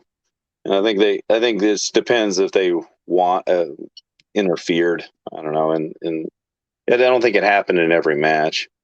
I think it was just sometimes. I think it was kind of funny. Do you remember Andy Hugh? That it was a famous fighter over there, and he was going to retire and become a movie star, and then right in his last match, he went to the hospital and he died of cancer like 24 hours later. Yeah. Because Shit. they didn't want him to quit being a boxer, being a kickboxer, and it was very Crazy. suspicious. He just got done fighting a world championship 12-round kickboxing fight with a top world champion level fighter, and then goes to the hospital after that, and then dies of cancer like 24 hours later. That doesn't sound Wow. right to me. Wow. You know It's another guy. You know another guy that kind of was kind of that whole thing. Do you remember that epic fight between Don Fry and Takayama? I think is his name. Takayama. Don Fry and Takayama. mm-hmm. When they're like just Yeah. hitting each other in the head with rights. They're just hitting Mm-hmm. each other. Go Yeah. look at how Takayama is now. He can't even talk. He's Yeah, in he's real. a quadrilegic, whatever Yeah, it is. some shit like that, right? I think because he Yeah, stopped. he was a wrestler, and I think he landed on his neck or something and Yeah, slammed. she's crazy, man. She's crazy. I don't know, man. I think they did him dirty, but I don't know, right? He did land on his neck, right? But I don't know, man. There's just all kinds of crazy shit that happens in this world. Yeah, you never know when it comes to like I've seen some stuff over there. It's like you don't want to. I think you don't want to cross the wrong person. That's for sure. Hell You yeah. know, yeah, it's like yeah, I've lived over there for a while, and I realize everything isn't as good. I mean, there's a lot of nice people, but you got to watch. Watch who you affiliate with for sure. Yeah, man. Are people offended easy over there or what? I think they're offended easier, but like people don't realize, you got to live in another country to really like, oh, this you like, oh, it's racist. Man, go live in a different country for God's sakes. Go to live in a country where nobody's the same color as you. No, you can't speak the language and stuff. And then when you learn how to speak the language more and more, you start people saying all kinds of derogatory comments to you, racial comments to you, because they don't think you can know what you're saying, know that you understand what they're saying. You know, What type of stuff? What type of stuff would they call? Would they call you right there in a sense? Would they call you some type of savage or something like that? That's what I heard. A lot of people get called right in certain like Asian countries. They love referring to people as savages, right? From other yeah, or countries. just like like call you like a wild boar, or call you like a I don't like this. I don't like you around me. I want him to leave, or just to, like, I don't, or go to a job and they say we don't really like we only like Japanese people working with us, and those kind of things. So like That's it's crazy. I didn't know that happened. I didn't know they did that. constant kind of like stuff. But most of the people are really nice, but they just don't know that like, when they don't think that you can understand anything, then they'll speak freely without thinking that you don't know what they're saying. It's like, or be at a bar and drinking and say, I don't like you around me, or those kind of things. Yeah, at a But bar and then charging you like 5 times with they're charging you 5 times with the other guys getting charged because they think you're stupid and shit, right? You think you don't know what's going on. But I was always like the one that didn't really care, because I thought I trained my whole life, so I was like, I didn't really give a crap what they thought about me. I wasn't scared of them, so like I kind of act a little bit, just do whatever I wanted. But I don't know if it was that good. I think you got to be wiser than that. I think after you live the life for a while, you realize you really should act wiser than conducting yourself and just doing whatever you want. You got to be quite a bit more respectful and try to find ways to find peace with other people, and you also got to understand people. Like every culture, a lot of it's religious based, so the way people think is based upon the religious beliefs. So you got to adapt to understand their mind through religious beliefs, because you can't really understand people unless you understand what they believe. What their moral beliefs. What was their like religious like? What was their like mantras going on in Japan? Because I noticed from things I've seen. Just I've never been there, obviously. So, but the things I've seen is it's like a weird like it's like a very polite but like almost passive aggressive society, right? Yeah, I mean, I think you get set into a certain type of role, and you're supposed to perfect that role, whatever you get into, and just keep on getting better and better at whatever that niche you have in your society. And I think they're giving people a little bit more freedom nowadays to kind of learn more things and be more expressive. But their religious beliefs are kind of they have two major religions. They have the Shinto. Shinto is it's like a mixture of the older religion. The older religions are more like a Native American type of religion, and they have a lot of beliefs like in like spirits, and like animal spirits and all these kind of things. But they also mix Buddhism with it, and they have it's a very different type of and they believe that the first emperor was a god, you know, in that religion. Yeah, Still people believe that. Still people think like that first emperor of Japan was like a deity. They still believe that stuff. yeah, I think kind of, and they he was and then their ancestors on that move on are kind of related to a deity, kind of a, and but but the Buddhist religion is like a little, it's quite a bit different. It's like kind of a spin-off of Hinduism, where you got 108 type of like sutras that you have to say, but there's like a dark side and a light side. Like there's like the evil side, and it's supposed to be the good side, and you're supposed to do these.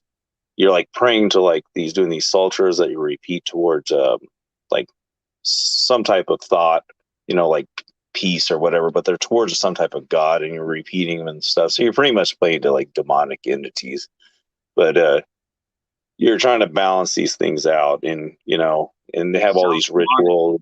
You're right. It What? does sound kind of demonic. Yeah, I mean, if you look at all the gods, they all look like demons. Like the god of war has fangs and fire all around them, and it's like. But they're praying to these things and doing sultras and repeating them, and I think the higher levels you get, you're like matching vibration sequences, and you're trying to like get into the veil. You're trying to match that vibration through your body and the sultras, and trying to cut through the veil to reach these deities, and things.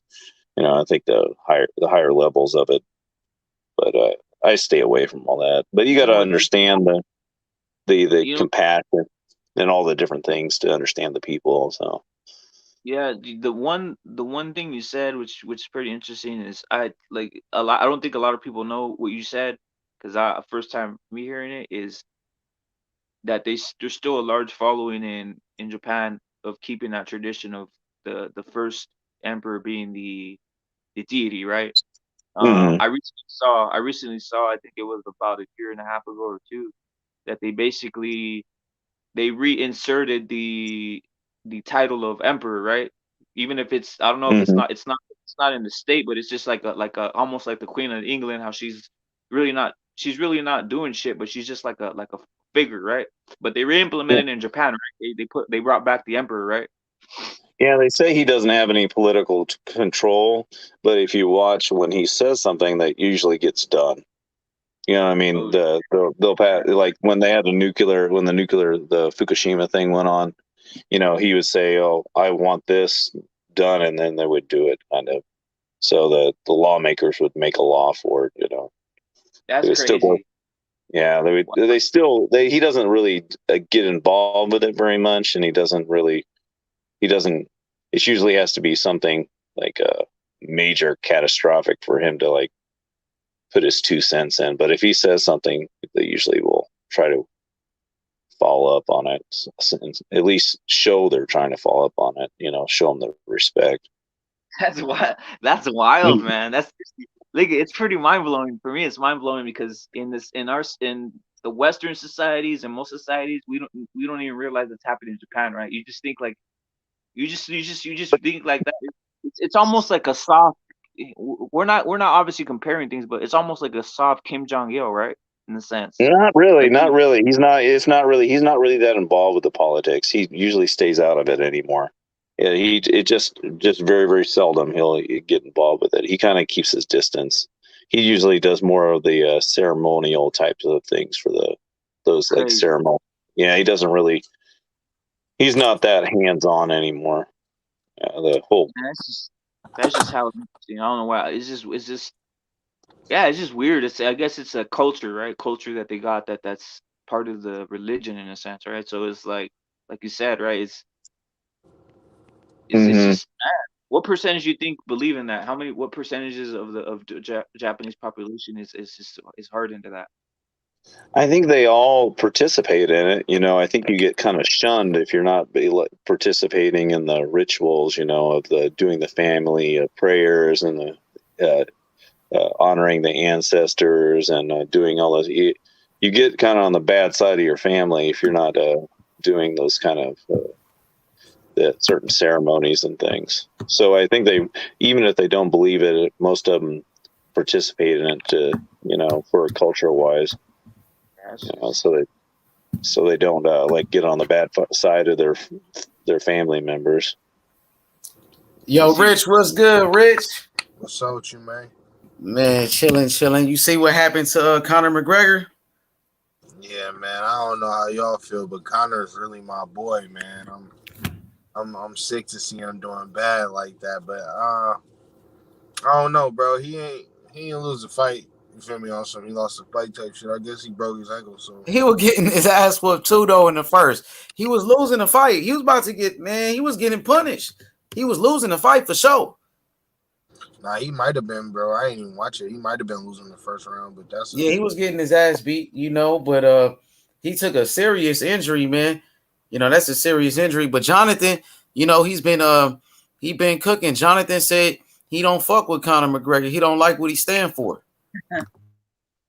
I used to like him, but I think I fell off on him after, I don't know, maybe after the Mendez fight, maybe a little bit after the Mendez fight, when he started getting a little bit too cocky. I think I liked him for one more fight after that.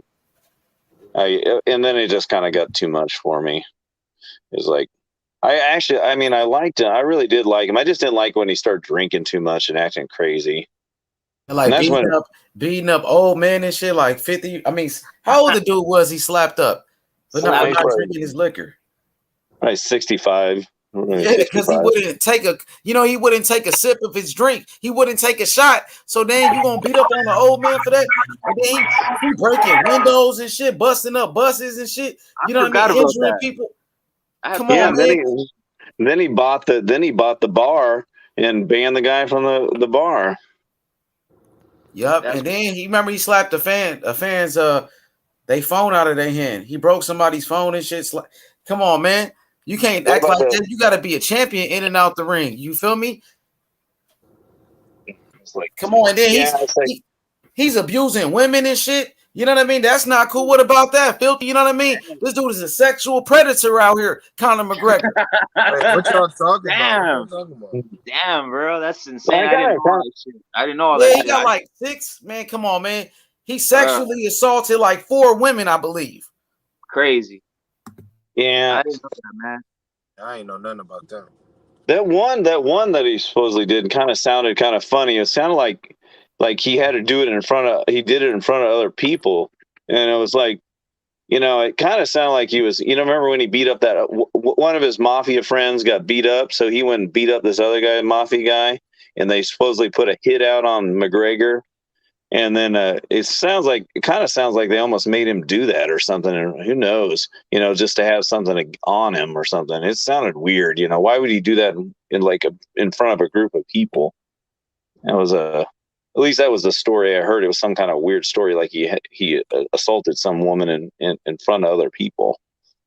That was it doesn't sound like normal. You're saying he assaulted a woman in front of people for to prove something to his I guess he's involved with mafia or what?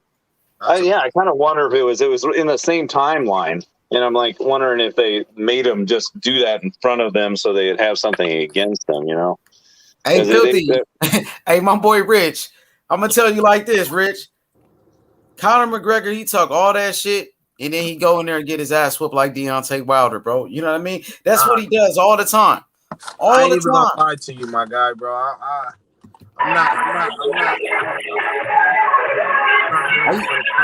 You got some music boxing and story, but I'm not going for the Conor hate, man. Dustin Poirier needs to run it back, boy. I don't know nothing about it.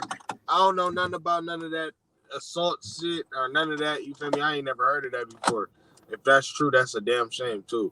But in terms of fighting, I think Conor McGregor nice, bro. So that nigga just hurt himself. He be getting beat every time though. Like I just seen Dustin Poirier. No, I ain't even gonna lie. He just got whooped by Poirier, and then the last fight he got knocked out by Poirier. Khabib smashed him, and then Diaz smashed him. Mayweather knocked him out. He always getting beat. No. Diaz beat him the first fight. He beat Diaz the second fight.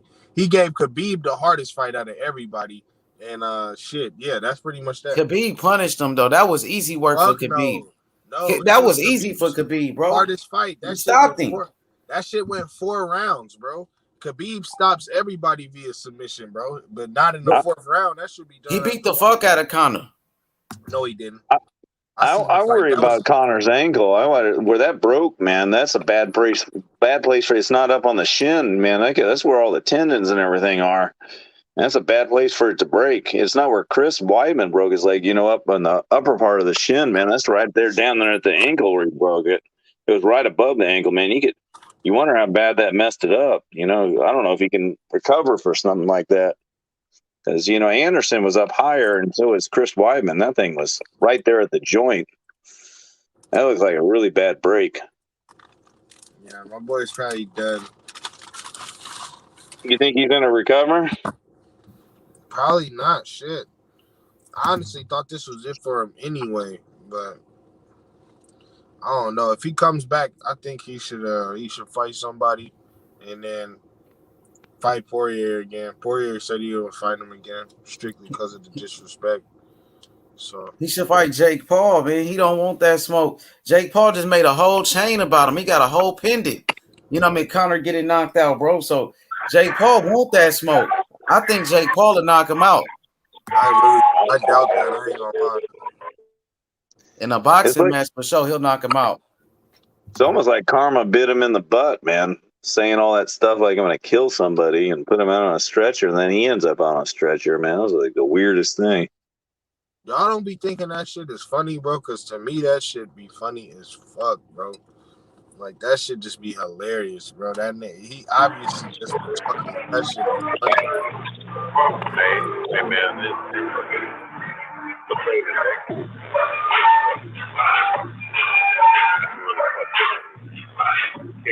Or something.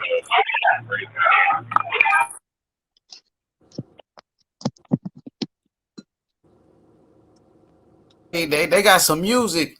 You can't play no mute that background. But yeah, man, I'm gonna tell you like this, Filthy man. I don't know, man. Conor looked like it might be over because, like you said, that's a serious injury right there, man. You know what I mean? Hey, That's like you sure it wasn't an Achilles? I think it was an ankle. It looked like an ankle to me. It looked like it broke right where the ankle is and right above it. It looked like it broke maybe the top part of the shin and part of the ankle joint itself. And that's bad when it starts breaking the ankle joint and the bone. Ugh. That had a really bad looking break. Yeah, especially the way it bent over, it can mess up all the tendons and nerves when you bend it over like that. Yeah, looked painful.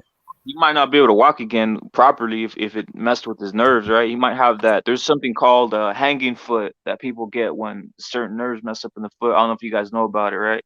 It's like to Yeah, where it's like your your yeah, I've foot's all seen it. like that. Yeah, You it's keep on crazy. like you like flop down, you like trip over the top of your toes. Yeah. Yeah, yeah. Know what you're talking about? Yeah, you know the funniest thing is he was on the stretcher and he's talking trash to Dustin Poirier. That was a funny thing. I mean, how do you talk trash with a broken ankle and you're laying on the stretcher? I mean, like that's taking trash to its limit, man. Yeah, I think he's like. I think it's like out of frustration, probably, right? He's like, man, I don't, this shit's out. This shit sucks. Nah, you guys got it all wrong. He's the fucking double champ, and the double champ does what the fuck he wants. And he just was talking this shit, bro. He's hella funny though, but I think he's good for the UFC. He for surely bring people in there. Yeah, it's a weird way that happened, you know. And I was wanting to see him. I actually didn't want to see another Poirier fight. I wanted to see him fight Justin Gaethje or somebody else. Him and Justin Gaethje would have been a really fun fight. It might have to happen. Well, shit, that's if he fights again. He'll be up there. They won't make him take shitty fights. Yeah, yeah. I mean, but you could put him with anybody and he'll sell. You know, it doesn't matter. You know, Conor sells no matter what. People buy it. I didn't, but it didn't seem like the internet crashed like it did last fight. The last time they did the Dustin Poirier #2, that thing, the whole ESPN Plus completely crashed. You couldn't even buy the pay-per-view.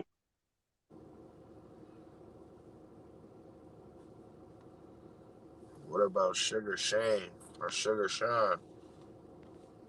He fought tonight, right? Yeah, I think the other guy stole the show that he beat up. Sounded like to me.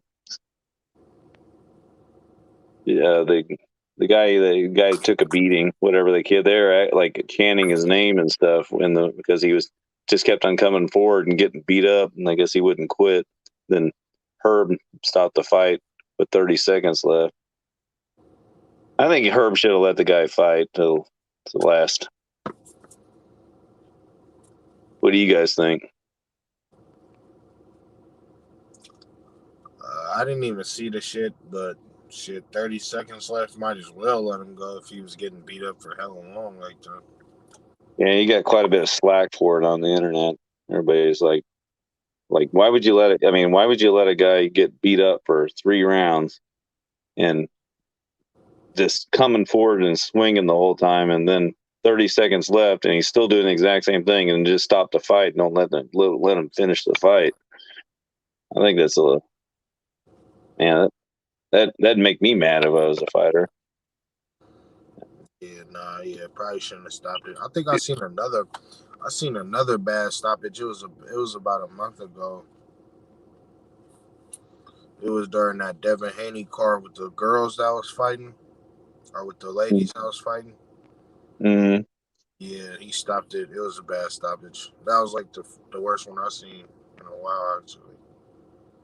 Yeah, I see that. Sometimes Herb messes up like that one time with Chris Weidman and Luke Rockhold, man. He messed Chris Weidman's career up. He just let Luke Rockhold just pound on Chris Weidman for a whole round, and then he got back on top of him and let him pound on him again for another 2 or 3 minutes. I was like, so just stop the fight, for God's sakes. You're gonna ruin this guy's career. I was like, yeah. Do you remember that one, Luke Rockhold versus Chris Weidman? Oh man, yeah, I don't even really watch the UFC that much. Mm-hmm. Honestly, no. But I think I know who Chris Weidman is for sure. Yeah, didn't Chris Weidman get knocked out? Yeah, I mean, they stopped the fight, but I thought he took way too much punishment. I thought he should have stopped it way earlier. Like he was on top of him for like 4 or 5 minutes, just pounding on him with elbows, smashing him and smashing him, smashing him. And then the next round he got right back on top of him, full mount, smashing him with full mount for another 2 or 3 minutes. I was like, just stop the fight, for God's sakes. This guy's not going to be, you're going to ruin this guy's career. I was like, shh. I don't know why he was letting that thing go on. And Chris never really fought as good after that, After that fight, he wasn't half the fighter he was before that. Yeah. You can take a beating sometimes, and sometimes it'll mess up your career. Your whole psyche. It's like, we don't even know how good Deontay Wilder is going to be in the next fight after that beating. Yeah, I think he's washed up now. Fury ruined him. He got to get that last payday though, so Wilder gonna get that money, but he gonna take an ass whooping in the process for sure. I mean, when you get a dent in your head, man, that's pretty heavy. So blow if you get a dent in your head. That sounds pretty severe. I predict he get another dent in his head. It's dent season around here, man. We putting dents in heads. Tyson Fury putting dents in heads, man.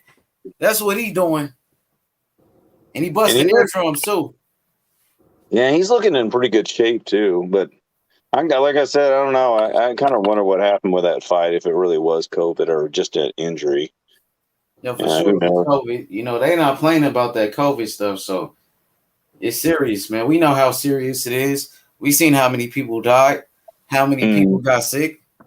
Hell no, I think Tiafimo and them was capping, no cap. Nah, I don't think so. I ain't going. Bro, so if they look. So why his pops wasn't quarantining right after? I'm not sure what happened, but somebody said they got corona. I'm gonna take their word for it. Yeah, nah, hell no. I can't do that. Especially Tiafimo lying ass. Them niggas lie for fun. They boring liars. Yeah, I don't think the team of Fiomo and Devin Haney is going to happen for a while. And then they keep moving the date and blaming it on other fight days. So what makes you think they didn't just move the fight date because of that in the first place?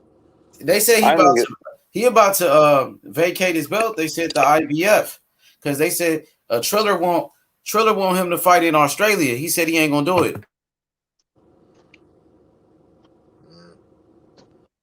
Well, remember that was his whole reason for wanting to fight Kambosos was because it was gonna be in Australia and it was gonna be worth all this money. And now if it's gonna be in Australia, you see what I'm saying? He just be saying shit. You never know with these people, man.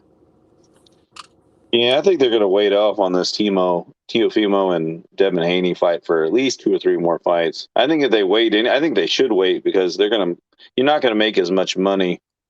I think if they wait 2 or 3 more fights, and they need to fight some good guys to build their names up, and then they fight each other, then they can get like that $10 million and stuff that they deserve. If they fight now, they probably won't get that money. They probably won't get the pay-per-view sales that they want. I would be all right with that if Teofimo didn't talk hella shit. But he does. Yeah. And he's running around here saying he's undisputed, so it doesn't really make any. But it's also that they young and shit. That's the thing. Like, they young, and they can always run it back. You feel what I'm saying? That makes for big. The second fight would be a for sure big money fight. Yeah, they don't do too many trilogies anymore, like the old days, man. Yeah, The that's old days, because they used to do that shit all the time. nobody wants to be great anymore, man. Yeah, like the Ollie, what was it? Ken Norton trilogy was one of my favorites back in a long, long time ago. And Ken Norton was a pretty tough guy. You guys probably don't even remember who he is. So long ago.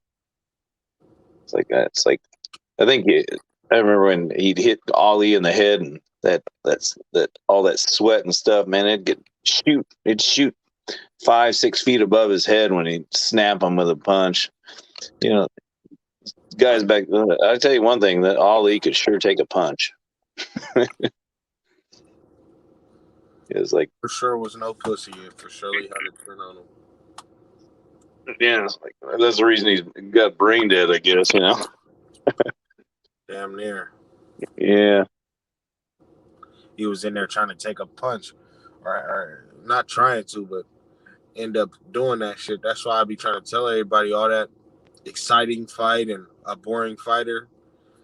The boring fighters usually walk away with a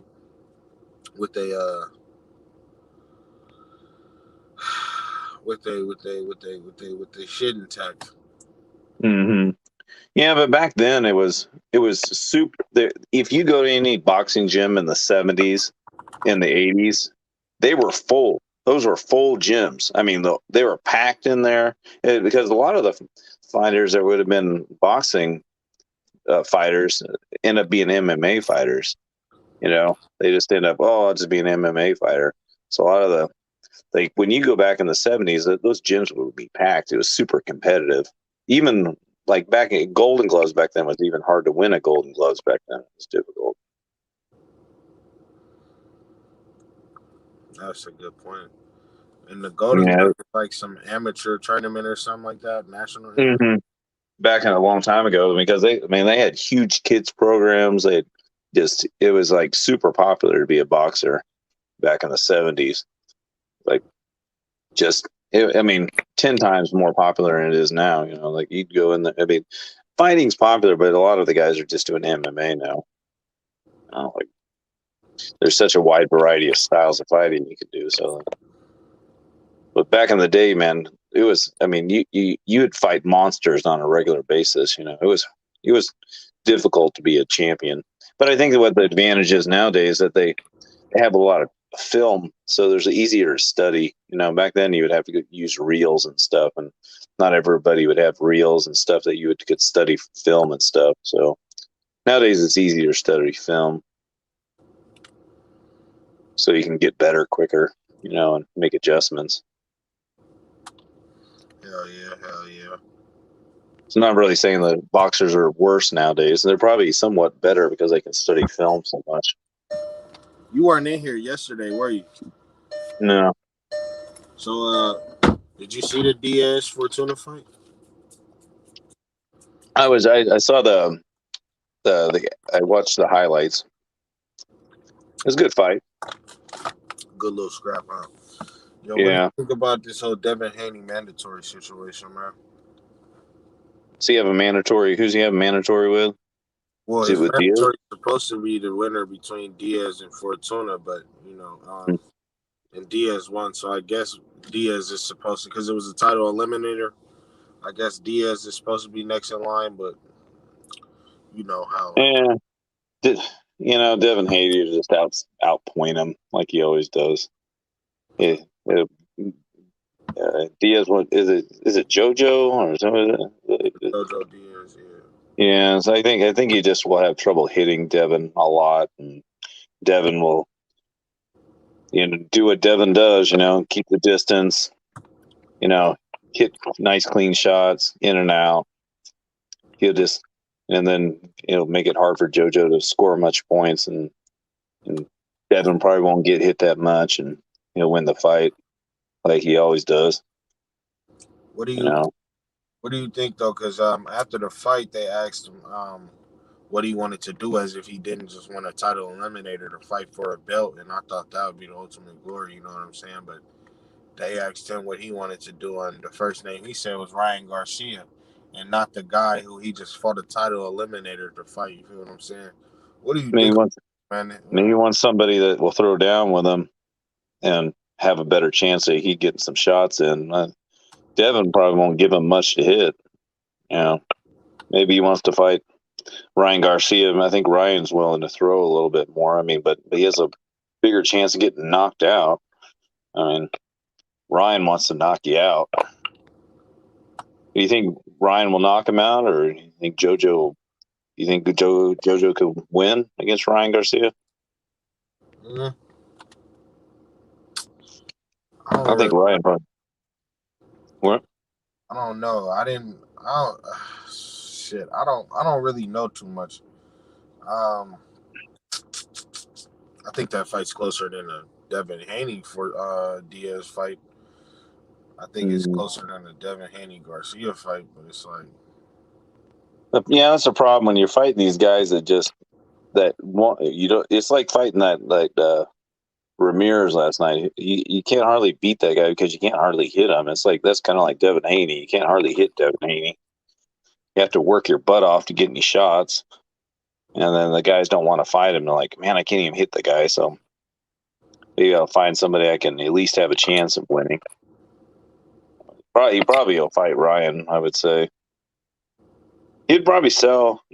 I think Ryan Garcia will beat him. most likely, probably, just because of the length. They'll probably keep him at a certain distance, but I don't know. He's got a lot of dog in him. Mm-hmm. But I don't know if he can. Ryan sure has a hard hitting, fast hands. It seems like he. Yeah, but it seems like Ryan's a little bit more cocky than he is good. I think he thinks he's better than he really is. I think he can be beat. I think he He's dropped good. Yeah. I think maybe if Ryan don't get hurt and get beat up in 5 or 6 years, he'll be a great fighter. Or he'd be one of those, studs out there. Maybe not as good as maybe like as good as Mickey Garcia. Is it Mickey Garcia? Mikey? Fuck no. Nowhere near as good as Mikey Garcia. Mikey Garcia. Maybe like in 5 or 6, maybe, well, not now, but like maybe like 6 or 7 years, maybe be close up like that level. But now he's not even close. How do you feel about that, man? Because how do you feel about fighting for title eliminators and not going for the belt? I think you just got to pick the fights you think you can. I mean, if you don't think that you're ready for it, and you don't think you're good enough to win, maybe it's a waste of time. I don't know. I mean, I guess you would like people just to fight whoever they're going to fight, like back in the old days. Back in the old days, it was just fight each other, But nowadays, I think they pick and choose. Isn't that what didn't you say in the olden days the sport was pretty much more popular, more everything?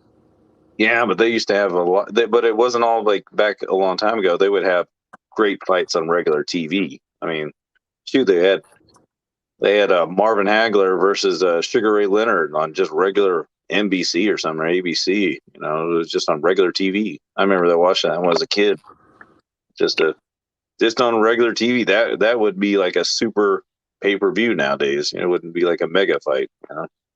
So when you can watch it on regular TV, and then you're having the best fighters fight each other on regular TV, it's more popular.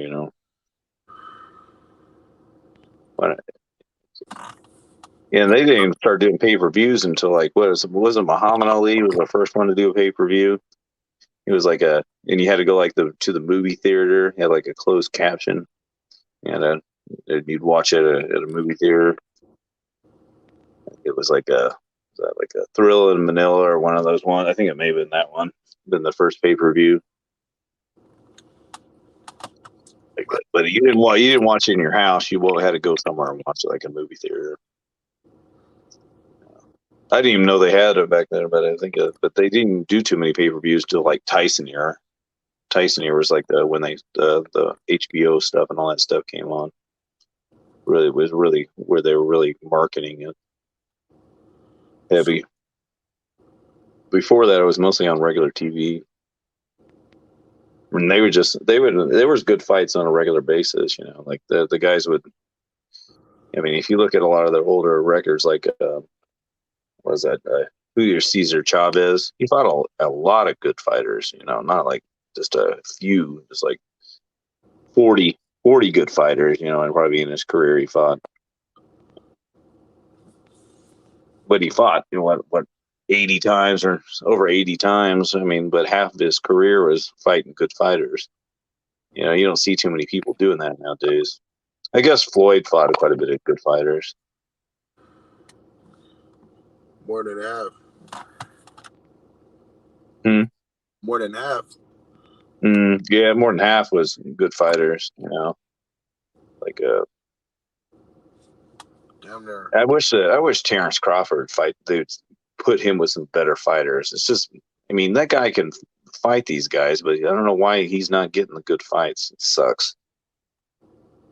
It's like I really want Terrence Crawford to fight. He should fight Ugas. He lost to Ugas in the Olympics. I mean, and he needs to fight like Earl Spence, and I don't know why he didn't fight Manny Pacquiao and didn't get all these good fights that people would be interested in. It's like he keeps on fighting people we hardly even know. He got Bob Arum running his career. God knows. Yeah, Fighting Regis program. Seems like Bob Arum's almost like working against him.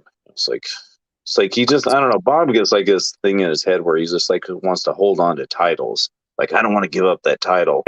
So it's like he wants to keep it in his little top rank. That's why we not gonna get that TFE mode. Devin fight. Yeah, I'm just probably worried about losing his title. Is Teofimo? Is he top rank? Yes, sir. Yeah. Just resigned he just resigned with Bob Arum, the one that we know is holding on to these belts or that's pushing for that. He just resigned with him until 2023. And we see what Devin Haney just did. He just didn't resign with any network.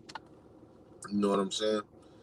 I wish they would somehow do like co-promotion where they'd actually the promotions would work together, so like put together cards that are worthy of pay-per-views. Like, you get a lot of these boxing cards and they're not really like, why are you not stacking these cards? Why don't you get working you guys working two promotions together, stacking a card where people are wanting to buy it, not just having Manny Pacquiao on there and Earl Spence. You used to have another good one or two good fights that are almost as equally as good below it. So, like it really brings in the crowd and brings in the pay-per-view buys and do a cross promotions between, Top Rank and the PBC and stuff. Yeah. I know it may, even if they could somehow break the line due to zone and between one or the other, just, I wish it matchbook and all the different ones, just start working together, but they're also worried about losing their titles, and all this kind of stuff. I think they're actually hurting themselves. They think they're, helping themselves, but, I think they need to let go a little bit more and more worry about trying to put together great cards. That's all people are wanting to watch a stacked card, like the UFC puts a stacked card together, they put like 3 title fights in one thing and then a couple other well-known people below it and have the whole card stacked, and then people be interested in it. They're not just interested with one title fight, usually. Boxing is ran. See what it is that boxing is a sport, but it's really being used like a business or something like that. Mm-hmm. Even though there is a business involved in making fights happen, it shouldn't be. Politics should never get in the way of the best guys fighting, bro. And it's really Mm-hmm. no real I mean, structure and rules in the whole shit. Nobody has anybody to answer to. Nobody has a final word for real. Everybody's just doing what they can, maneuvering with who they want to maneuver with. You know what I'm saying? Mm-hmm. It's just all A lot different. of padding records, a lot of just, A whole bunch of that. The sport is going to die because they keep putting together these bullshit ass cards, and people keep fighting not who the people really need to be seeing fight. The UFC is putting together, like you said, great cards. They really are. They're putting together great cards, multiple title fights, always having the number ones fight the number twos, and the champions fight the number ones and the number twos and the number threes and the number fours and all that whole shit. or the 15s and the 14s, and just all of them matching up all kinds of different. It's just all this, and it's all very structured. Boxing, you got people who have different interests other than the sport advancing. Yeah, but I would like to see cross promotions even in MMA. I'd like to see, one championship have a cross promotion with the UFC. I would like to see UFC have a cross promotion with Bellator. But they're so, I don't know, they'd have to work in some way where they weren't titles up, just like somehow they would have interesting fights, but the UFC will stick you in for 5 or 6 fights and you get stuck in there, and then they get you to re-sign and you just get stuck, It's like, they always like to hold on to you, but then they'll fire you like in a second, like let you go. Yeah. Bob Arum, one thing I can say good about Bob is like you see the guy and he's always there for the first match and he's interested, and the guys are just beginners, and he's interested. At least he actually likes boxing. He's not. He's actually. I think he actually likes the sport. At least he's interested in the guys that are just up and coming, and all of them. A lot of guys, a lot of people you see I don't think are really that interested in everybody. I think he actually likes every fight. But there's a lot of things I don't like about him because of the way he's just I don't know, the way he doesn't work with other promotions and stuff enough, and doesn't set up enough good fights, and He does. That's the yeah. thing. He really will work with other promotions if he thinks it's favorable for him, man. Mm-hmm. If he doesn't think it's favorable, he just won't let that shit happen. He's willing Yeah. to let Tyson Fury fight all those guys because he really thinks Tyson Fury is gonna beat all those guys. He does not give a shit if it's. I just can't believe how long that guy's been in the industry, man. He's been in there since the 50s or 60s or something. It's crazy. I remember seeing him back in the 70s for sure. I remember him back then. So, man, he's been in there forever. Yeah, he's been around. I don't know. Was he about 90 now or 80 some? Or I don't even know how old that guy is. He's got to be. I don't even know how you can keep your brain together enough to even do that job. I think he's like 88 or something like that. 80. Wow. How can he even out there be functioning and be able to be a head of an organization like that? It's like at that age. That's crazy. 88 years old, and oh my goodness. You wonder how long he'll probably do it till he dies, I'm sure, or until he goes. He just becomes in a retirement home. Like, Bob Arum. Man, what do you think of the whatever? What's the guy over there at the Zone? What's his name? The tall guy that runs it over there. Oh, Hearn? Yeah, Eddie Hearn. Yeah. What do you think of him? You like him all right, or I think Eddie's cool. do you think he's more flexible? Yeah. You think he is? I think Eddie. Nah, yeah. Whenever I hear Eddie talk, he pretty much makes sense when I hear him talk. He don't be really talking about no bullshit. I guess he really signed. I don't know. Yeah, he be willing to make fights. That's what it seemed like. Hmm. Yeah, I think so too. I think he seems like he wants to make the fights, but he definitely is an AJ fan, man. I tell you what, it seems like he's all about AJ. Eddie. I don't know why that Wilder and AJ thing never happened. That should have happened before Fury. I don't even know why this seems stupid that it never happened. Was Wilder under Bob Arum or Nah, I think Wilder's on PBC. he was under Showtime for a while, and then he went over to PBC. Then he go to PBC. That's who he's on right now. I think PBC. PBC. Yeah, he wasn't Showtime, and then I don't think he was getting along with Showtime, and then he moved over to PBC, and then so he's not under. I don't know. It's like I wish there would be, like I said, there's a lot of good fights to be made. Like why didn't Wilder ever fight Dillian White? It's like how'd that never happen? You got Wilder never fought Dillian White and never fought AJ, and why didn't he ever fight Andy Ruiz? Andy Ruiz, I thought was the PBC, wasn't he? How didn't those two ever fight? Man, I blame the fighters though, because the promoter can't not let you do certain shit. He can advise you not to. He can talk you into not doing that shit. But at the end of the day, if you want a certain fight to be made, you can have that fight made. Yeah, it's like a. So you didn't get to. Well, I didn't rent the pay-per-view this time. I usually get most of them, all of them. I just kind of looked at the highlights. For what? Yeah, for boxing and UFC or Bellator, any of the pay-per-views. I usually get them. I haven't been getting that bare knuckle. I thought about getting the bare knuckle. It's only like $4 a month or something. Have you ever watched any of the bare knuckle? Nah, I never watched it before. I know what you're talking about though. What about what? Start, but I already got so much time invested in between MMA and boxing. It's hard to keep up with anymore. It's like if I add bare knuckle in it, that's a lot more time. Hell yeah.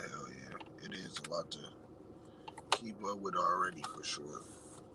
Yeah, but it seems like they got a lot of mismatches over there on the bare knuckle. They have some guy in there that gets knocked out in 5 seconds or 10 seconds. Some guy that shouldn't be in the boxing ring at all, and they come in there and just gets hit one time and he's flat on his face on the mat. Like, Yeah. I don't too much dabble with the bare knuckle shit. I don't too much care about it. yeah, there's not a lot of high end fighters. I think maybe in the future they'll get more. Maybe they'll get like a lot more boxers and stuff mixed into it. I always thought Tyson Fury would have been a good bare knuckle boxer.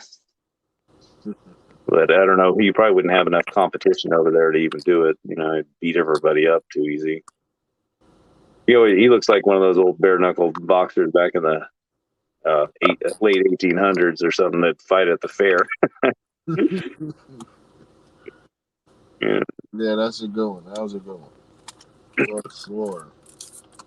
I know exactly. The guy that hits the hammer and makes the whatever the thing go up and hit the bell at the circus. Yeah, I know.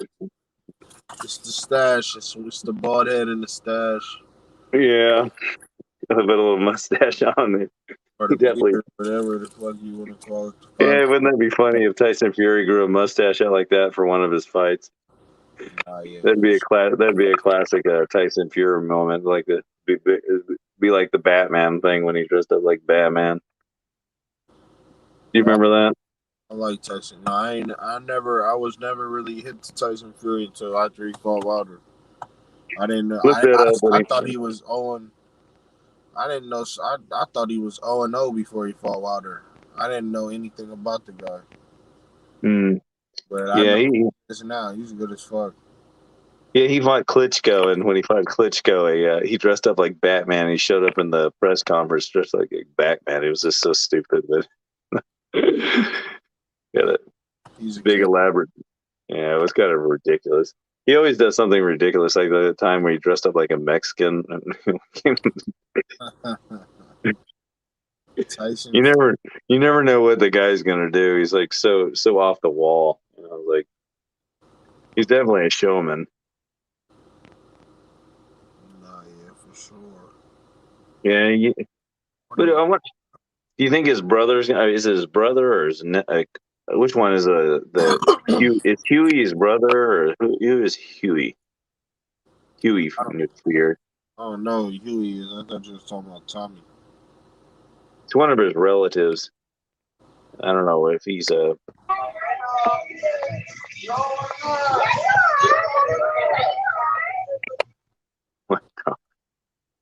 Sound like there's a party going on over there. I'm just about leaving the bar, bro. But hey man, Conor McGregor, man. Look, I don't know, man. I don't know. I heard you guys talking about him for a second earlier. I don't think he's entirely done, but he better do something his next fight, like win. That's what he better do. Seems to what I saw in that fight, just like he shouldn't have been talking about his wife because man, when he's going on that ground and pound, he was coming down with fury with those elbows. It was like it wasn't like normal ground and pound. He was going in to hurt Conor. It was like he was just coming down like full weight, everything just boom, boom, boom, and it didn't seem like it was going to stop for the whole fight. I think the whole thing with the wife thing, he kind of there's when you talk too much, man, and you bring down vengeance on you. Yeah. There's trash talk, and then there's when you go too far, and then you bring vengeance down on you. Like he should be more careful on the level he's doing. It's like because I don't think that fight was going to change. I think it was going to be a pounding. Yeah, well, that's what it became. It became a thorough ass whooping. Yes, and it was like everything that Dustin was doing had really bad intent to it. It was not. It was like it was more like I'm gonna hurt you bad kind of. No, I'm not gonna beat you. I'm gonna hurt you.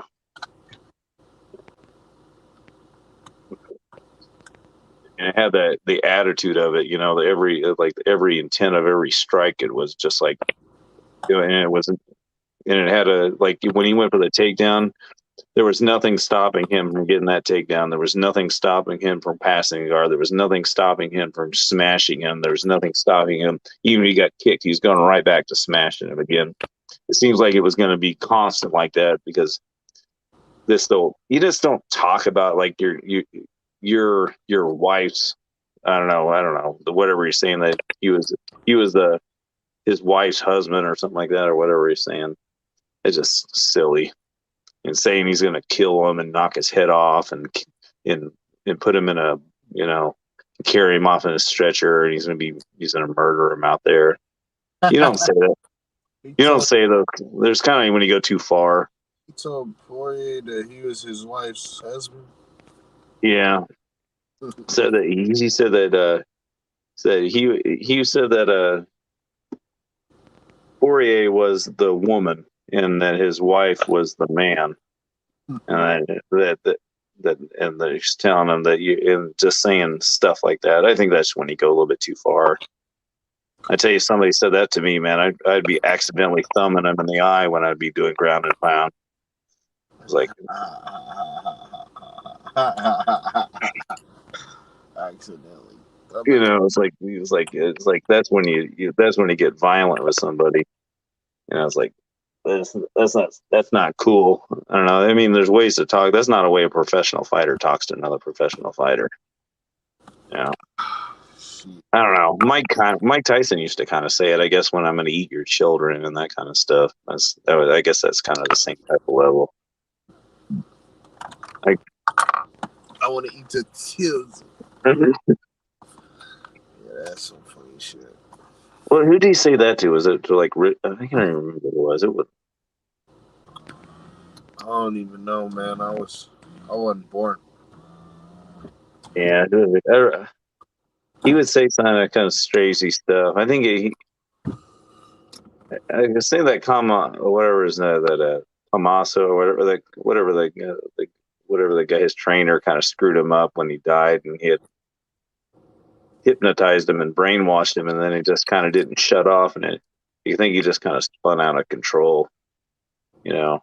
But I think he was that old man there was trying to balance the balance of hypnosis and the balance of trying to keep him from running off the rails at the same time. And then when he died, nothing was shut off, and he just ran off the rails. It's like, wait, what exactly do you mean? His whatever that Cosimodo would hypnotize him, and he was a master hypnosis, and he'd put him he'd hypnotize him, and he would tell him that he was invincible, he's going to destroy these people, and go on and on and on, and hypnotize him, and make him feel like he was indestructible. And then he did it from a young age, and then when he was in his early 20s, Cosimodo died, and that all that stuff wasn't shut off. Cosimodo would also try to keep him under control. Also, he would try to keep him so he wouldn't run off the rails. And then when he died, because Cosimodo was like in his 80s already, and then I think he just kind of went crazy.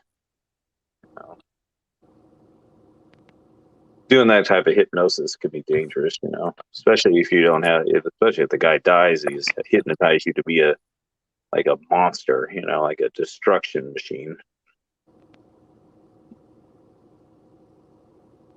What the fuck? I never knew anything like this, man. You never heard of that? I never knew anything about this. I just thought Cuss was his fucking like mentor or something like that. No, Cosimodo was like his father almost. Yeah, like a father figure, but I didn't know he was like hypnotizing him. I just thought he was a motivational speaker to him, a coach. No, he was like a scholar of boxing.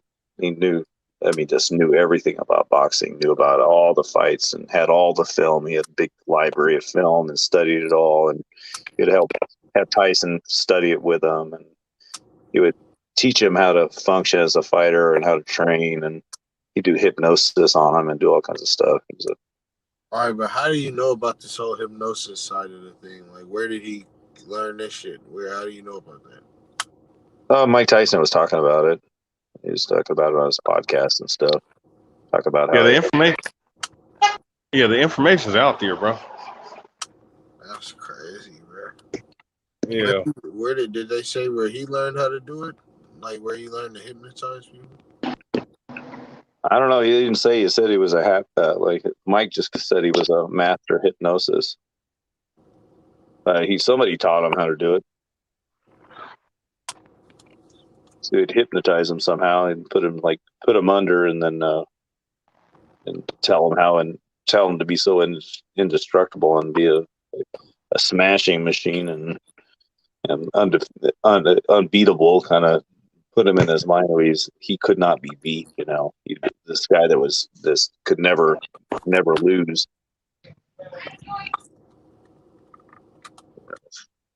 I don't know. It's kind of pretty intense. I don't know if I'd ever want to have something like that done to me. It's pretty intense. Oh, that's funny as fuck.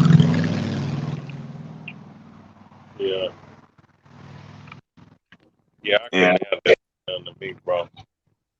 Got me.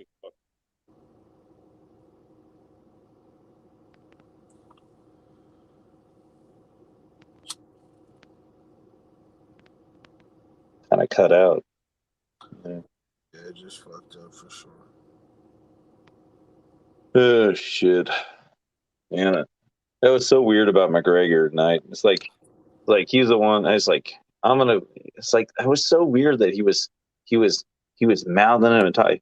He was taking that pain pretty good. You know, that pain must have been unbearable, but he acted like it was no big deal. You know, everybody else like could break their leg like that, screaming and yelling. He broke that leg so bad, and he was acting like it was nothing, and acting like he wanted to run in his mouth and say, "This isn't over." Did you see that post-fight interview with him laying on the stretcher? I gotta go watch that shit. Conor is very entertaining to me, man. I'm a fan of him because of that. He's very funny. Hey, but it's not the worst thing to happen to him because you know, motherfuckers gonna look at it, oh well, he broke his foot, you know, it is what it is, you know. So he got one, like I said, man, he got one more shot, man, and if he blow it, you know. Man, I think if I was Conor, I'd try to pick up a different fight before him. Yeah, I don't know. That seems like I picked two hand-picked opponents, man, for me to fight. That's what I do. yeah, like that Rafael dos Santos that he run into in the back and started a fight with yesterday. Maybe you should fight him. He on what is it, like Saturday or Friday or Saturday picked a fight with Rafael dos Santos. Maybe you should fight Rafael dos Santos. I don't know. RDA wouldn't be a bad fight for him. He probably could. I don't know, but RDA may be able to take him down and just beat him up. So I don't know. RDA is a pretty thick guy. Who is RDA? Rafael dos Santos is he used to be the 155-pound champion back. He was I think what was it? Eddie Alvarez beat Rafael dos Santos, and then Conor beat Eddie Alvarez for the 155. But they were supposed to fight a long time ago, but something fell through on it. But yeah.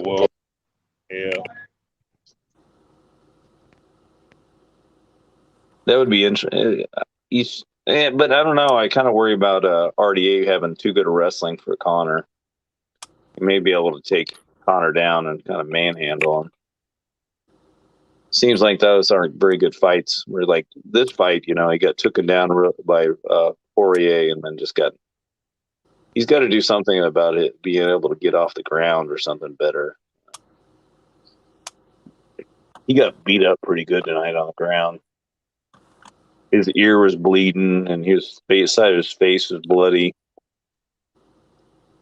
Yeah. Well, look at this though with Conor McGregor. I mean, the motherfucker's not a good grappler. Neither is he a good wrestler. Yeah, he's just not.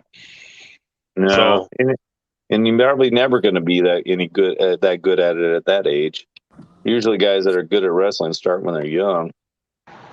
You know, when they're, you know, I guess there's probably, I don't know, maybe you don't have to be a good wrestler. Maybe you just need good stand-up, hand control, inside control, spin somebody off this cage, good sweeps. Maybe you just need good sweeps maybe you just need certain things to get by. Maybe he's just not good at those things. You know?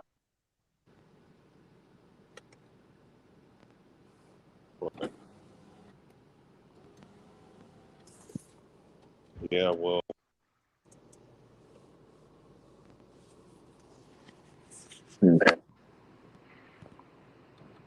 Maybe they could have somebody just teach him the basic things to be able to, so he can get back up on his feet and just be really, really good at those things, and don't worry about any of the grappling. Just worry about transitions to get back up on your feet. Yeah, I mean, he could, sprawl. He can learn to sprawl and brawl. That's not a problem. You know. Yeah, there's like 50 basic sweeps, and but I don't think you probably won't be able to learn all 50 basic sweeps good. That takes quite a bit of work. But if he can learn a few, or maybe 15 or 20 sweeps really well, and learn how to do really good, solid stand-ups with hand control, and maybe he can get by. Yeah. A lot of it's just being really good at hand control. And always dig in on the inside, you know. If you dig in on the inside, have really good hand control, have really good stand-ups, a few good sweeps.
Hello?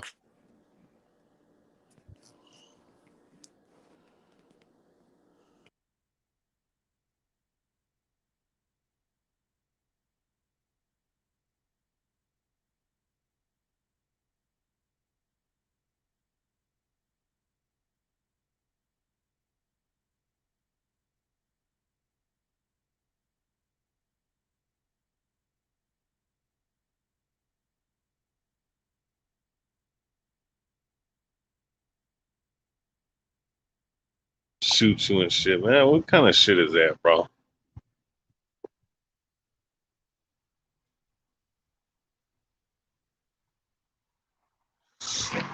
Hey, yo, H Money. I'm out. I'm up out of here, bro.